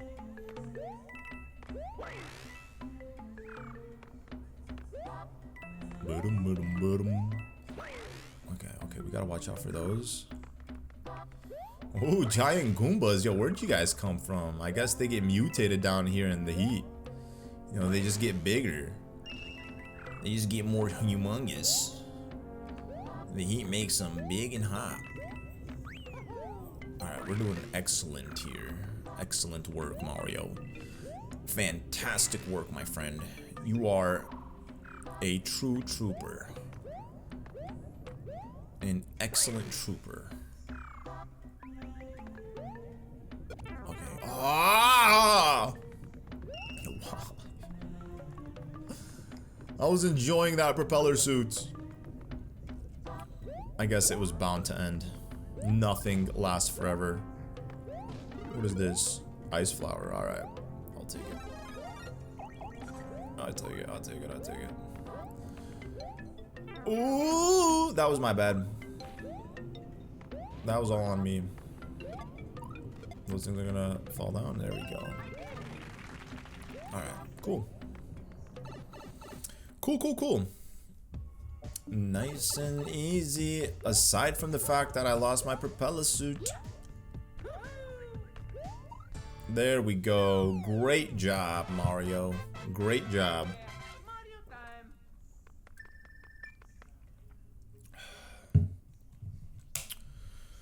Oh, all that heat made me thirsty. Yeah, that's one thing I'm horrible with, is staying hydrated. I'm very, very bad with that. But we gotta go back in and do a secret exit here. Okay, there we go. It's hidden. Hidden behind some walls that are invisible, but you can't really see that they're invisible. You just have to take that leap of faith and try to figure it out. I think this was, yeah, bring about some coins. Oh, it's a treadmill of coins. A treadmill that prints more gold. Nice. Nice.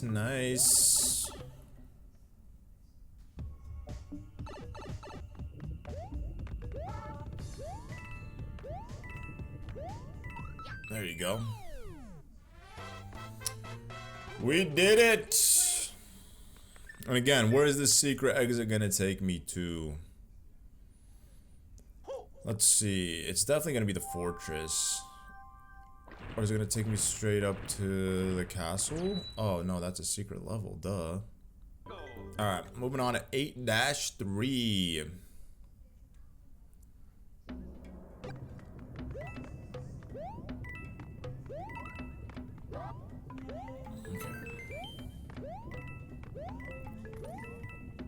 This one, the lava goes down slightly.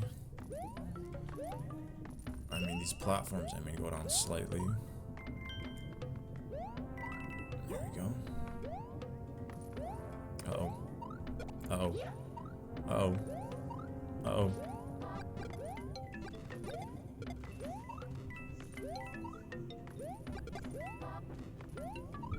There you go.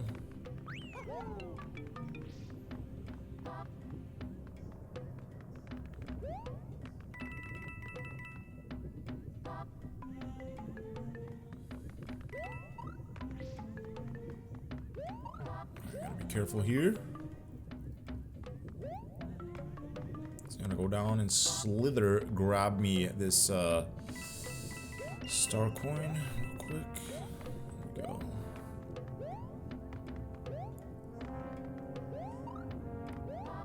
Alright, there should be the final one coming up. These flame chomp dogs.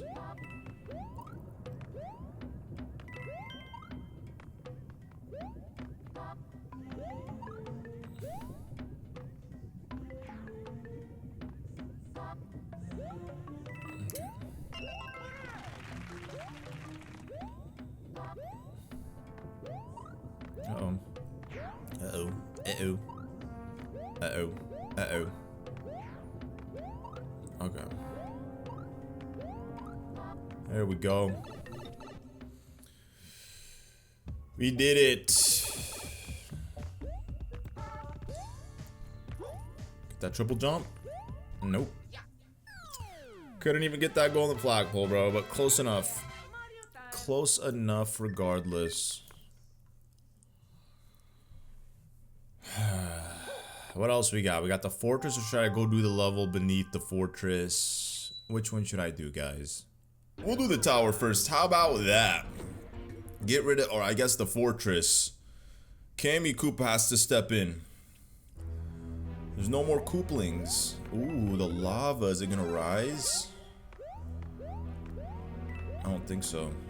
I think it's gonna be easy. Just don't fall down, because if I fall down, obviously we'll end up becoming dry Mario. Ooh, ooh, ooh, ooh. No siree, no siree. Okay, here we gotta wait for this properly. Here you go. Can't be too hasty with trying to get the star coins. Okay, okay. Oh yeah, there we go. Alright, we gotta watch out for this flaming rod. You know, how cool would it have been if there was no back wall? Imagine seeing the volcanic lava in the backdrop. I'm telling you, it would have made the atmosphere of this tower a million times better.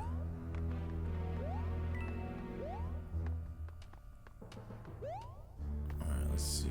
Gonna be something right here. Nothing. Okay. Just, you know, I have to double check. Unless there is something there. Hold up. You know, actually, there's definitely not something there. There's no way they'd put the second star coin there, because there's really not much space. Okay, so gotta watch out for this. There you go. Oh no. Oh no, oh no, oh no, oh no. Okay, we're good, we're good. See, it's just like, I feel like we've completed practically all of it and we still haven't even found the second star coin. That's how they make you doubt yourself, your progression. But it's coming up. It's coming up. Don't worry, boys and girls. It's coming up. You're in the hands of a professional, as I've mentioned. Oh no, oh no, oh no. It's a good thing they put those coins there as like a nice indicator for this is safe to stand on. You can stop here and rest. Catch your breath if you want. Okay, so there is a secret room that will take us to the second star coin. Except you would not know this unless you grab the third star coin and then realize that, oh, forgot the second star coin. Alright, we gotta do this. There we go, perfect. Look at that, 99 and 99 again. Every time I look at the coins and the lives, I'm just at 99. Isn't that like a weird coincidence? Okay, here, we're gonna slide, grab, jump. There we go. So, star coins obviously don't add to your coin counter. You would think they would, but they're completely separate from the coins, obviously. But a coin's a coin, you know? Alrighty, Kami Koopa, it is time to face your demise. Except this isn't where he is doomed, because obviously he's gonna assist Bowser in making him huge. So we know that this is just us beating him up, slapping some not so much sense into him. Okay, so this is kind of annoying, because you gotta like essentially wait for him to appear in a spot where you're able of jumping on him, and you can't control the outcome of where he decides to appear. You just are at the mercy of his RNG. Look at that, see? Look at that. Bro, ain't no way. Okay, come on, stay. There we go. So annoying. Alright, he's gonna go down there. Oh, wow. I didn't predict he would move, or he wouldn't stay, and he ended up just standing there. Okay, perfect. Alright, one more. No. He's gonna be at the bottom. Oh, of course. He has to fake me out. I get it, man. You can teleport. That's cool. Good on you. Does he give the Koopalings their magical powers? Because they all got wands, so I'm assuming that the powers must come from him directly. And then he flees to the airship. I think the airship, yeah, is the final level before we take on the castle.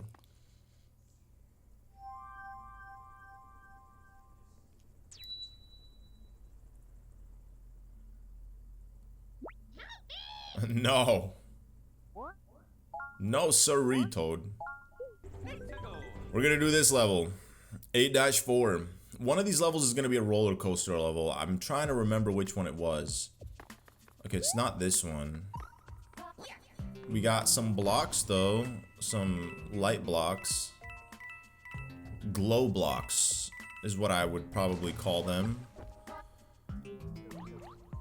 Did it really benefit to have it? No. Are they as cool as the Gloshies? No. Oh, spikes. We got some blue bikes, some blikes. That's what I called them earlier. You know, because they're blue. Alright, we can take these guys out. You know, it's a good thing we got this fire flower. Probably take this with us too. Oh, never mind.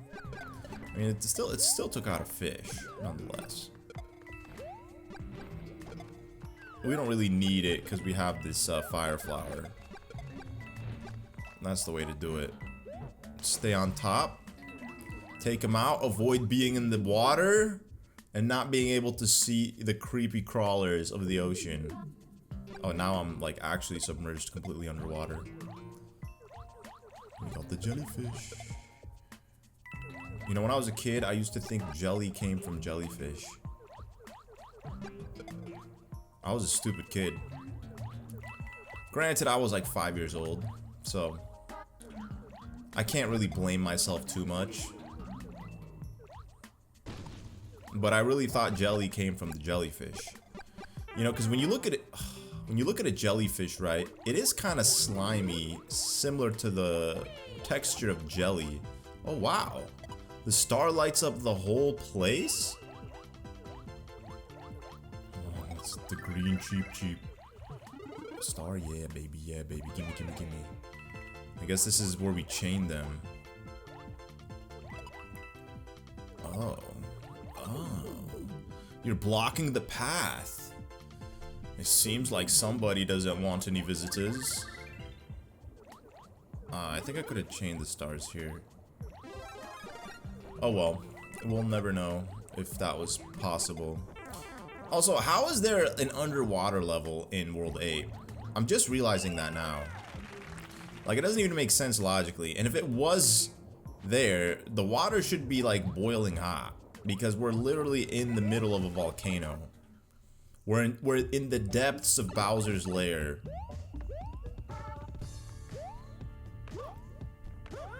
Alright. Woo! I love how he goes to take his hat off, bro. You don't got a cap on, bro. There's no cap. He just does it out of habit. This one though, this one, 8-5 is going to be not the roller coaster. This is a side scroller, auto scroller. Once we jump on this, then it'll activate to Mario, and then we just gotta tilt it. I don't think having enemies on this will slow it down, as far as my knowledge is concerned. This one's not bad though. I mean, this one you just got bob-ombs falling from the sky.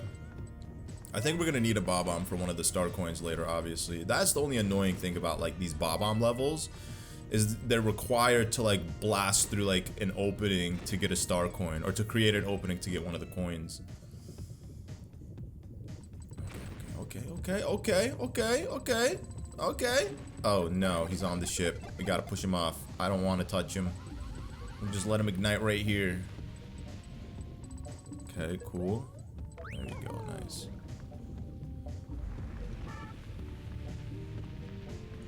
Finally walking on land. I think there's gonna be another one, yet right there. Just gotta wait for this lava to subside. Oh no, it's raining bombs again. Actually, this is what I needed it for. See, I was like, I need him either to blast through a place and to create an opening, or I would need one to throw it at a star coin, unless there's both in this one. Granted, I wouldn't be surprised if that was the case.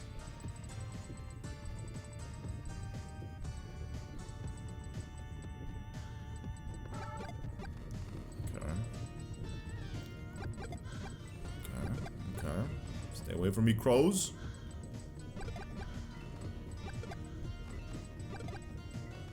These guys are annoying. I'm so blessed. I was gonna say, I'm so blessed to have a fire flower here.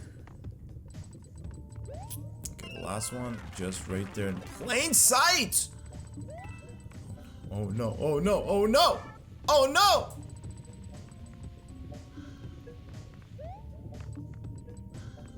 Stakes are high.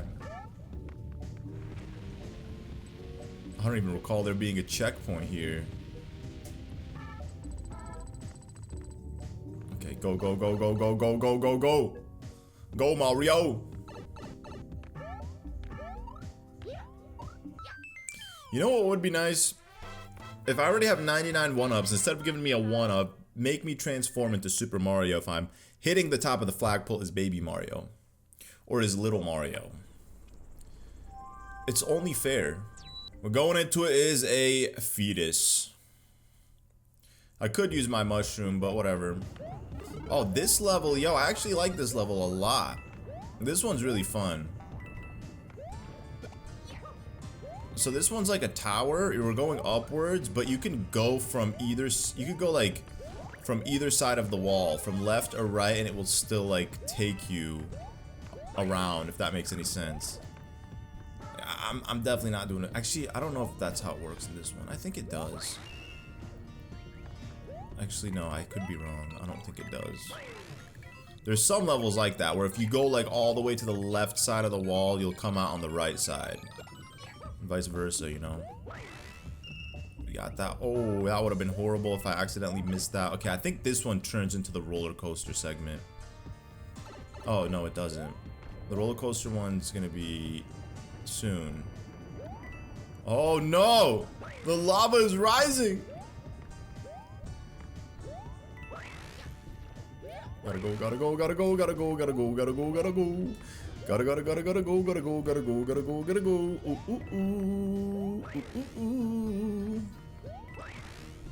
It's not bad when you got the propeller suit, am I right? Oh, actually, look at this. Look at this. There you go.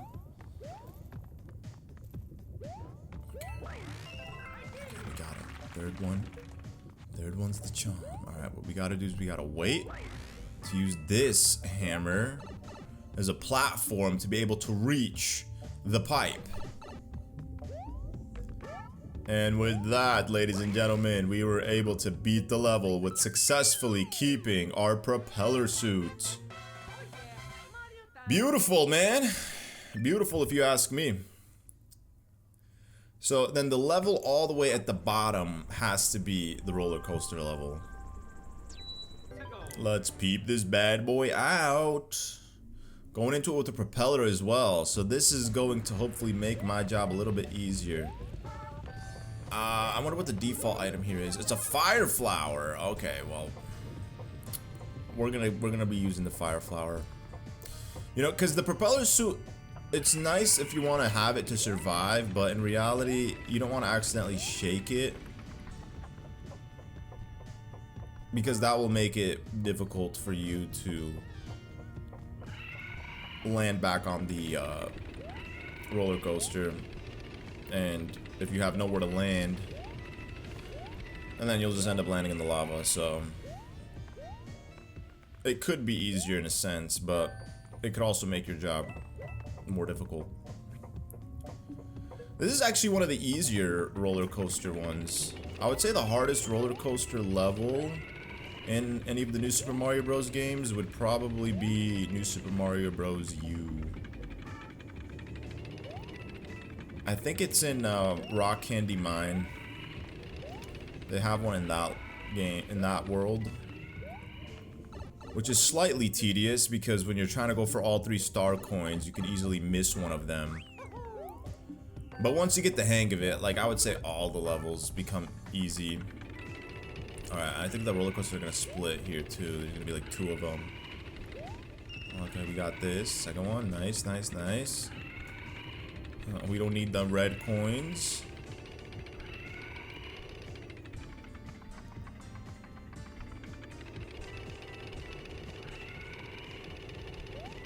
Okay.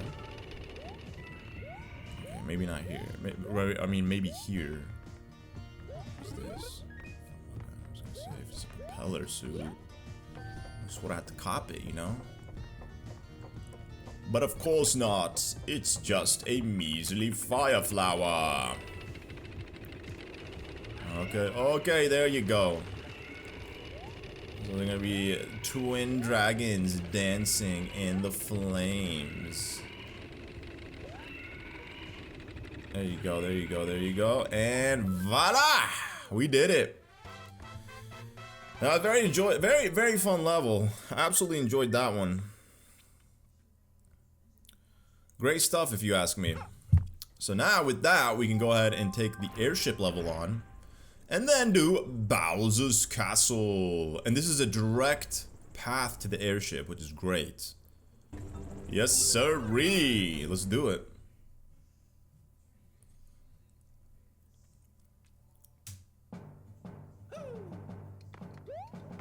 See all that smoke in the background?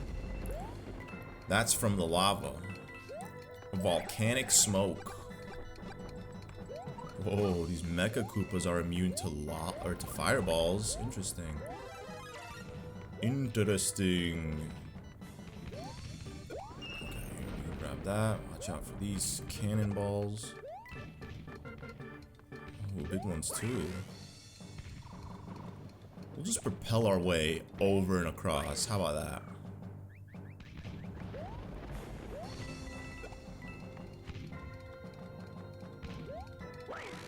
Oh no, oh no!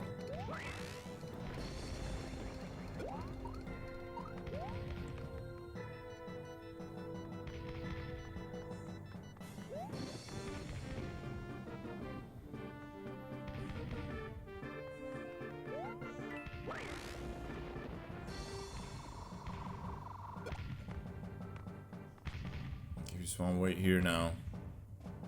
Oh no, oh no. Oh, come on!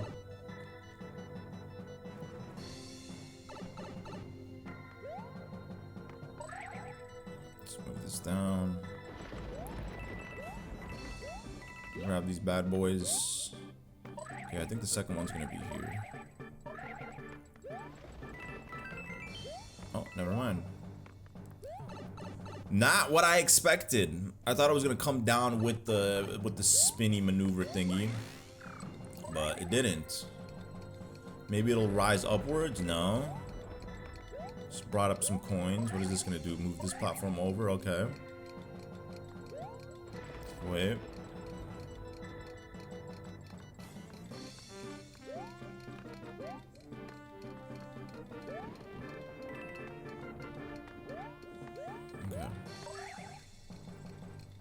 this up. Move this over. This is a very long airship. Okay, so I gotta like not get hit by these guys. Oh no, oh no, oh no, oh no. Spooky, spooky. There you go, nice. We canceled them out. These guys are like akin to dry bones. They're immune to everything except, I guess, freezing them. And then throwing them. Well, I guess dry bones are stronger because these guys, you can jump on them. And essentially pick them up and throw them. Like that. You can't do that with the dry bones. Unless you freeze them. What's up, Bowser Jr.? So we're gonna be stomping on your head this time, huh? Oh no, I guess he upgraded. So I guess we are... Wait, hold up. I'm actually confused. Which one is this? Oh, yeah, we gotta like, we gotta ground pound this one upwards towards him. Okay. I got you. Hey! Drop another one, drop another one. Shooting fire.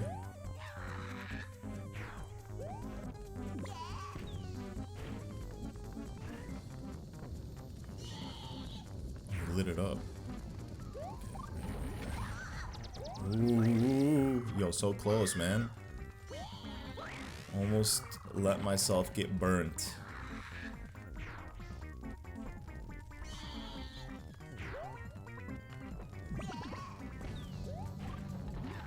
Woo! He sabotaged me. Okay, this should definitely hit him. Direct hit. Mario is the winner. Again, Mario, you have no hat to be twirling and taking off. Ooh, Peach. Come home with me, baby girl. Let me take you back to your castle, of course.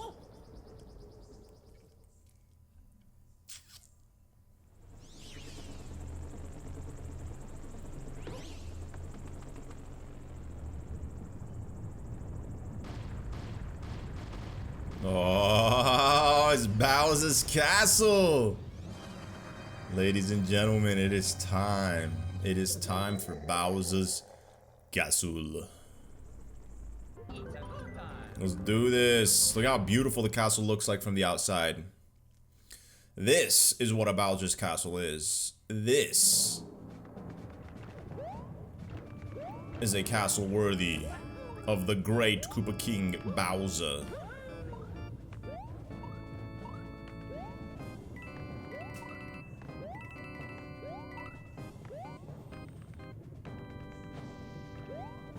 Oh yeah.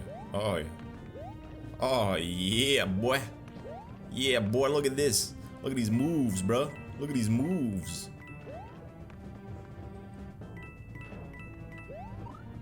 Okay, there you go. We don't need to picking up all the coins, but at this point, you know, you might as well, right? You know, I'm already committed. There you go, there you go. Wait.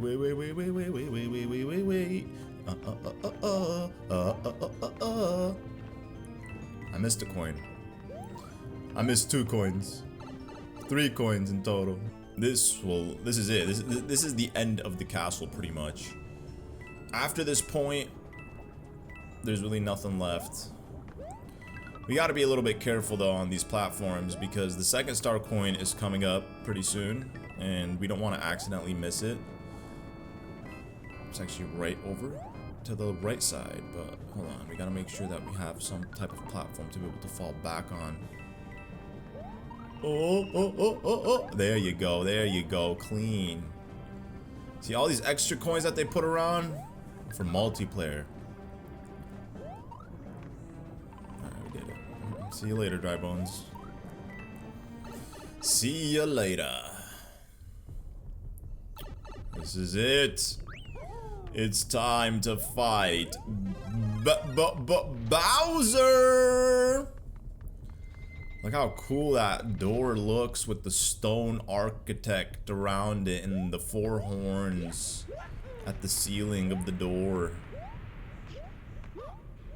Alright, let's not do anything stupid here. Ooh. Okay, getting a little too excited. Getting a little too excited to meet Bowser without a cap. Hey, yo, what's up, big dog?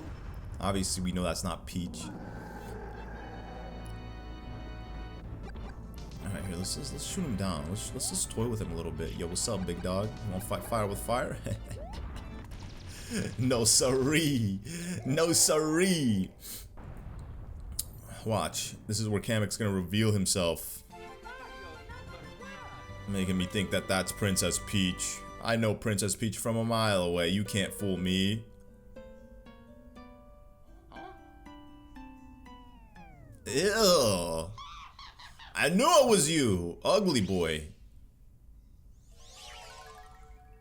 Oh yeah, a little bit of this, a little bit of that. Summon the monster. Oh yeah, one of the most epic New Super Mario Bros. Battles in New Super Mario Bros. History. So, New Super Mario Bros. U and 2 had giant Bowser boss battles alongside Wii, obviously. So, the only one that doesn't have it is DS. Cause Wii, 2, U, yeah.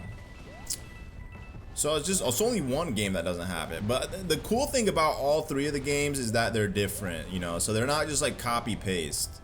Like, yeah, the initial battle where you just have to get Bowser to fall off the bridge is all the same, but that's like traditional New Super Mario Bros. Battle or Bowser battle style. But when it comes to like the final boss, like, I would say this is probably the best one because you're actually going through a whole level, the continuation of the level.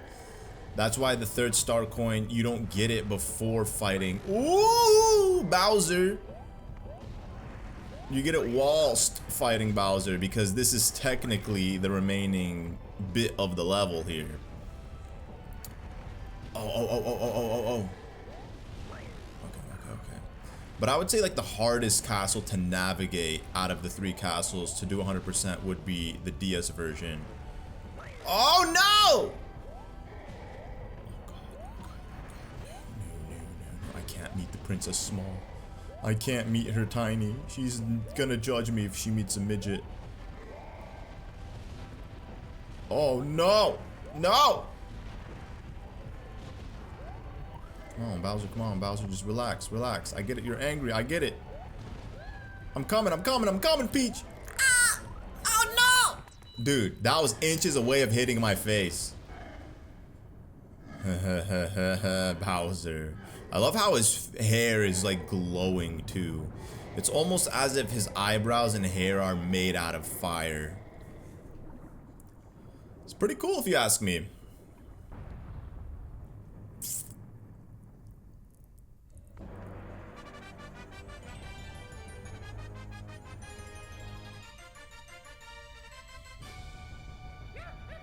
Again, Mario, stop. Stop taking off that hat. That's not there. They should have done something different, you know. Maybe give him like a little spin. Wahoo, you know, put his fist up in the air. Again? She didn't even kiss me, bro. She should pretend kiss. He air kissed my nose. That's disrespectful, Peach. I just saved you. And now, it's a sunny, beautiful day that Bowser and gang have been defeated. Bowser manipulates the weather. Hey, it's Luigi. It's the Toads. Where have you guys been? I think you're a little late.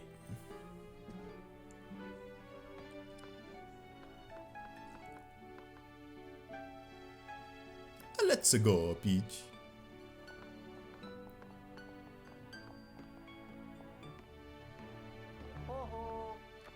Who's he waving to, bro? To the Toads? I guess you gotta hitch a ride with the Toads, man. Oh, he did that on purpose to keep Mario and Peach by themselves. Oh, Mario, did I ever tell you about that secret world? The special world.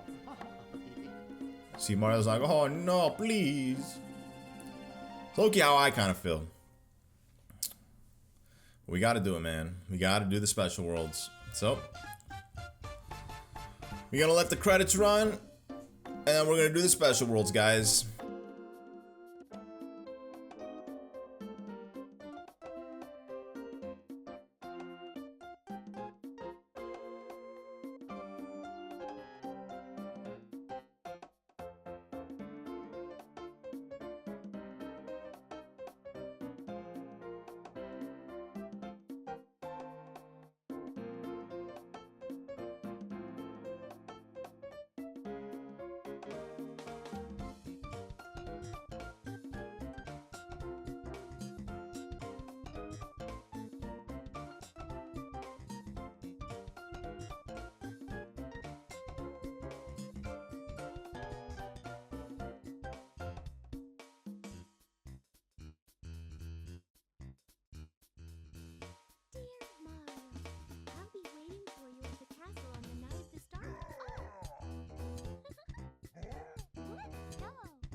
Yo, why are you wearing your mask, bro? Like, go. Go help Dad.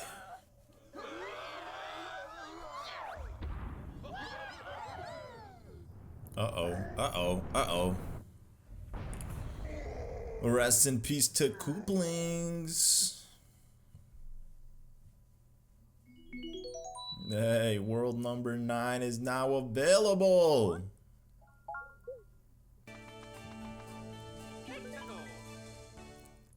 We gonna speed through this, ladies and gentlemen.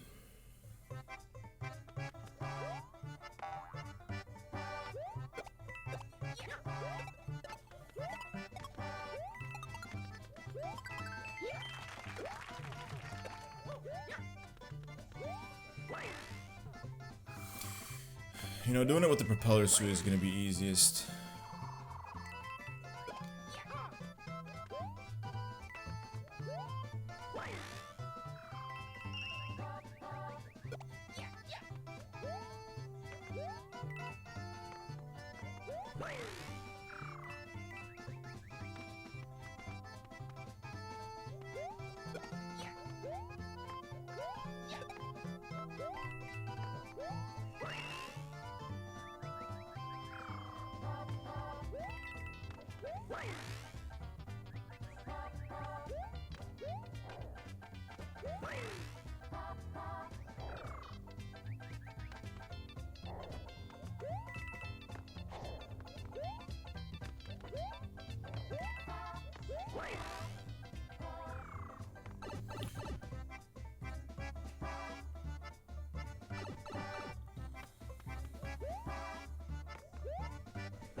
Ooh, that was close.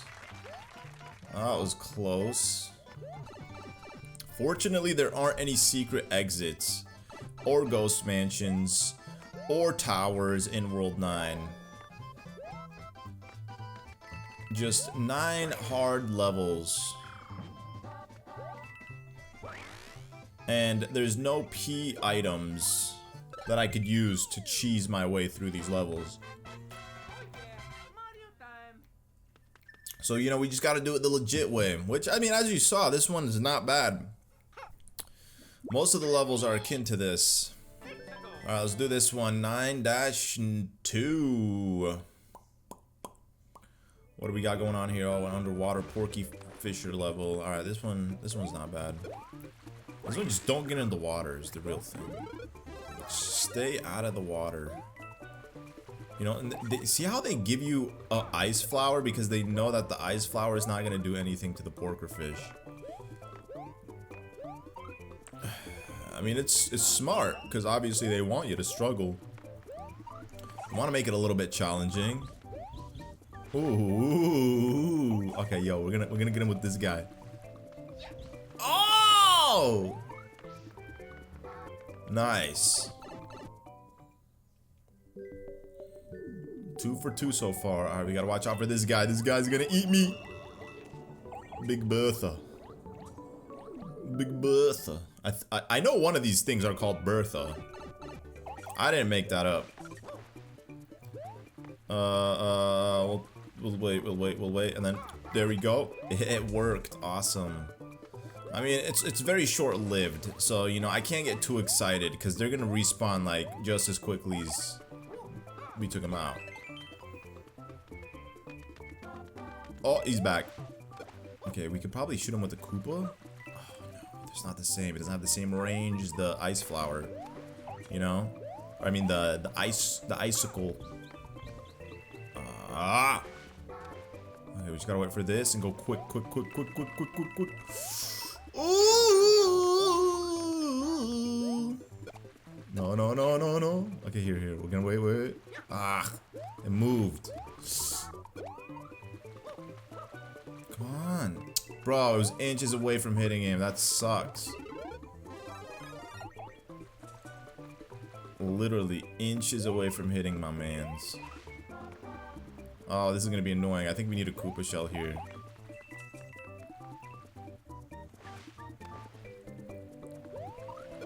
Okay, here. What we gotta do is do this.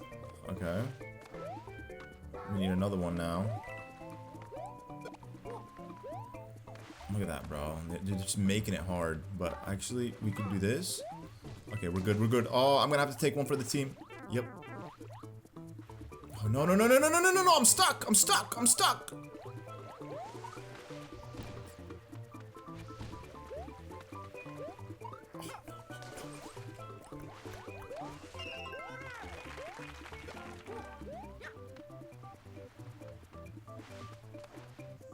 Stupid Bertha fish, bro.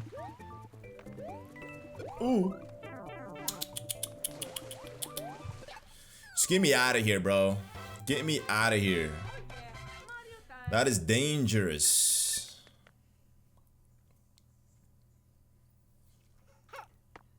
So it looks like this one we gotta save a Toad. I'll help you, Toad. Don't worry. I'll be the one to save you.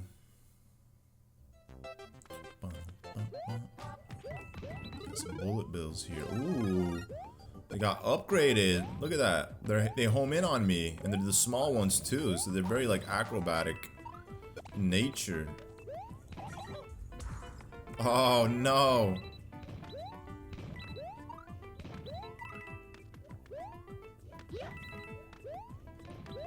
Okay, just gotta get in this pipe quick.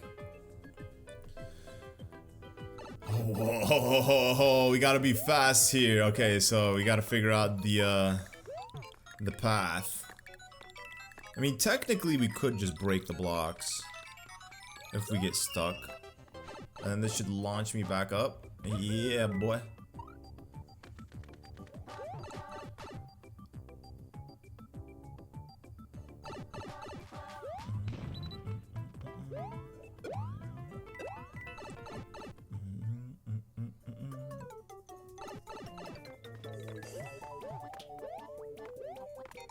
Okay, we gotta go, go, go, go, go, go, go, go, go, go, go, go, go.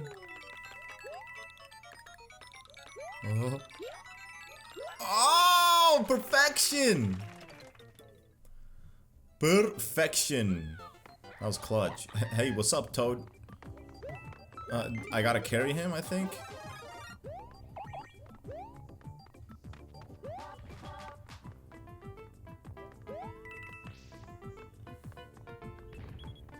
Whoa.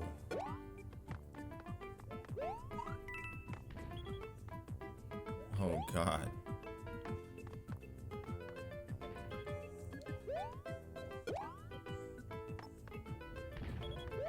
Giant bazooka cannons.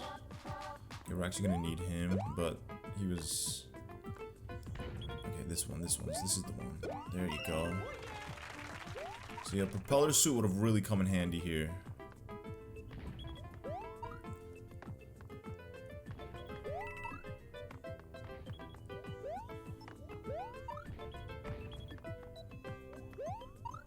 Ooh.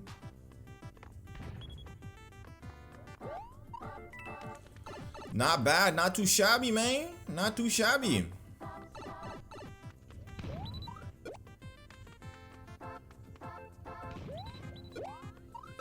What? He hit the golden flagpole? I thought I was gonna hit the tip. The tip before the tip, you know what I'm saying? Like the pre-tip. That's what I thought was happening. Alright, moving on to 9-4. So far, easy peasy. Oh no, this is an auto scroller.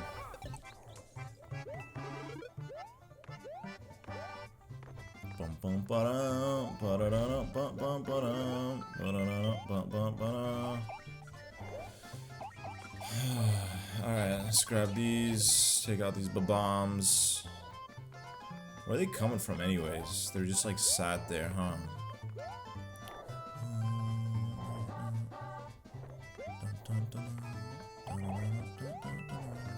Let's freeze this bad boy. You know, it's a little hot out here, bro, in the desert. You could use the cool off.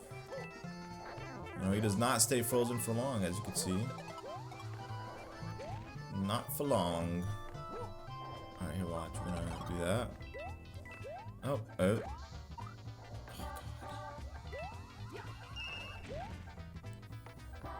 This one you just gotta like avoid all the projectiles because there's just so many. So much happening here. From the bob-bombs to the piranha plants shooting fireballs at you, it's having to navigate the different platforms of pipes. Oh. I see. That platform is long gone. We'll take this and we'll hold on to it. It might melt. Yeah. Okay, so if I don't have one of these, oh god. Okay. You know, I think the way you could have done it as well is just freeze a bob bomb and throw it at it when the platform is at eye level with the star coin. But obviously there's multiple ways to go about getting star coins than whatever the intended way is. I don't even know what the intended way is, to be honest. The intended way is my way.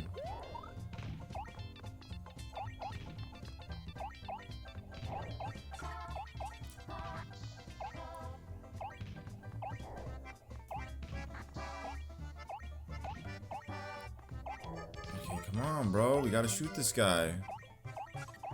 Oh my gosh, bro. Like, he's so annoying. There you go.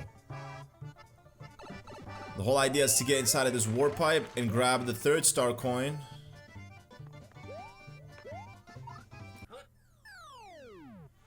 There you go. We did it. Mario time! It's a me, Mario time. Alrighty, moving on to the next level. It's gonna be 9-5.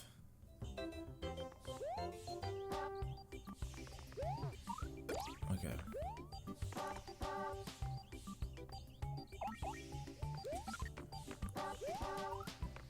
Oh no, oh no! They're gonna replenish me, right? A penguin suit. Even better. Even better than what I lost.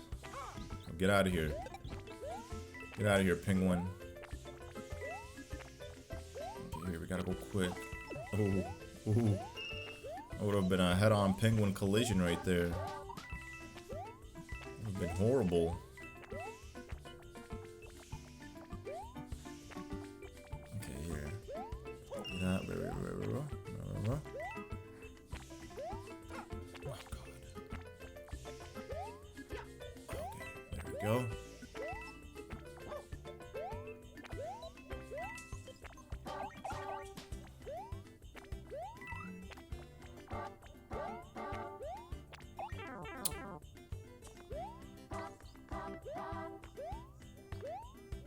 I lost my traction. Yeah, boy, you better give me another one. Alright, here, with this one, what we gotta do is we got to... Oh, perfect. Oh, no! How did that even happen? It's actually so random. Okay, we gotta freeze this guy. Hopefully he stays frozen and doesn't unfreeze. There you go. Oh, he does unfreeze. Okay, well, at least they don't die when they unfreeze. They give you the opportunity to get frozen again. So, I mean, a propeller suit would have easily taken care of that. You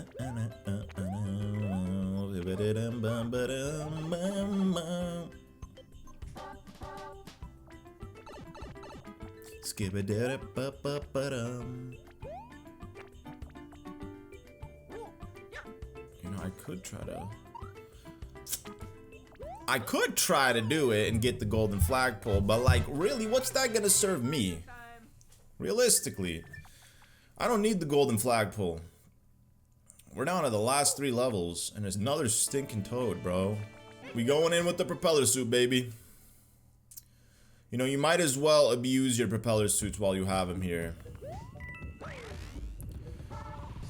It's weird how these levels, they're not like in chronological order based off of the worlds. They're just like randomized. Like, we played the desert one 4th. Or actually it was 3rd, and then the... Or was it 4th? We just played the desert one, and then we played through the mountainous one 2nd. The cloud one 1st. It's a little interesting. But I feel like this level specifically is much easier than anything we had to deal with in World 8. Because usually the levels in World 8, you're not capable of using propeller suits because you have like projectiles falling from the sky. Whereas in this one, you just gotta worry about the flame dogs, the chomp dogs, the flame chomper thingies, those thingies right here. And that's really it. That's pretty much your greatest threat.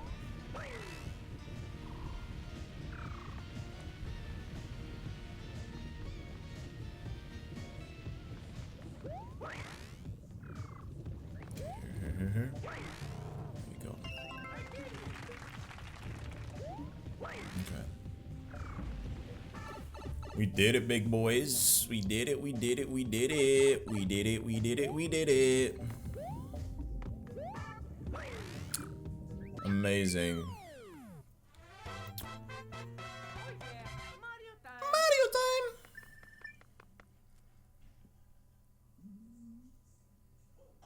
Alright, 2 more levels to go. Let's go, big boy.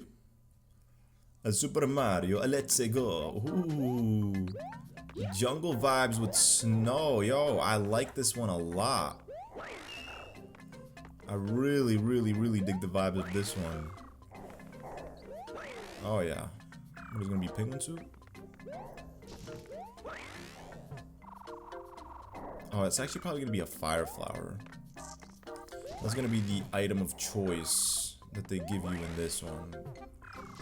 You know. Oh! To help you, you know. Yep. Melt through the ice. But it could also be dangerous, because as you can see, it could really screw you over. Oh god, oh gosh. Oh no.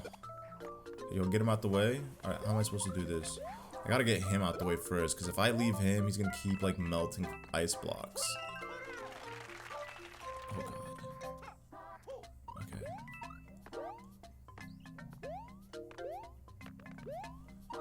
So as you could see, that one could be a difficult level.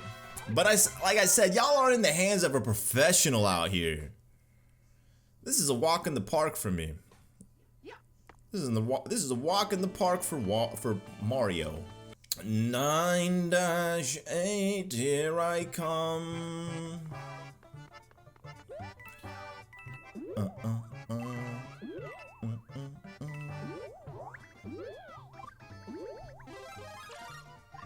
It's obviously a propeller level. Yo, what's up, Toad?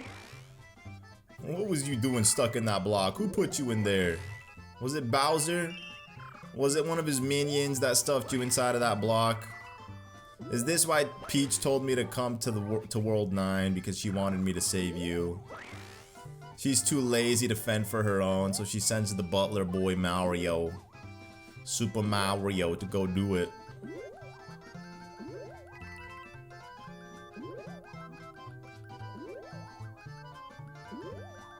Totally fine. I wonder if like leaving the Toads behind save them. I think that's how it works, right? I don't think I have to carry them with me all the way to the flagpole. Cause that'd be annoying to do. Okay, you're right here. There we go.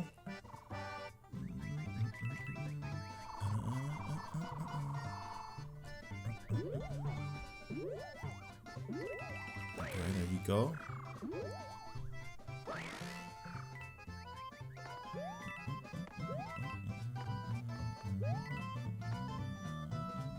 Yo! The bonsai bill, the big one, the big bad monster.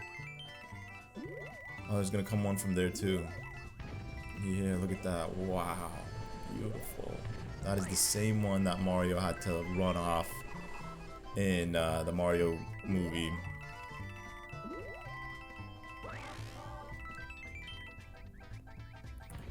Infinite coins, yeah.